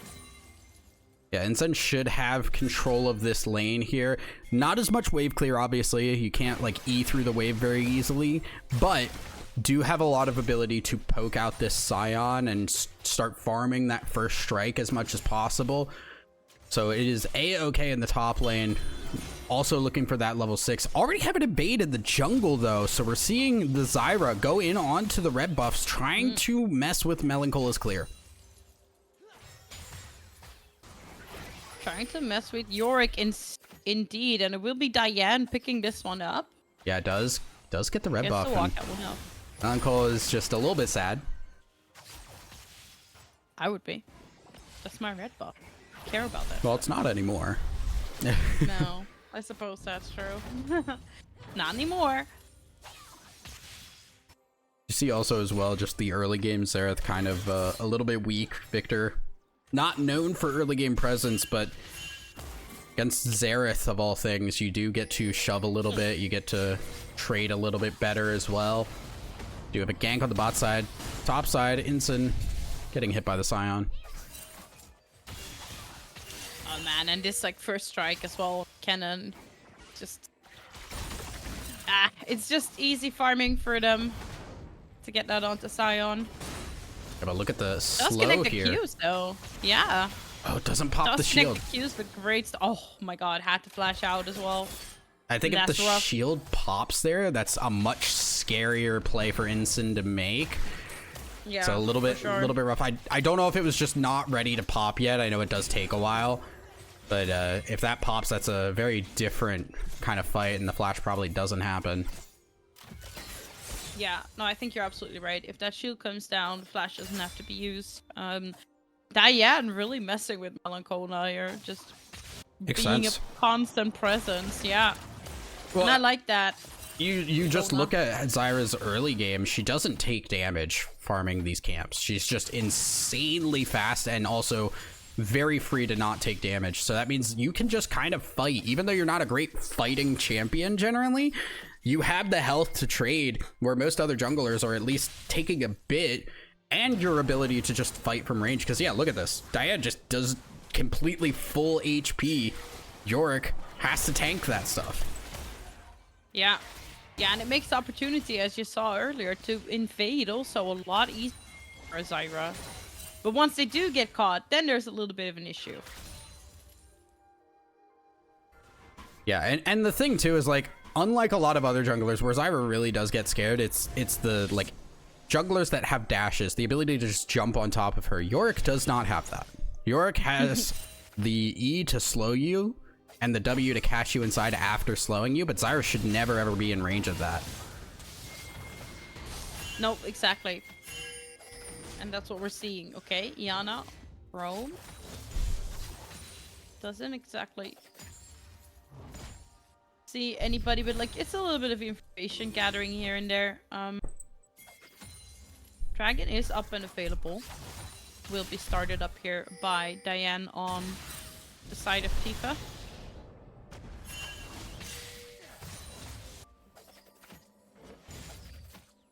Yeah, it is look at a little bit tough here. Melancholy's got to be clearing out these Krugs to try and move over and contest this. It is just Zyra doing it. Melancholy will see it now. Fight starting on bot side. Oh yeah, Knoken Tufa actually a lot of damage there. Diane. Oh my god, Diane with the Zerath ulti. Maybe this is the combo they were looking for in the end. The Zerath ulti on top of the cage. That forces out the flash from Diane, forces back off, and Dragon will not be picked up off the back of that. Yeah, I mean, hey, if you're just playing JoyK and you put him in the cage, Zerath becomes a point-and-click adventure champion at that point. You're just they're stuck there. You're not getting him out. Diane having to flash away. Dragon not taken, and that's a little bit of time wasted, which does help for Melancholy to just get control back in this game, to catch up in the farm aspect and also keep those objectives up and available, especially because you saw in the bot lane, Knockentulp and Iana were controlling that bot lane. They were definitely going to be the first team to move up there. Yeah, exactly. Iana stepping up here a bit. Knockentulp is 6 though, so they have to respect the option for the snap engage with the crystal enchanted arrow. But they aren't aware Iana backed yet. They should have an idea once they move up, and Ashe kind of respects it, but yeah, they're gonna know. I think they're gonna know around now. Yeah, I think that's why we see Crown backing currently here, just saying waves pushed, Leona not here anymore, I'm gonna back, especially because now we have grubs spawning up on the top side here, so both these supports moving up to the top side. They want to contest that, especially with their junglers here. This can be really make or break, because you have really good engage for junglers that kind of need it. Yeah, and also to point out that both ADCs have a global ulti available to them, so can actually still assist as well with this. That's we do see blood. the knock up, and that's the first blood for our Victor. Yeah, Tifa, our team captain, picking up first blood here, as we do see now that our Meow Maiden is helping out on picking this up. Oh, the flash forward! It's a triple stun. So much damage coming out of this cannon is actually insane. And now the cage doing so much as well. And all of a sudden, it's 2 kills going over. A double kill for Melancholy will be a 3rd kill, confirming defeat. Fair going over to Instant, and Knockentulp no mana on the Ezreal. Also just chasing away, and his Ezreal has no mana. Knockentulp with the solo bolo will confirm the 4th kill of the game. Oh, unfortunate there. Melancholy. Just did not have the mana for that fight. That fight at the Grubs, really smart play by Melancholy to say, no, we could still fight this, because the Scion can't show up. Yes, we lost our Xerath, but Scion had to back there. It was still 3v3, and they have the Kennen ult. The Zyra ult was not there. The Victor ult was not there. They just don't, or the Victor ult came through, but it really wasn't strong yet, because it is, look at the items for Victor. It's a lot of mana. So you're just fine taking that fight. Get the Kennen flash ult immediately followed through with, and Melancholy's damage is threatening enough to just run people down. Yeah, I mean, with that, you know, a hardbound axe, that already does so much for your kind of crazy. It looks like they're gonna try again for this Mountain Drake on the side of Team Tifa. Xerath getting a lot of poke as well, so this could be an opportunity. Well, the wave is in a good spot for Iona to move over. Not great on the health aspect. No. Bot lane already up there as well, so Ashe has to catch this wave. This is starting up here. Diane Could take a little bit of... Ooh, Asher just missed. No. Arrow goes wide. Diana, though, gets caught in the Victor stun. And there's the Zyra ult follow. But look at Knock-on-Toompa in the middle of everybody. Just goes forward. Such a different showing that it was from the G last game. Picks up the double kill fearlessly. Dies in the end. But a completely different showing that we had last game. And I think that will be, yeah, Dragon going over to Team objectives. Melanchola, and 2 objectives indeed, and they're starting to look like feats once again.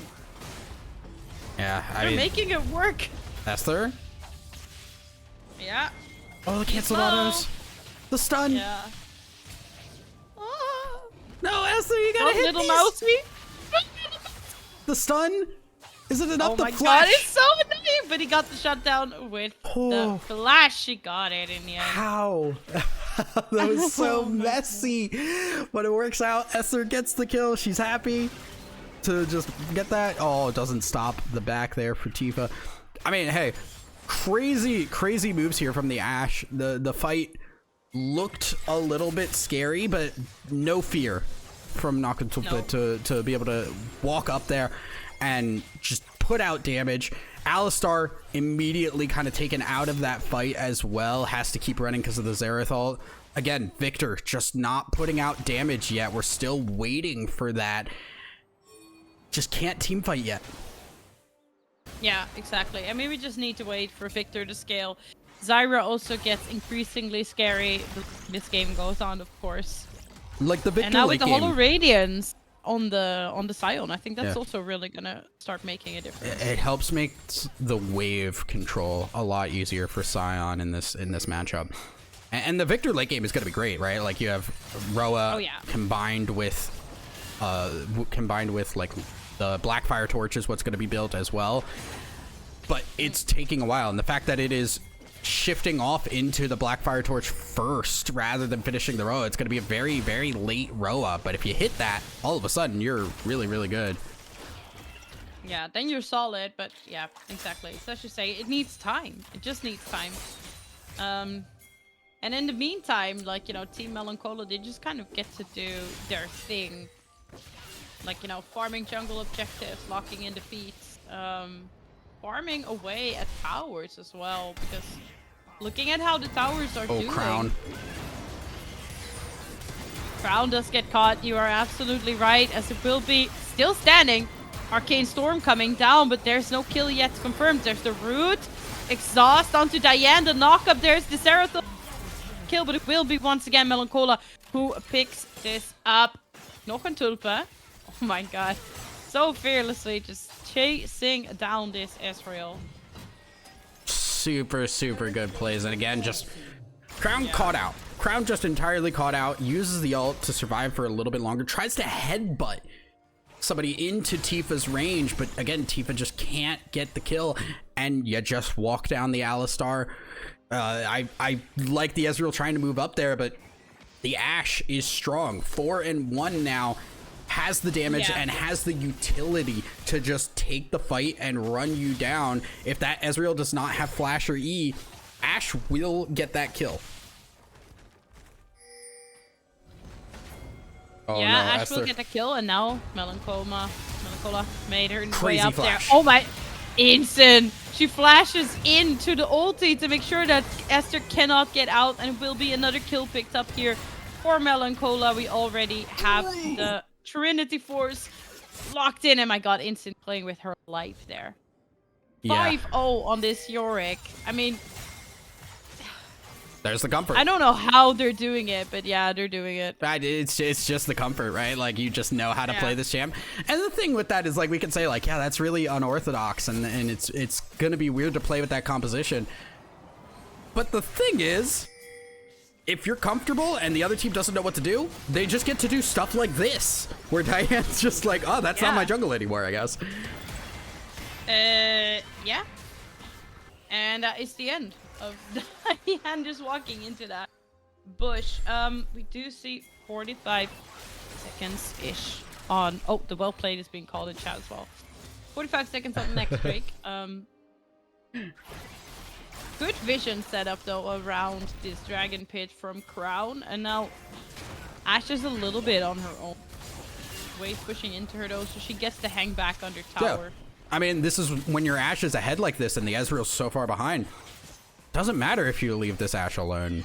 Leona can do a lot across the map, and Ashe is just very safe. You can't really dive her because of the arrow, and you just don't have the damage on the Ezreal yet. No, even though we've got this Trinity Force locked in now, that really just, it's not quite enough yet. I mean, Ezreal also just needs a little bit more time. Oh my god, look at this first strike. It's instant, getting so much value out of this rune. Oh. Okay, arrow goes wide. Tower they want this tower so bad. Yeah, they want the tower so bad, and it just means the crown is gonna end up falling for it. Rift Herald will be popped. They will be looking to trade this tower out on the bot lane. But meanwhile, Dragon is gonna be picked up, and that little bit of tenacity, I mean, it would do wonders for this team. The flash forward, Solar Flare connecting Iana, no fear, just go straight on to Diane. Arcane Storm will go down on her, but it will not matter at all. They just pick up another kill for themselves. Team Melancholia looking real good here. Oh, the stun's really crucial here. Instant not getting out of the queue, and Esther has the flash W. Will grab that kill. Yeah. How did Ashe get under tower like that? What happened? Headbutt? Question mark? Maybe? I want to say yes, but Ashe is now incredibly low. Oh, True Shot Barrage is actually Just about off cooldown. Oh, please Yeah. guess correctly. Please guess Oh. correctly. Yep. Goodbye. There you go. wow. Oh, the minions. Don't die to the minions. Mm-hmm. Save. Nah, Save. nah. Yeah, they're not that powerful at this point in the game. Ezreal's starting to outscale minions. That's how you like to see it. Yeah. I love when my champions are stronger than minions. That's like one of my favorite things in League of Legends. Diane, I don't think ready for this one. Nope. You're in a comfortable, cute little cage, and the Meow Meows are running you down. And that means they will bonk you. Don't look at them funny, they will bonk you. Flash, the Crown's flash out coming. from Tifa. Crown is here. Headbutt to save, but all the Meow Meows are just jumping after Tifa. Oh no. Wait. Yeah, no, Crown does not win that. Yep. No, and he doesn't. Goodbye, Crown. Force flash, and there's the solar flare to help finish this off. And look at the healing that this Yorick is getting. God, I hate that skin. As well. It just makes me uncomfortable. Why? Have you seen what the I have Yorick to ghoul say- looks like? Have you seen like what Yeah, the maiden looks like? makes me. Yeah. The maiden makes me incredibly uncomfortable. Yeah, It's the just maiden, like, cats aren't very shaped like odd. that. No, exactly. Chat, please do let us know. How do you feel about the Yorick Meow skin?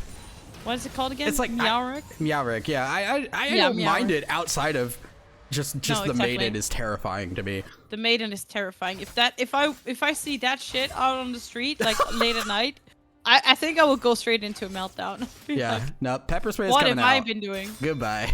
Yeah, we're not messing exactly. with that. I'm scared for my life. Especially this Yorick, specifically. Melancholia is going absolutely bonkers right now. 10 and 0. Yeah, and 2.5 insane. items to 1.5 items. Not even 1.5 Yeah. on Diane. yeah, no, it's crazy. 06 on the Zyra, it's yeah.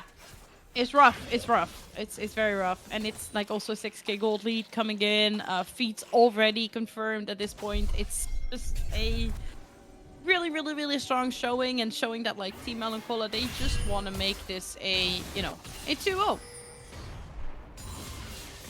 Yeah, I mean, when you have your Ashe as strong, it's similar to last game where, yeah, compositionally, a little bit weird, but you have two members that I are love it, incredibly strong. Crown, again, just caught out, not going to make it out of this one. No. Another Yeah, kill. I was jumping after him. Yeah, it's just like this Yorick is just so strong. He looks at somebody funny, and he's already dug their grave, and he's like, "Well, here you go."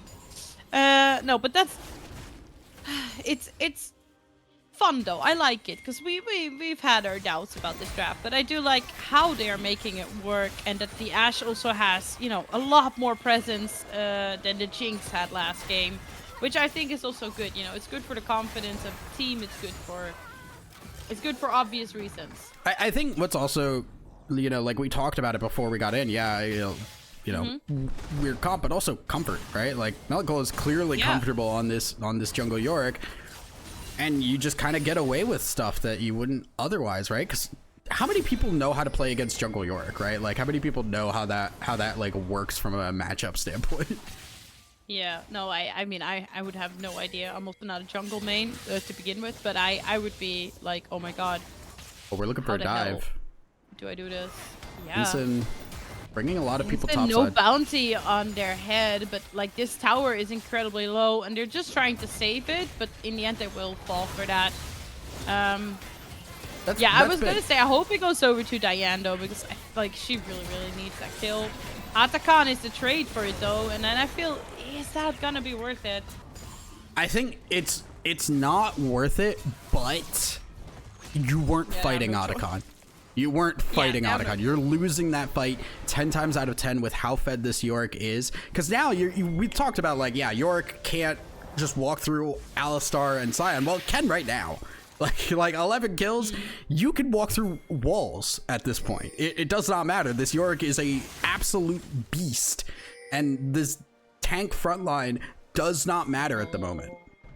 Yeah, exactly. I like that the things are coming out, but Tifa kind of knows, you know, I'm dead. Oh, well. I am so dead because I have no flash. Did we need to burn multiple ultimates for that? Yes, we did, just to make Tifa feel that she was worth that. She was worth those ultimates. We're trying to build Tifa's and confidence in this I like case? that. Be like, yeah, no, I'm so good, y'all always look on the need- bright I side just- of life. You know, that's just what I do. What can I say? Dragon gonna be taken here, and I mean, complete control here of Team Melancholia. Now, with all of that being said, worth mentioning that Team Melancolia's team has gold in very specifically two places. It is in this Ashe and is in this Yorick. If either of those champions are not involved in a fight, Team Tifa does have some opportunities available for themselves. Yeah, they do. That they do. I mean, there's still a fair amount of damage coming out of this cannon. Like, we saw that in this very first team fight that came out of this team. Like, you know, this cannon, you also shouldn't be taking the damage for granted. It's more like also the stuns and everything else it provides Yeah. in a team fight. But yes, ideally you want one of the carries that are marked as the carries right now to be in it. Yeah, it's kind of just a question of can Team Tifa find those opportunities for those fights? Because when things like this are happening, where Tifa's just walking directly in, and that's a Banshees, or not the Banshees, but the component for it, blocking out the E, entirely favorable trade for Ensign, despite being 1-3, that 195 farm, making that fight really solid for the Kennen.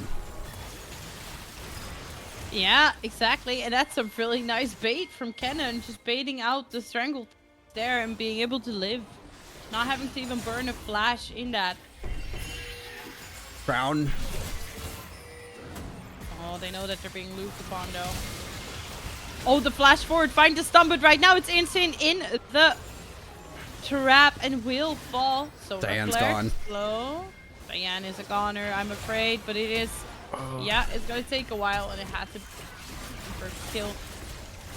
The Ashe Tifa? just standing. Oh my god. This Ashe is Almost. fearless. I swear to God. Tifa I almost swear made to that God. work, is the scary part. Was dodging out on the Xerath ult, was trying to get on the right side of that blast cone, almost traded to get that kill onto the Ashe, just inches away from a decent way out of that situation. Couldn't land it though now, and it is 20-9 in favor of Team Melancholia. Yeah, this is it's an extremely strong showing, but if you look at the map, it's actually not that bad. Like, Sion has been doing some work in the top lane now. Good amount of damage onto that tier 2. Like, yeah, map's okay, What but tower is about to fall? I mean, I'm just, you know, look at the bright side of life as much as you can. Crown again, yeah. dunked out. It's looking really a little hard. midnight right now for Team Tifa. There's not a lot of brightness. Yeah, I will. Yeah, exactly. And Okay. They have vision here on Diane because they know she's there. So that already stops that opportunity of a flank for the Zyra. Crystal Arrow goes wide. Diane gets a lot of damage off, but will be falling in the end to the Xerath ulti. And the pings are now coming out onto the Baron.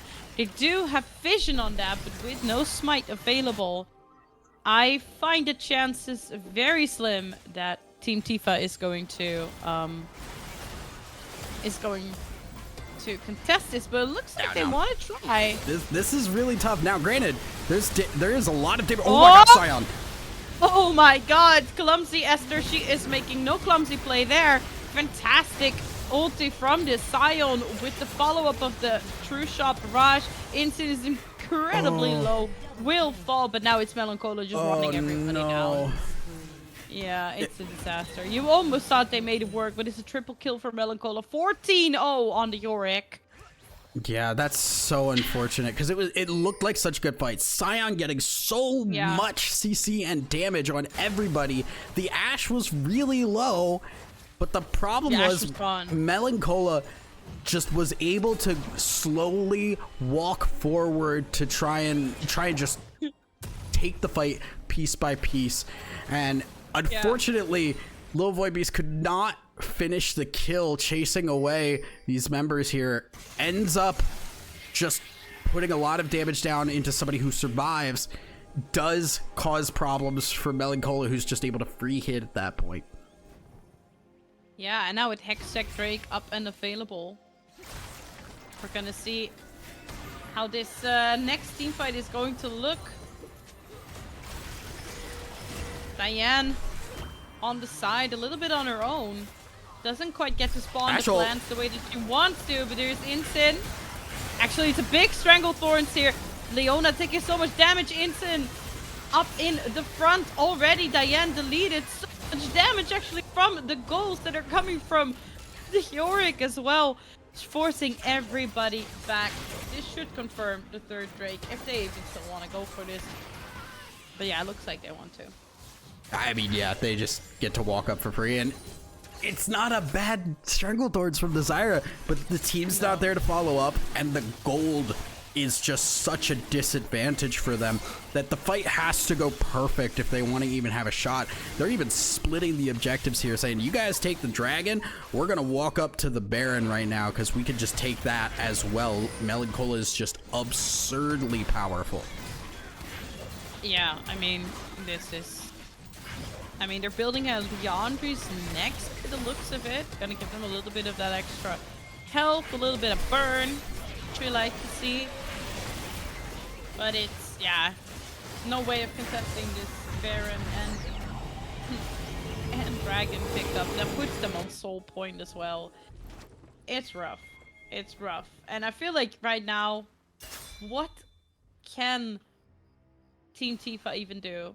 Probably this. Like, this is their best option at this point. Like, you're not winning team fights. You're really far behind. What you have to do at this point is hope you can catch one person out, use your full team, take them out. Hopefully this Xerath walks up. They're considering it, but they have to back too because the base is going to start to get pressured by this wave. Yeah, exactly. And so they cannot waste too much time on this, like, gamble stack play here. True Shot Barrage goes out, but, like, yeah, empowered minions doesn't quite do the same amount of damage to them. And the Ashe, she's just pushing up here. Has to mind the trap, does that just fine. Okay, Maiden will fall. Sion going in. Yeah, Sion goes in with the unstoppable onslaught. It's a beautiful double solar flare though. Crown has to flash out, but Esther standing. But now we have the Arcade Storm steadily growing here. But Diane has to flash it. Diane can't stay up. She does. She just gets chunked down by the ulti, and all of a sudden this is looking like a like a very again Team Tifa just forced the back off in this 3 versus 4. It's such a, like, one of the best opportunities there for Team Tifa to just engage and try and make something happen, but the fact that there's just too much damage on Team Melancholia and not enough for Team Tifa. It's causing problems. In any other scenario where this gold is even, that is a one fight for Team Tifa. They cash people out, they burst this Leona down, they turn on to everybody else and just take it front to back. But because they can't immediately kill that Leona, they put so much time into that. Leona gets to just hit people freely. The Kennen gets to walk up and ult. Melancola's just Q popping people with this Yorick right now. Yeah, exactly. And so unafraid as well. Once again, they find an engager on Crown. Iana doesn't even really care. The crystal arrow goes down as well. And they're looking for the next person here. Melancholia just going forward, but it will Cinda picks up Tifa.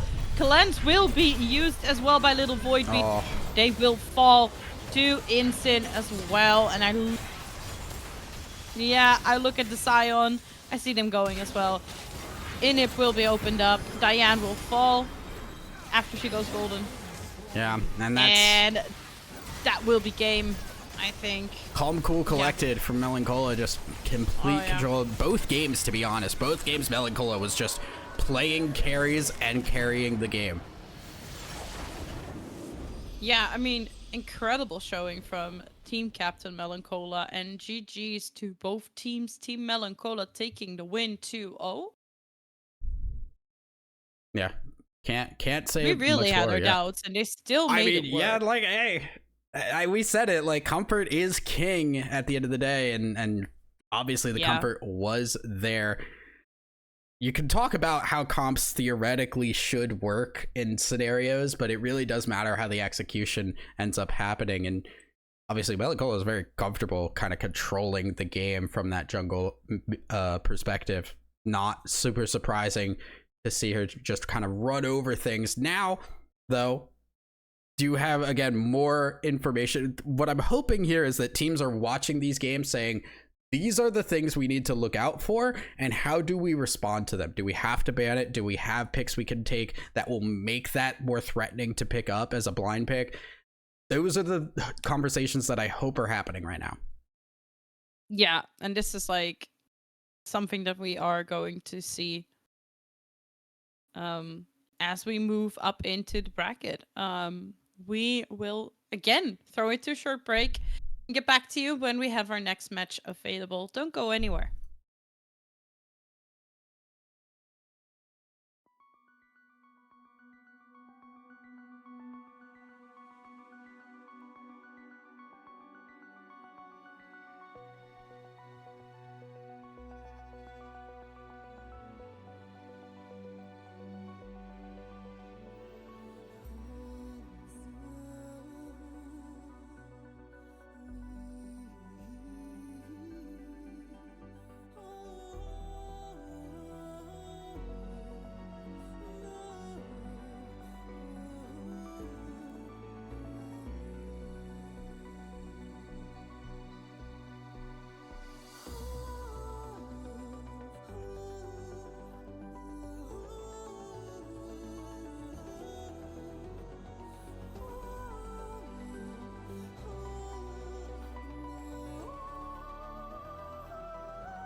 and welcome back. We have had a short little break as we ended up in between matches, but we are now back and we are jumping into the second game of a series between Sea Guardian and Traz. We started off the day between with Sea Guardian's team, and yeah, so we're back now. We're back. And I think we are about to head into the draft, aren't we? We should be. Yes, I am currently also trying to make sure I know who has won game number 1, because I did not catch that, to be honest. We kind of were like, hey, they have game 2 ready if you want to do that. I was like, okay, well, me jump in the which guy I can actually just ask who won game. That is a good idea. just guys, it's a please. Good idea to know. Sea Guardian won game 1 is what I'm being told. Okay. All right. It is Sea Guardian up 1-0 on that one. First banning Ivern, by the looks of it. Yeah, taking that away from Trez. And Riven, obviously, again. Yeah. You know, we've seen Emerin just is never going to get that champion. She's never gonna get it. Probably Dambessa ban as well, if it's not been played already. Because that's now also the thing, right? We don't know what has been played.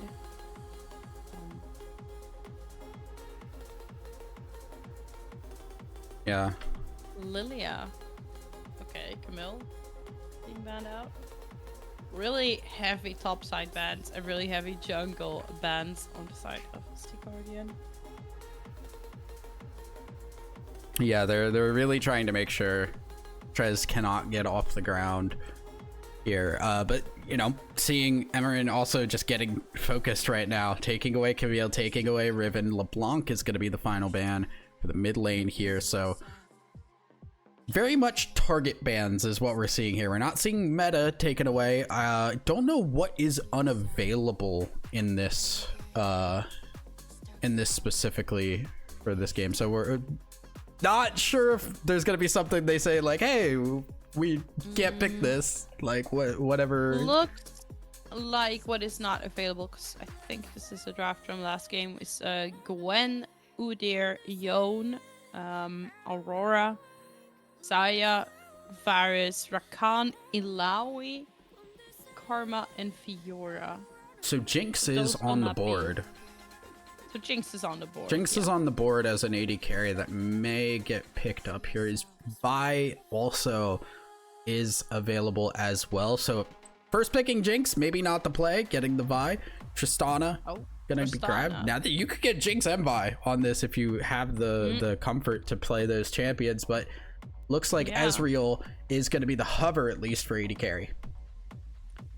Yeah, and we've seen Tristana being played by Team Sea Guardian before, by Alakamida, if I'm not lying, in the mid lane. Yes. And that's the beauty of Tristana. Like, you can flex her kind of back and forth between those two roles. And Mbessa will be picked up on the side of Trez. I was thinking that was open and that might be something Emerin would be interested in, but it looks like they are valuing the Tristana flex over that. Yeah, so we'll be looking just for a little bit more control of that top lane to get some kind of an early lead. Skarner being hover. I would love to see Skarner. I've not seen enough Skarner. We haven't seen it. Yeah, like Skarner used to be really good last year. Got nerfed into the ground pretty good. Now kind of came back earlier this year. Now maybe getting picked up as a solid frontliner, really good damage for a tank, and can be solid engage into these later portions of the game going through the walls. Yeah, absolutely. I mean, he's strong in the sense that he offers a lot of tools to his team, and somebody else who does that as well. Wow. Yeah, very heavy on engage. I mean, Tristana surely doesn't mind that.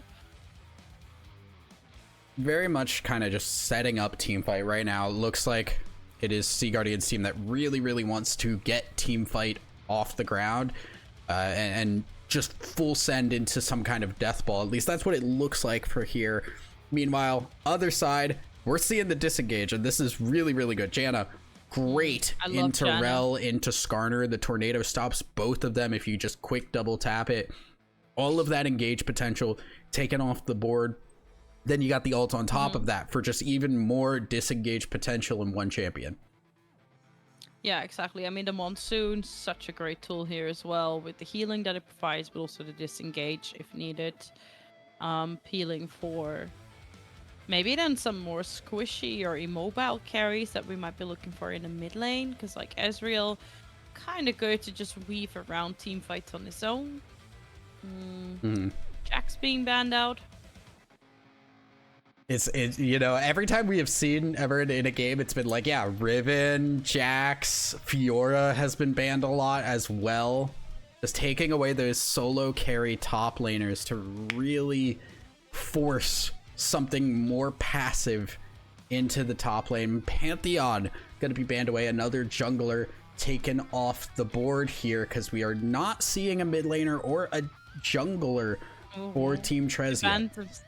They banned Emeren's They banned the Vayne. Vayne. Yeah, just take away anything that could be annoying for the Mesa. I don't know how the Ambessa Vayne match up. I feel like Ambessa has a lot of dashes to get onto that Vayne. Yeah, but you do, but also early game, your cooldowns are so long that you can't stick to her. And then she's also got Condemn. Yeah. Like, it doesn't feel good. You want to play Ambessa to just bully people, ideally. Yeah, but I feel like they've left a lot of the things that are like, you know, the quote-unquote counters for Ambessa open. I don't know how deep Emeren's champion pool is. Okay, Cassiopeia, I like that. Do not see a lot. And again, this is really good because what are the 3 champions that have been picked for Sea Guardian? You have Rel, can engage in the Cassiopeia W. Skarner gets the E stopped in Cassiopeia W. Tristana can't jump away. All of a sudden, that safety in the mid lane, that really flexible character that you've got in the mid lane, now gonna probably be shifted. Mel and Tristana can just swap places. They could be mid, could be bot, either way. Yeah. But Cassiopeia really does stop a lot of what was already selected. Oh, and then Irelia. That's- I do like Irelia, but Picking I that don't know into a if that was- Cassiopeia is very, very not- gutsy if that gets Yeah. locked in. I was gonna say with like what's open into the Ambessa, like you could have a Renekton, you could have Darius that are like the more known counters for the Ambessa to win the lane, but maybe Emeren's not gonna play to win the lane. Okay, the Trundle. Is this Ambessa jungle? I think it's Trundle Jungle. I think Trundle it jungle. is I wanna Trundle say Jungle. Trundle jungle makes more sense. Trundle I have jungle seen makes- Ambessa in yeah. the jungle as well, but I think Trundle makes more sense from the standpoint of like just bringing that utility from the jungle perspective. So I would expect that to be it is Trundle top, Ambessa jungle, Trist top, Irelia mid. Ooh. okay. Okay. That's not where I Ooh, expected is that- anything to go. No, because I was like, how is Irelia gonna do into Cassiopeia? But we'll see. We'll see. I mean, when the How- W's down, Irelia does get to do things in the early game. No, that's for sure true. But once that W is around, Irelia does struggle. One important point to mention here is Irelia, when she dashes, she goes behind the enemy champion that she dashes to. Yeah. Cassiopeia ult can be dodged in that way, but if you do it a little bit too, if you're too late on it, you're gonna get hit by it anyway. Is not what you If want. you screw that up, that's you know, if you screw that up, that sucks. Yeah, But- it's not a fun time. No, I feel like it puts a lot of pressure on Cassiopeia to kind of perform in a way that you want to. That means that the smell is then definitely going bot with Rel. Mel and Rel in the bot lane. The Mrel lane, as some people would call it. I don't know who those people are. Find them, put them in jail. Don't say that. That sounds weird. It was kind of, Morel. kind of just was you. Guys, I gotta go. I gotta go. Gotta run. Run before they find you. They gotta cross the ocean to get me. We're safe. It's true. You're safe. You're safe. Yeah. I didn't say it, so I'm safe too. Okay. Well. Yeah. Still, really we are interesting. seeing- I do want to point out too, this Janna becomes really, really good into like basically everything other than the Mel. So yeah, Yeah. Rel can't go in, Irelia can't go in, Skarner, Tristana, like everything gets stuffed by this Janna. I really, really do like this pick. Yeah, the Janna is gonna come up really clutch if this is a good Janna. Which I mean, I hope so. But we are all loaded in and we are waiting for spectator delay. You know what that means. You've been around now for almost 6 hours with us. That means we're gonna toss it to a little bit of a break and we will sync up with our spectator delay and get back to you as soon as the game starts. So don't go anywhere. Game number 2 between Sea Guardian and Triss.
Yes, so we are in and ready to go. Game number 2, Team Sea Guardian on blue side. They're currently sitting 1 up over Team Trez. Summoner's Rift. As yeah, this is gonna be the game that could decide the series. 30 Hopefully, seconds until it minions doesn't. spawn. This is really interesting here because we're seeing very like heavy flex picks kind of pulled in here. We got the Tristana in the top lane. Trundle's going top. That's awful for Trundle. Trundle does not get to play the video game till we hit the point where maybe we get skirmishes. It's going to be very difficult. Minions have spawned. Hey, you see, I wasn't so wrong about the Ambassador jungle. I told you were going to get me one of these times, and you... Yeah, I got you. Is the 1-0 for Joy? No, but yeah, I agree with you. For Trundle, this is a painful lane, and I feel sad for them. Granted, one of the big positives here is assuming you can get Ambessa up for a gank and you time the pillar correctly, you can interrupt the Tristana jump.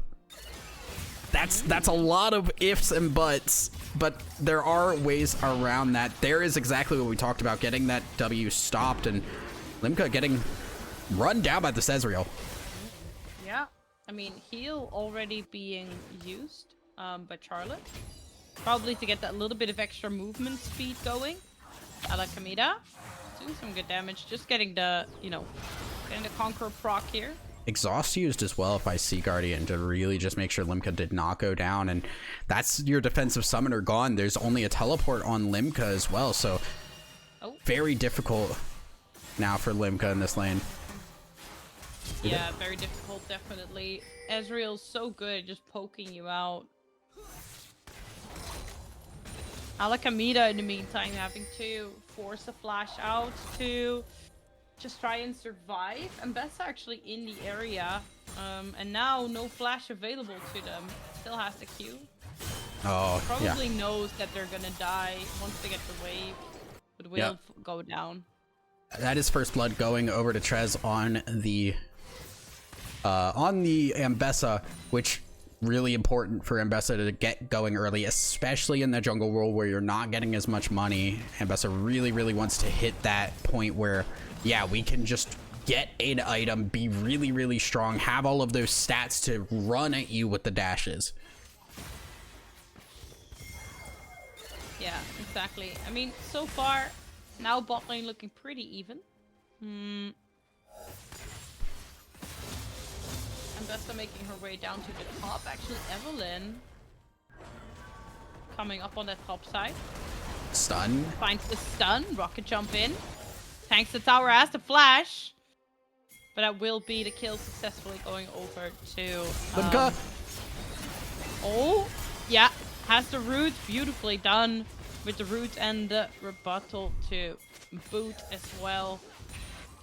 Huge change in how the game is moving around too, because now you get that dive on the top side. Trundle dies. Try to go for something in response on the bot side. Can't get that. And Limka played that perfectly. The root exactly where needed. The invuln didn't reflect anything. Just needed to stay alive. Yeah, exactly. And sometimes that is just what you need. Another stun going wide here on Alakamida. It's a tricky one to hit on Cassiopeia.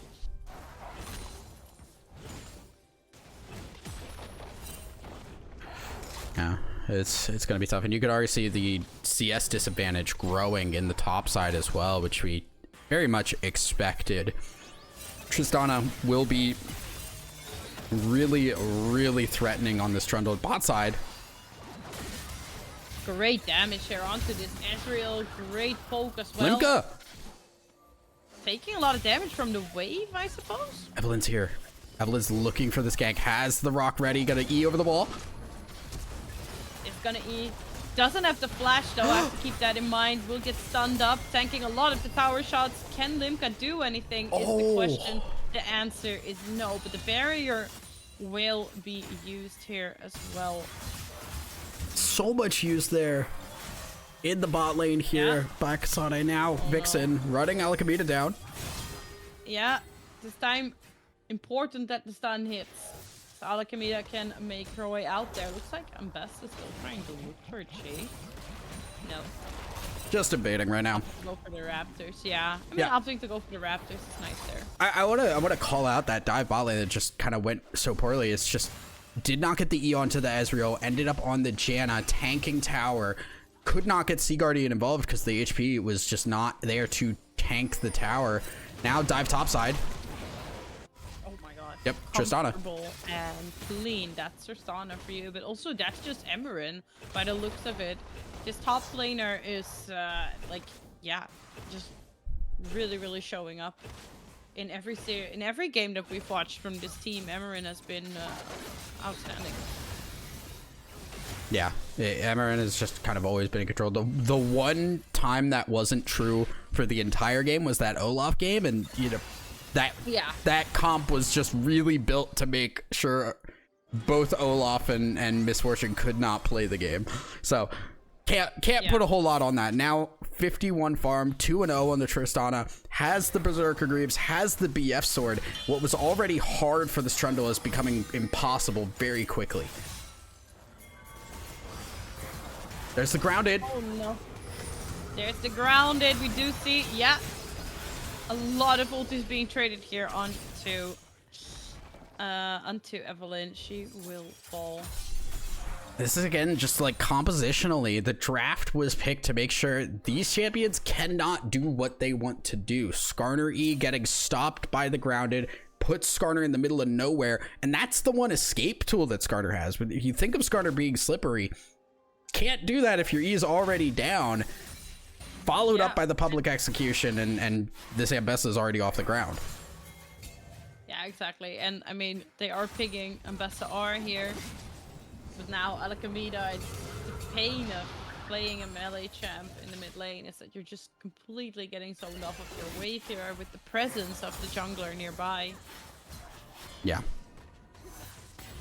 Guardian trying to annoy and harass here for this ward. We'll have to give it up at this point, but still doing A-okay in the bot side here. A little bit of a lead for Kasane, who will be just hanging out, I think, for the time being, really waiting to get these items on board so this Ezreal can really commit to these team fights. Yeah, 105 stacks now on the tier so far. Not looking bad at all. I want to call out They can too. just kind of hang back as well here. I want to call out too right now the vision control for Team Trez right now. Very strong. Vision in the enemy jungle on a lot of different sides. Vision to make sure that Vixen can play aggressive, knowing that range advantage is there and wanting to pressure this Aurelia while it's still possible to do so. But now Tristana coming from where the ward is not. Yeah, and she knows that. Beautiful. But they bait out the flash, and that's enough at that point, you know? That's kind of what they wanted. They made something happen. Absolutely. Very well played by Limka Vixen. using that. Yeah, absolutely. I mean, Limka using that rebuttal very early on, meaning that she cannot deflect the arcane shift. Now diving under tower. Public execution didn't hit. Oh my god, it just went wide. But Limka will fall here. Teleport going in. Vixen is way too deep in. Does not have the protection. Yeah. Oh my god. Vanguard's edge, but she will be zoned away here by the monsoon. And that's where, yeah, this draft is just built to make sure. We're sounding like a broken record at this point, but like this draft is just built to make sure that like champions like Skarner and Aurelia are having an absolutely miserable time. Beautifully done too with the monsoon to make sure that even though Vixen TP'd into a really rough spot, could get that Cassiopeia out of there safely and securely. Does mean Dragon going over to Team Trez, so it is 1-1 on the objectives as well. Team Trez happily sitting with about even gold lead though, specifically because of this top lane. This Tristana is insanely strong. Yeah, and she is just going to get stronger and stronger the way that this, you know, game is going to continue. And then the question is just like, can the other can the rest of the team kind of like stop the bleeding in a way that they can find picks that are maybe not involving Vixen all the time? On Vision this time, so Evelyn forced away. I did just set up to make sure I could look at gold difference. It is 4,500 gold to 2,800 in the top lane. Crazy advantage for this Tristana. Lots of money there. Money in the bank. Currently, Sea Guardian under a little bit of pressure, has to use a crash down just to get away.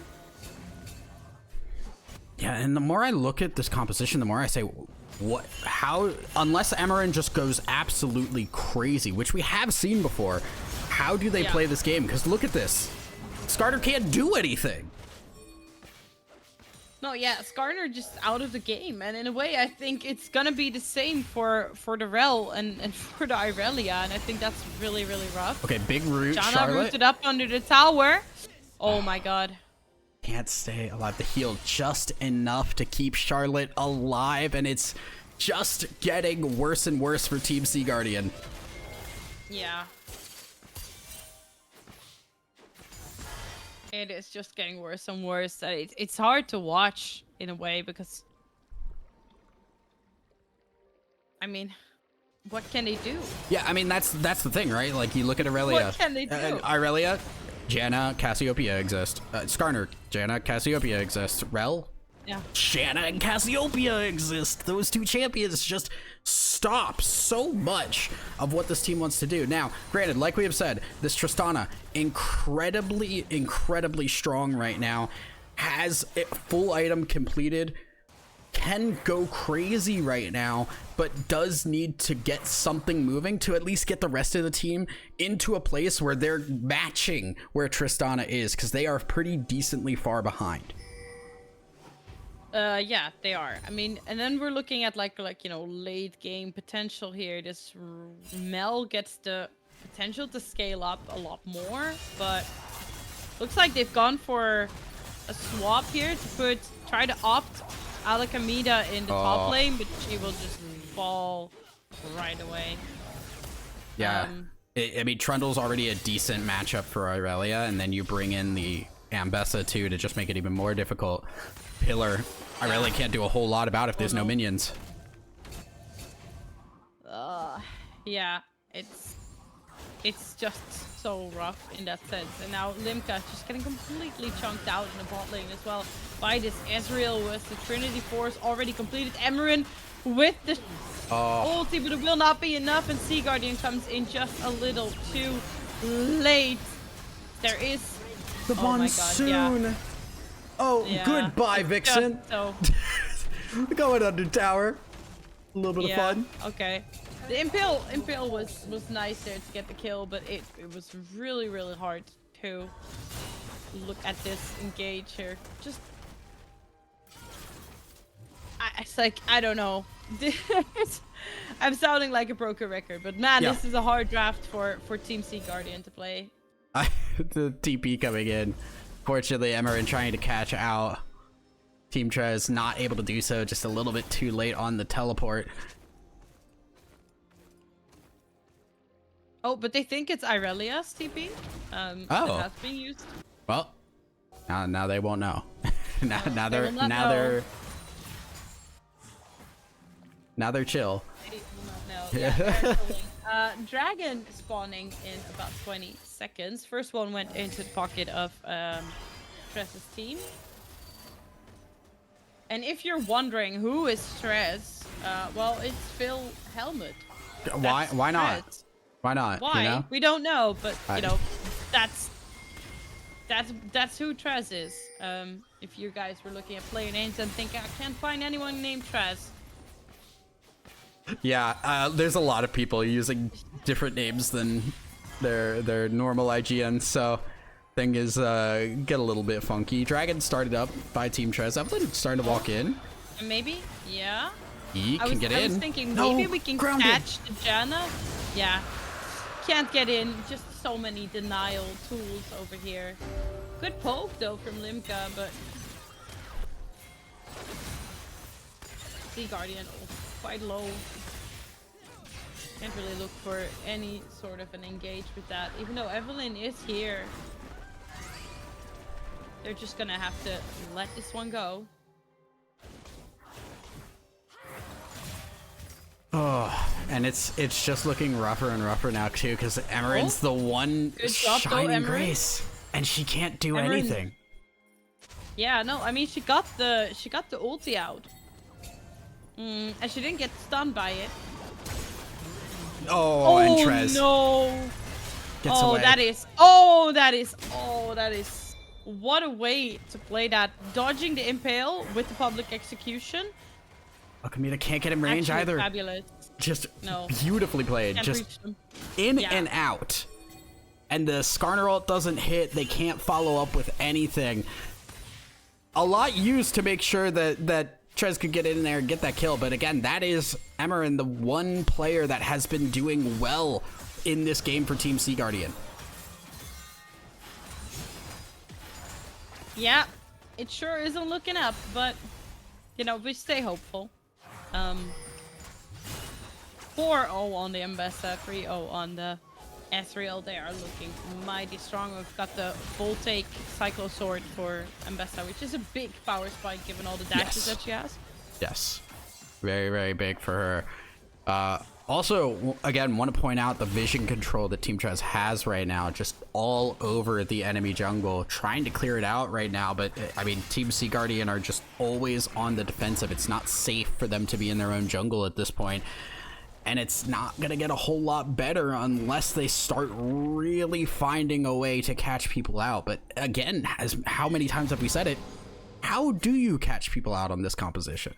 I don't really know. I think they're gonna have to try to get a massive impale going, followed up by the Vanguard's Edge, to maybe then make sure that they end up the Magnus Storm on top. I don't really know, but they're gonna have to find some way to like initially lock down people and then find the engage, because once you commit with the Vanguard's Edge and you have a full passive going on Irelia, she can possibly do something, but it's more the getting there that is hard. Limka Oh finally uses the W. Flash. yeah.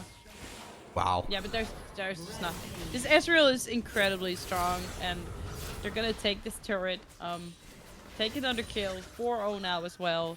It's, yeah. It is control. Rough. It is control on pretty much every level. The Trundle couldn't do a whole lot. Trundle didn't need to do a whole lot. The rest of the map got done what they needed to get done, and now they're reaping the rewards of it. Major control on this Ambessa. Nobody can get onto this Cassiopeia. Ezreal's too slippery. Janna's doing so much work.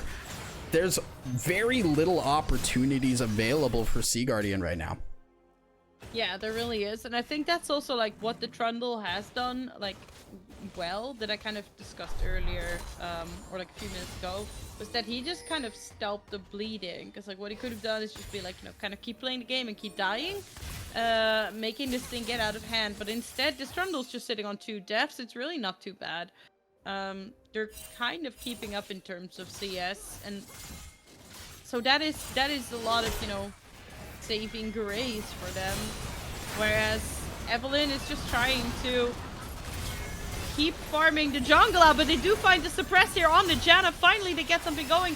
The Monsoon, the flash will come out, the heal will come out, everything, and their moms have come out to play as well, but they will find 2 shutdowns, and that is what Team Sea Guardian needs. Massive win for them, but now they've got to find a way out because Evelyn is in trouble. Run away. Nope, not getting out. Nope. Okay, they lose the Skarner, but they get a big shutdown onto the Ambessa. They take out the Janna, and specifically taking the Janna out and getting the Impale on Janna meant you can't Monsoon very easily. You can't get the Tornado out. All of that disengage kind of taken off the board. Ambessa left alone, enough damage to take her out, and that's the big win that Team Sea Guardian needed to get into this game.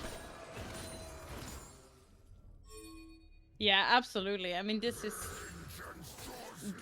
flipped the game a little bit up on its head. It's closing the gold gap. We're just looking at a little bit under a 3k lead now, still for Team Trez. They've started up Ocean Drake. Should be a Looks like third they- dragon for Team Trez too. Yeah. Yeah, it's gonna put him on soul point. That's rough. That's very rough. But like, let's see what they can do here. We don't have a TP available for Tristana. We do have it for Trundle, but they don't even need to commit to it. Like Tristana just knows, like, I am so dangerous here. I can, you know, I can kind of just poke. Well, yeah, what does both Trundle this do? tower and Trundle. Yeah, what can he do? Oh! Nothing. But look at the rotation coming in here. Yeah. Oh. Bot lane, how did that public execution hit? Vixen grabs the kill and Emerin, goodbye. Yeah, that is goodbye as Charlotte. well. And that's two sides of the map where Team Sea Guardian kind of just caught.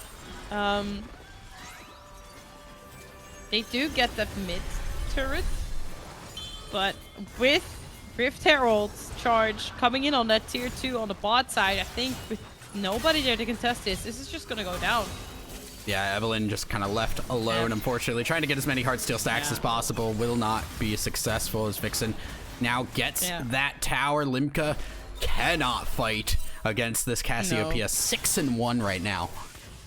Yeah, no, there's just no way, Jose, that they're doing that with just the Seraph's Embrace in the pocket. No. And with Otacon up, I think this is a given that they're just gonna try to go for that. It's gonna be really, really good for all of these champions to get that further CC and make it even more annoying for anyone on the side of Sea Guardian to play the game. Yeah, and with the ability now for the Trundle and the Cassiopeia to catch up to these fights that the Ambessa and the Ezreal can commit to, now things are even more scary. Your ability to get caught out has increased, and Team Sea Guardian don't have a whole lot of engage or disengage rather, as we have seen. They've just struggled to get out of bad fights. Yeah. Yeah, I think that's How do they can't get in, they can't get out. They get to watch, I guess. Yeah, it's very rough. This is just a very, very rough game to play. If the draft really comes down to this, and then with the Poppy ban coming in, I was thinking to myself, like, oh, but are they looking to commit to something very dive heavy? And yes, they did. It's gonna be a tough claw back if Team Sea Guardian want to close this one out 2-0, and it's not gonna come from them winning team fights. It's gonna come from them playing the macro game, trying to give options for this Tristana to continue pushing where the fights are not happening. But it is all about, hey, can we stay up? And Emerin maybe in a little trouble. Yeah, there you see it. You know, this is that like Otacon buff paired with a Ravenous Hydra. It's rough. You're not with doing a whole lot Emerin. to this Trundle at this point. We have hit a, No. kind of a breaking point where Trundle can start to tank some damage from this Tristana. Evelyn getting run down right now, and you're not getting away. Nope, there is just knock-up after grounded, and there's just nothing that you can do. Public execution hits. Emerin will jump in and try to just get something going. There is the Vanguard's wait. edge. Okay.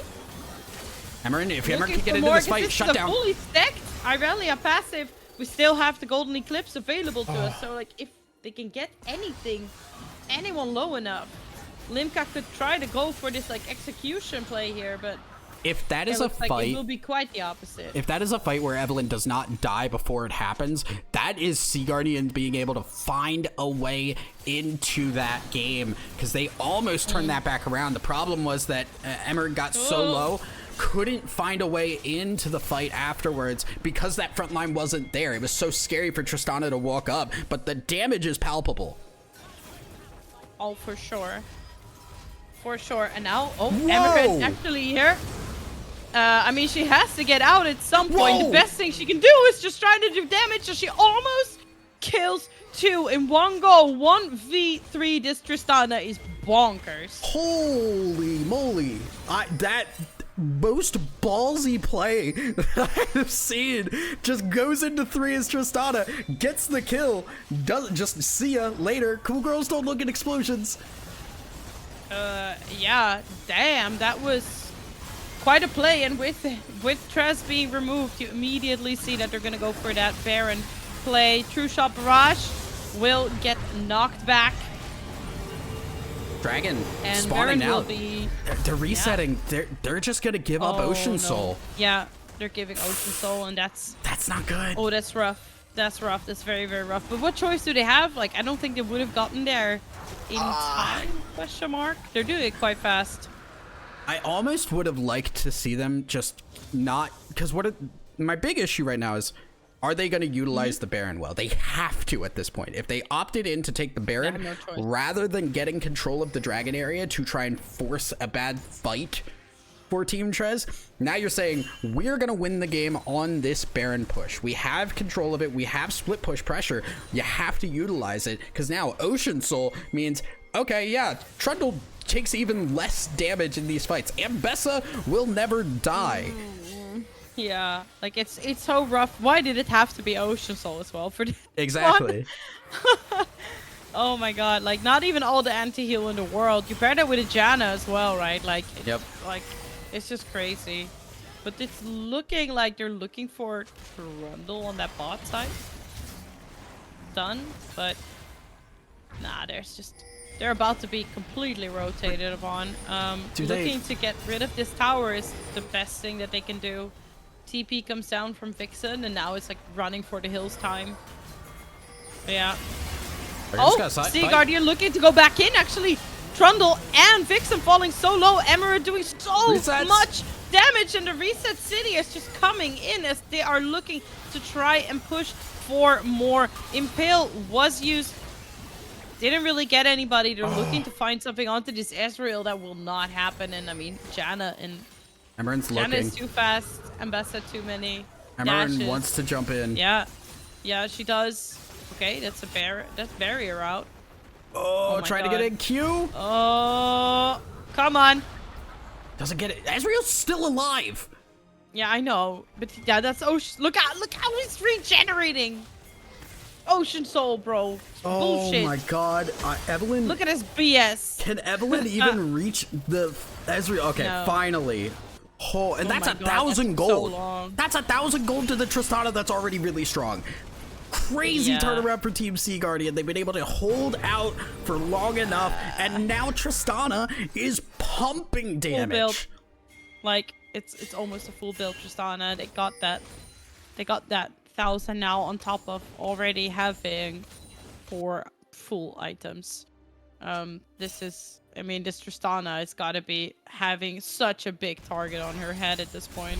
I mean, now we have seen the point multiple times where Sea Guardian's Rel has just hit massive engages in 2 different series. Just massive turnaround engages that gave opportunities for the carry to just do work, and that reset potential to just get 1 kill. Okay, I have another jump. Tristana is going to be able to front to back really, really well. They just need to get that front to back at a good space. Yeah, exactly. Like, that's also the thing. It's what you can do is also just bait out these abilities, right? Like, you can bait out the grounded from Cassiopeia and then look for it engaged in a different place. You don't have to engage there. I mean, honestly, if they manage to win this game, right? Like, it's gonna be big, like, hats off to Emerin, because my god, there's only one person that is doing like incredible in this. Oh, just going in. Yeah, the goodbye. back. Yeah. Okay. Goodbye. See ya, Trundle. See ya. But are they losing things on the other side? Because they're just trying to go for the fight. Oh, the suppress. Oh my god. Evelyn with a super big save onto Limka, but at what cost? Does this come to Impale? But it will not matter. It will not matter. You lose the Trundle for Healing this. comes Engage. in. Oh, the engage. And they're looking for everything. The Golden Eclipse is available. They will find the kills. Double kill for Emerin. She can just clear up here, and that is a quadra kill. That's a delayed penta. It's a penta. It's a delayed. It's a delayed penta. Penta Wow. kill for Emerin. Massive engage. Emerin show. Massive engage from Sea Guardian Done.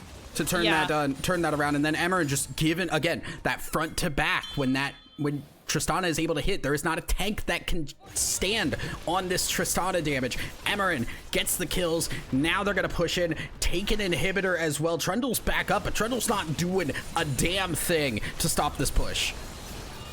I mean, he can't. Like, what can he do? He's just a little troll at this point. Yeah. He's not a big scary one. He's just a little one.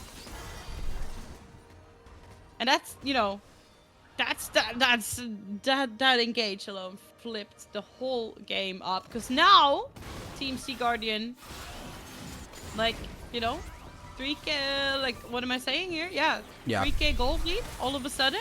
Out of thin air. Yeah. I mean, the big thing is that these fights are not happening, like, on, like, stable ground for Team Trez. When they were successful, how was it successful? It was the fact that they had all their disengage ready to go. They were playing on their terms. They were ready for these engages. But it's been flash rel engage. It's been rel engage from the bush. It's been catching the Trundle out and then forcing Team Trez to just play aggressive, knowing they want to make something for their loss of their player on the other side of the map. They're just not ready for these engages, and when you don't use the disengage tools, you end up getting a really tough fight for yourself. Yeah, no, absolutely. I mean, great vision setup now also again around this Baron, which is available. And we have 10 seconds to go for the Elder Drake to become available here as well. If Team Sea Guardian can get this Elder Dragon, this Tristana is running straight through this team. I'm getting. This could be the game either way. About that is, yeah. This is kind of the game deciding. No, it's not kind of. This is the game deciding fight, and that weighs on both of these teams, because for Team Sea Guardian this means win. For Team Trez this means one. They're not getting contested on it. Winning. They're not getting into the pit. Elder will be stopped. Trez is in the middle of everybody. She will go down first. Now they're looking for Vixen. Vixen goes golden, but now it's Trundle up on the menu. Jana already gone. There goes the next and the next. Double kill here finally for Alakamina. And it will be Emeren to clean up the team. Triple kill. Surely this is the end of the game. This is also then the end of the series. Limka's already there. Oh, a very unfortunate turnaround there in terms of Team Trez just not being able to finish that game strong.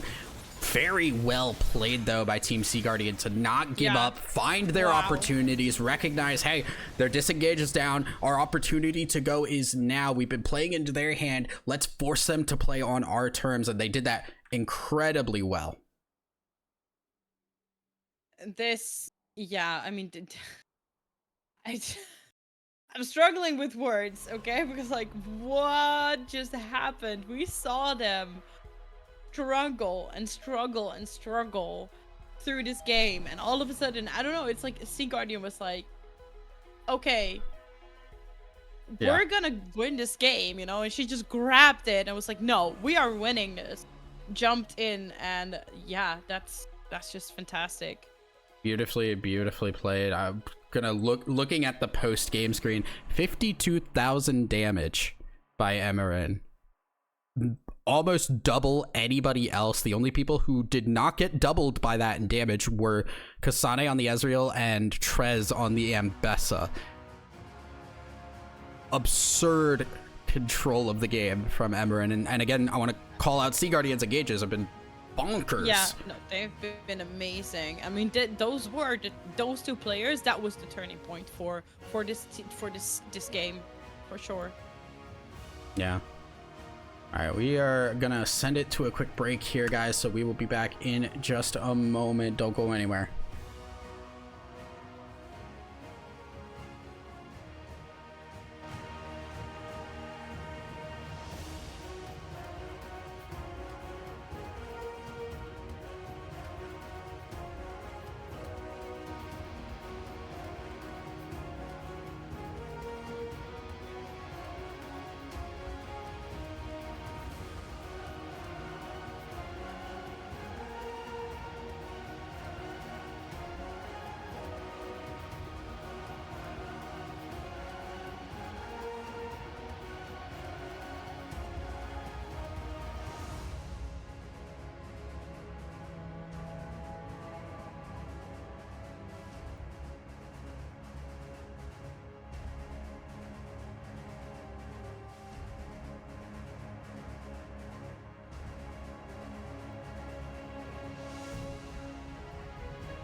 Hello, hello. We are on with our how many series of today? I Thousand think Eyes? it's 5 or 6 now, or Yeah. not series, but games at the very least.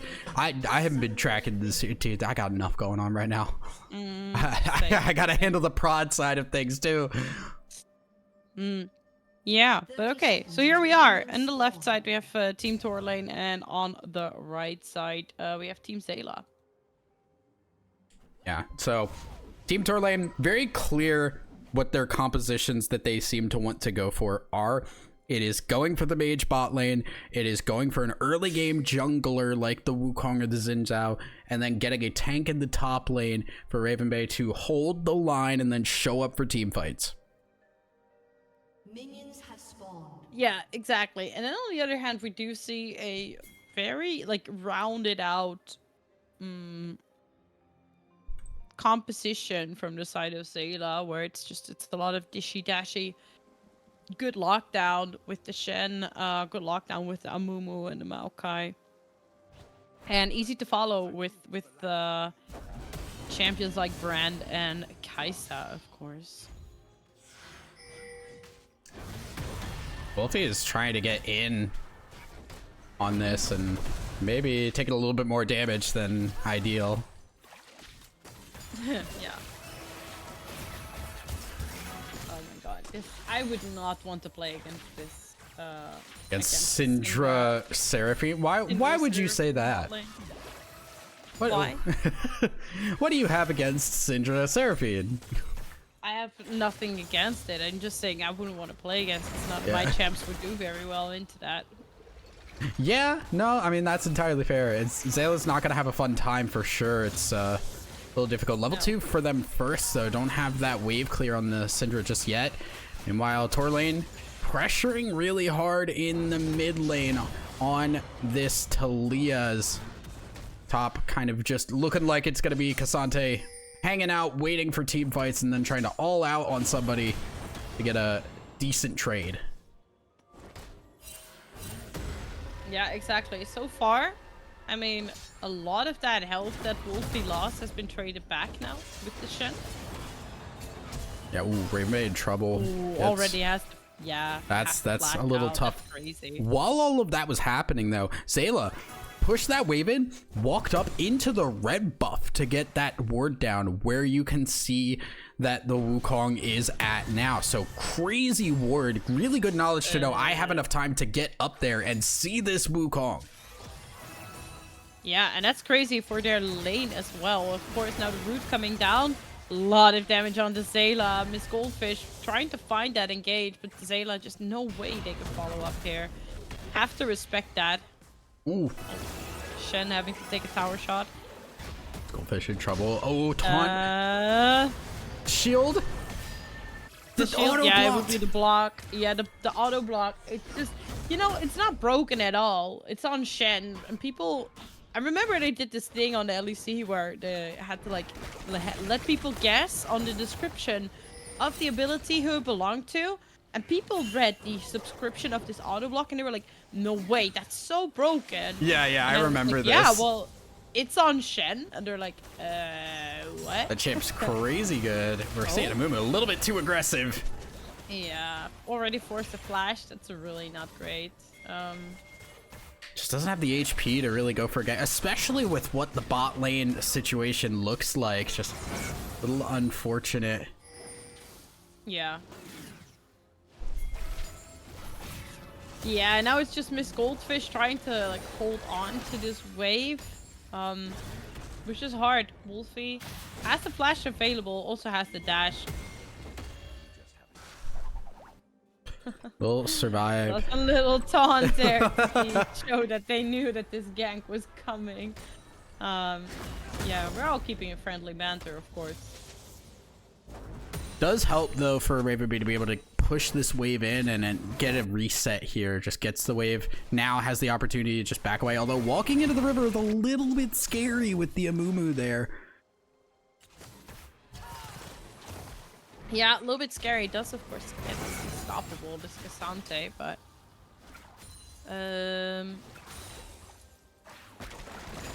so far, not a lot else happening up on this map. Yeah. Do see that Dragon is up and available. I mean, the big thing we're kind of looking at right now, at least for Team Zayla, is they have the Amumu, waiting for that level 6 on the Amumu. Maokai level 6 also incredibly strong to go for these team fight engages. You have a bunch of team fight here. It's just, can you deal with Wukong and Seraphine here? I'm also watching for Torlane now, hitting level 6 just now with the wave control. Are we going to see this Talia roam a lot? I mean, Torlane, the way that she plays, I do want to see her roaming a lot with the Weaver's Wall and setting up these really like clutch plays. It's going to be really crucial here now. We have Dragon being fought over as it was tried to be snuck away here by the Wukong. Will back away, and now it's going to be Team Zayla that gets first pass on it. Yeah, and that they're full committing for this one as well. No way to get close to this Dragon. Will be picked up by the red team first. A little bit lost on the wave here. Very scary to walk this way too, and Miss Goldfish loses a lot of HP for it. Oh my god. This is such a rough lane to play. It's... Yeah. I mean, they get Yeah. the Dragon, but they lose some wave there. Not just the gold, but the XP as well in the process. So level 6 likely going to be coming here first for Luxana and Beta, which is pretty crucial to maybe go for some kind of engage to burst out this Kaisa before the shield exists. Yeah, exactly. And definitely for like a bot lane like Kaisa Maokai, you want to get to level 6 as soon as possible, as your power spike is just so much better there. Amumu coming in. Miss Goldfish also walking forward. Spotted on a ward. Yeah. Yeah, will be spotted on a ward. Now the question is, can they connect the Q? Deciding to move back, actually seeing how low Zayla has gotten before this engage even goes down. Yeah, and level 6 on I am Syndra. scared for the Zayla. Luxana is already level 6. It becomes immediately too scary. Zayla knows she has to back away. And that's an easy lane win there to at least get some control here in this bot side, despite the gank pressure here. Yeah, but that's also like knowing your matchup, right? Like they know, Yep. okay, the biggest threat here is that we get queued by Amumu, and then what? Like we have so many tools to work with. We have slows, we have roots, Wolfie. we have Wolfie going for that solo bolo. Will pick that up, and that is actually first blood after 8 minutes. Yeah, very slow that out. game. Very, very slow game. But Wolfie getting that kill now means they get grub control. There is not going to be... There is a TP ready for this Cassante, but it's going to take a sec to come in. And with the support up on the top side here, it is Zayla just saying, you know what? Send everybody top. Get that grub, because we are just not going to be winning this lane. Yeah, we do see the Cyclone coming down. Miss Goldfish falling very, very low. They find the root. Zayla got... What? Oh my god, Zayla actually managing to get in a 1v2. ult. She manages to get it, and there is... Oh my god, Daddy Shen coming in at the clutch moment with the Stand United. Will manage to save her life. What happened bot lane? Yeah, that was What? crazy. Nah, that was crazy. I don't know how... It must have been, though, the Syndra maybe tanking a tower shot. It has to And have then been. Zayla just being able with the killer instinct to, you know, capitalize off of that. Holy blow her up. moly, just crazy to see that turnaround. And on the top side there, Wukong trying to go in and get the grub, doesn't get it, doesn't even get the kill on Ms. Goldfish. So much blown to accomplish nothing and then lose more on the Yeah. other side of the map where you're 1v2. That's disastrous there for Team Torlane. That is disastrous. But hey, we were thinking like, oh my god, this is such a hard game to play for this bot lane, and somehow, I mean, it looks like Zayla was just making the impossible possible here. But this tower is slowly going down to Team Torlane. And there really is not a lot that they can do about that. Alistar, Weaver's Wall coming in. Locked up, does still have the flash available, looking for it. Wukong though is there.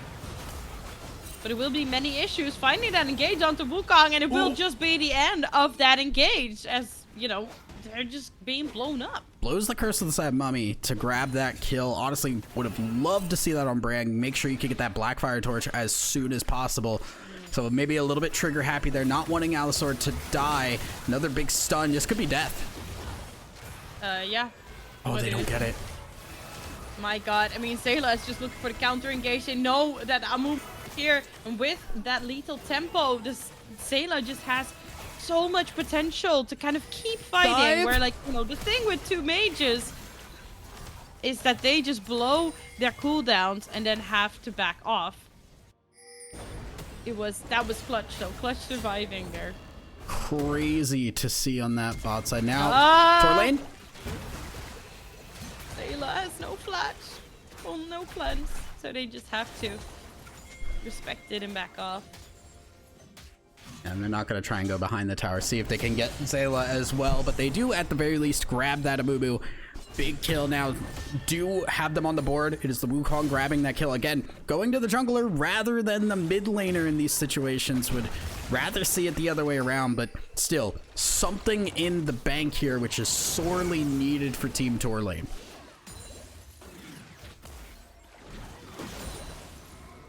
Sorely needed indeed. Dragon up and available. I'm gonna start that one up. Will be one dragon apiece here. Luxana on Vision. This will be the first objective taken by Team Tor lane, so they get themselves on the board for that feat at the very least. But they are pinging that Kai'Sa, knowing that Zayla is very strong right now. Something has to be done. Now, there is item completed here for the Syndra versus the Kai'Sa, who does not have that finished yet. So Blackfire Torch, not really your burst damage that you see on a lot of other Syndra builds. No. Really looking to just be a damage threat as the game goes further and further. But they gotta find a way to kill Zayla here. Many issues. I think was spotted here now going into this bush. Wukong, on the other hand, unspotted. Will be coming in now as the Encore to stand united. Gets interrupted by the looks of it. And the Cyclone just does so much damage, and they just allows to keep chasing on the side of Team Tor lane. It will be 3 kills picked up very cleanly. Very nicely done by them. Huge, beautifully played by everybody involved on that. Raven Bay, I don't know if Raven Bay stopped the Shen ult or if it was just, I think Zayla just died before it finished. And yeah, I guess that cancels it. Yeah. Yeah. It takes quite a while for it to come there. Yeah, it took a long time. And the fact that Zayla got hit by the charm, immediately had to ult back further forward away from the tower to just avoid the damage, didn't have a way to get back out, and Luxana's ult, perfect timing to gain that kill. It is a bunch of kills going on to this Wukong. Once again, we have seen Wukong just go crazy in some of these matches with an early lead. Now we have to continue to see that aggression because Team Tor lane cannot sit back and wait for themselves to scale up. Yeah, exactly. And we do see the lane swap actually coming through now. Raven Bay opting to TP down there. Well, Beta and Luxana have made their way up to the top side, and they're looking for Wolfie now. They should be able to get something here. Yeah, I mean, Wolfie now has the dash available. And that can't be stopped, you know? Yeah, but all of this is happening as the Rift Herald is going to spawn relatively soon. Bot lane has taken the bot tower. They move to top to make sure that wave is in their control so that they can walk down to contest this. They're feeling strong enough that they can fight this. They have a gold lead right now, but there is a gank happening on the top side, and it might be a little rough for them.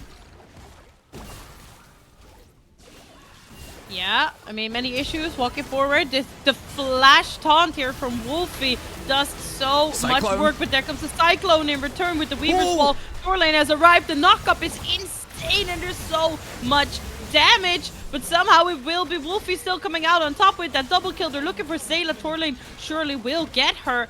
Oh my god, the dancing around is just not happening. Miss Goldfish. No, it will actually be the exploding bolts from Luxana. A triple kill confirmed for this Syndra. Massive. So much chaos massive in this turnaround. fight, but you're there for it. Yeah, it was great flash by Lexana to stay alive. Yes, Beta ends up tanking a lot there, but with all of that focus onto the Seraphine, free engage for this Cyclone, and not just the first hit of the Cyclone, but the flash for the second knockup and the shred. Perfect for Torlane and Lexana to follow up from that. Crazy damage done, and now what was already looking like a solid time for Team Torlane to fight has become the go button time. Yeah, absolutely. We do have the Rift Herald available. Will be started up now as well by Team Torlane. As we do have Dragon. Ocean Soul once again, though. That was nice. Dragon will be spawning in under a minute. Rift Herald being picked up as well by Team Torlane. They've already gotten 2 towers. The map's starting to become a little bit more cramped for Team Zayla. As they lose more and more towers, their ability to try and go for flanks starts to fall apart. With stuff like this Maokai, like the Amumu, where you really do want to try and fly in and get these ults onto multiple people, can cause a little bit more problems just running straight at stuff like the Seraphine or the Syndra stun. Yeah, exactly. I mean... Wow. Raven Bay actually taking a big amount of damage here. The flash with the unstoppable. Alistar trades the flash out. They're just trying to burn through this Cassandra. The stun is key here for Alistar to be able to walk this one off. But they are going to have to reset. Have the TP available to them. Oh, Weaver's Wall coming in here from Torlane. They find Zayla. But there's the Stand United actually not going to go through here. Survives. Oh, actually, just sorry. They did come through. My brain is so fried. It's crazy. Alright. TP from Alistar Alistar too. with the TP. Yeah, exactly. Comes in. Nice stun again to just kind of disengage his fight here from the brand. That's all burned just to not have people die before the dragon. And Alistar taking a bunch of damage again. All that has happened has been that nobody on Team Zayla died. Meanwhile, Team Torlane gained the control that they were looking for to go for this second dragon. So they're gonna get this ocean dragon uncontested thanks to being the ones pulling the trigger. Yeah, exactly. Like, this is just so heartbreaking to watch in a way, right? Like, they have so much, they must invest so much, and then the return of their investment is just not gonna, you know, it's just not gonna be there. Just and that's safety. gonna be third objective. That's also feeds now locked in for Team Torlane. But yes, sorry, you were saying. Yeah, I mean, one, really impressive to see Team Torlane get the feats completed here after what was a really rough start to the game. Torlane is in trouble here. Nope, just gets out free. But now Rift Herald used, gets that mid lane tower down. Probably not going to get another charge. All outer towers down for Team Zayla. They need now to ward up their own jungle so they can walk forward. Again, remember, these fights get really hard if you're trying to just walk straight into stuff like the Seraphine and the Syndra. Yeah, no, absolutely. You can't do that. You're gonna have to either find a nice flank to engage upon or somehow bait out a lot of their abilities. Like I said, like, you know, the Team Zayla has a much longer, like, they want to take these sustained fights. Well, with the 3 mages that they have on the side of Torlane, they kind of just want to take snappy fights and then blow their cooldowns, get kills, and leave. So that is what is the hard part about, like, walking in, as you said. Yeah, I mean, There's one just no way to do of that. the nice things they have going for them here is the Shen is a threat, is a split push powerhouse. They have to send either Raven Bay to slow the bleeding or get somebody else who's more of a threat to go there, but that means your team fight is a lot less well off. So you're in kind of a lose-lose situation in terms of dealing with the Shen. The problem is that it's slow going at the moment. Yeah, it is. Miss Goldfish getting caught here. We do see the Maokai ult being used, but this will just be... Oh. Now, Miss Will be Goldfish gets flashed out. over, but Wukong does not. confirmed a kill here. That's actually huge for Team Sayla. It's- Getting the flash out from them. It's huge, but also at the same time, now one of your big engage tools is gone on that Maokai, and Otacon is being started here. So your way of checking and engaging from a distance is not here right now. We have the Shenel being used just to get into the fight. Yeah, exactly. We do still have the TP available, so I don't really understand this choice. But the Weaver's Wall will just completely block any further march on here. Alisor actually getting caught right in the middle of... But wait, are we looking for a steal here? Miss Goldfish! Oh my god, they actually managed to steal it! Sayla got it. She manages to steal it. Still has this killer instinct available to her, but no way that they can go and do anything with all the members that have fallen on the side of her team. Yeah.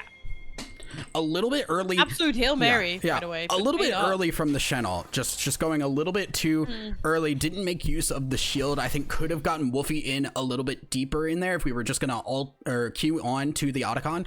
But many issues. Gets a lot of damage down with the Curse of the Sad Mummy. Just AoE damage, burning like 3 different people while they're stunned, which was exactly what was needed. The Weaver's Wall bought some time, but then eventually Alisor gets in, starts putting down damage. The fact that we saw Zayla be able to get in, steal that Otacon away because the Wukong was dead. Now, huge Otacon buff on Team Zayla to help them fight these fights a little bit stronger. Yeah, no, absolutely. And now we do have the Nature's Grasp coming off cooldown pretty soon. Once again, Miss Goldfish, though, gets caught in this exact same spot. Has to walk it off this time. No flash, no Nature's Grasp, and that means that they are going to fall. Yeah, trees don't walk well. No. To be honest, yeah. In my experience, I've not seen a tree walk away from things very well. So Maokai, not changing my mind on that big stun. Oh, the stun! Oh my god, so much damage. The flash from many issues. It's just it's so hard to, as you said, like engage upon these 3 mages, and if they're together and they're just pumping out damage on top of you, it's just so hard. We're also waiting for Shenel to come back up, so it's a little scary for Wolfie to try and split push at the current moment in time. Because yeah, you have the TP, but it's not as impactful as the Stand United can be.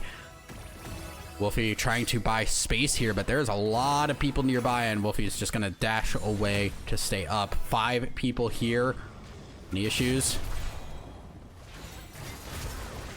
Yeah, Torlane with the flash forward actually from Alisor. I don't know if that's the place where you want to be. It's just endless DC and knockouts, and it's just one by one they will fall. And Ocean Drake on the menu next.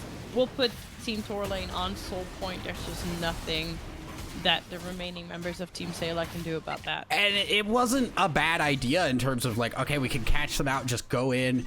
But the rest of the team was not there yet. They were stuck over in the mid lane, just a little bit too far away.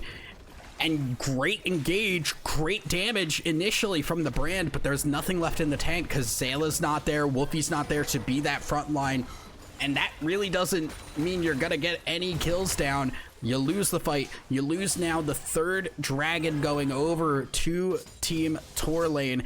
And the best you're gonna get is a little bit of damage on this tower.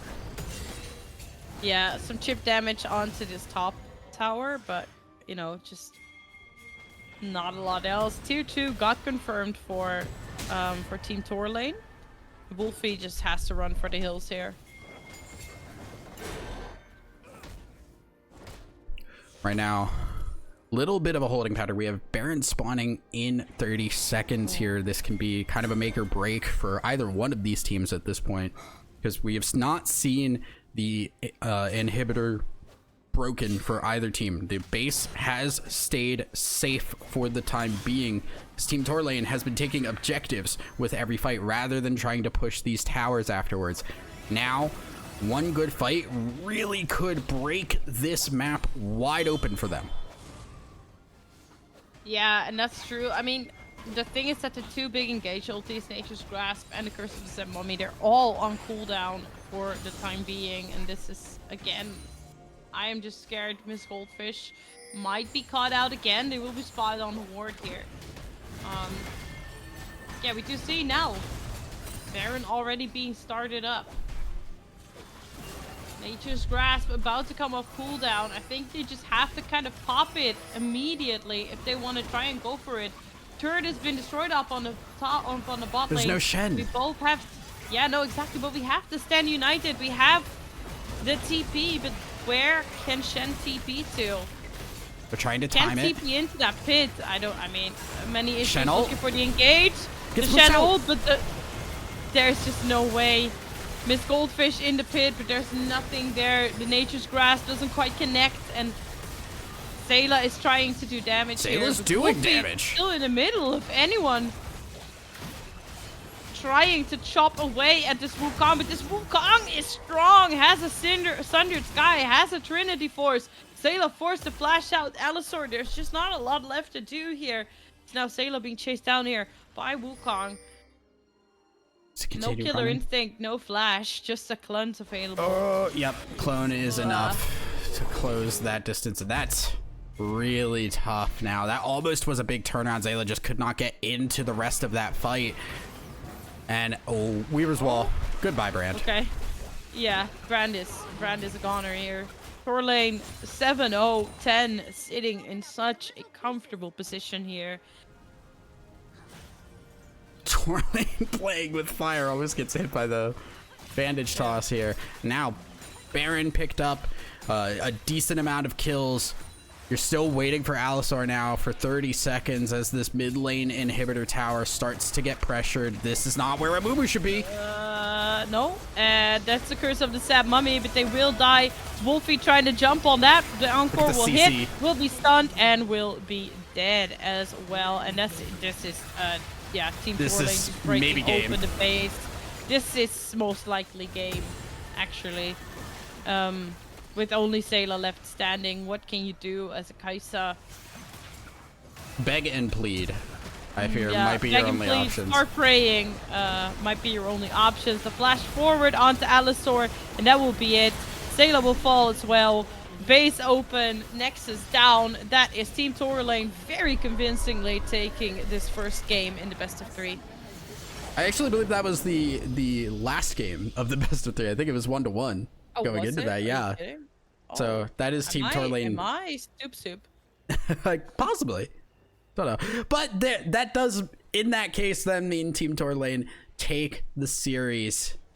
And they will be moving just that little bit further up. Yes, they won 2-1. So yes, that was the final game in the series. Congratulations to them.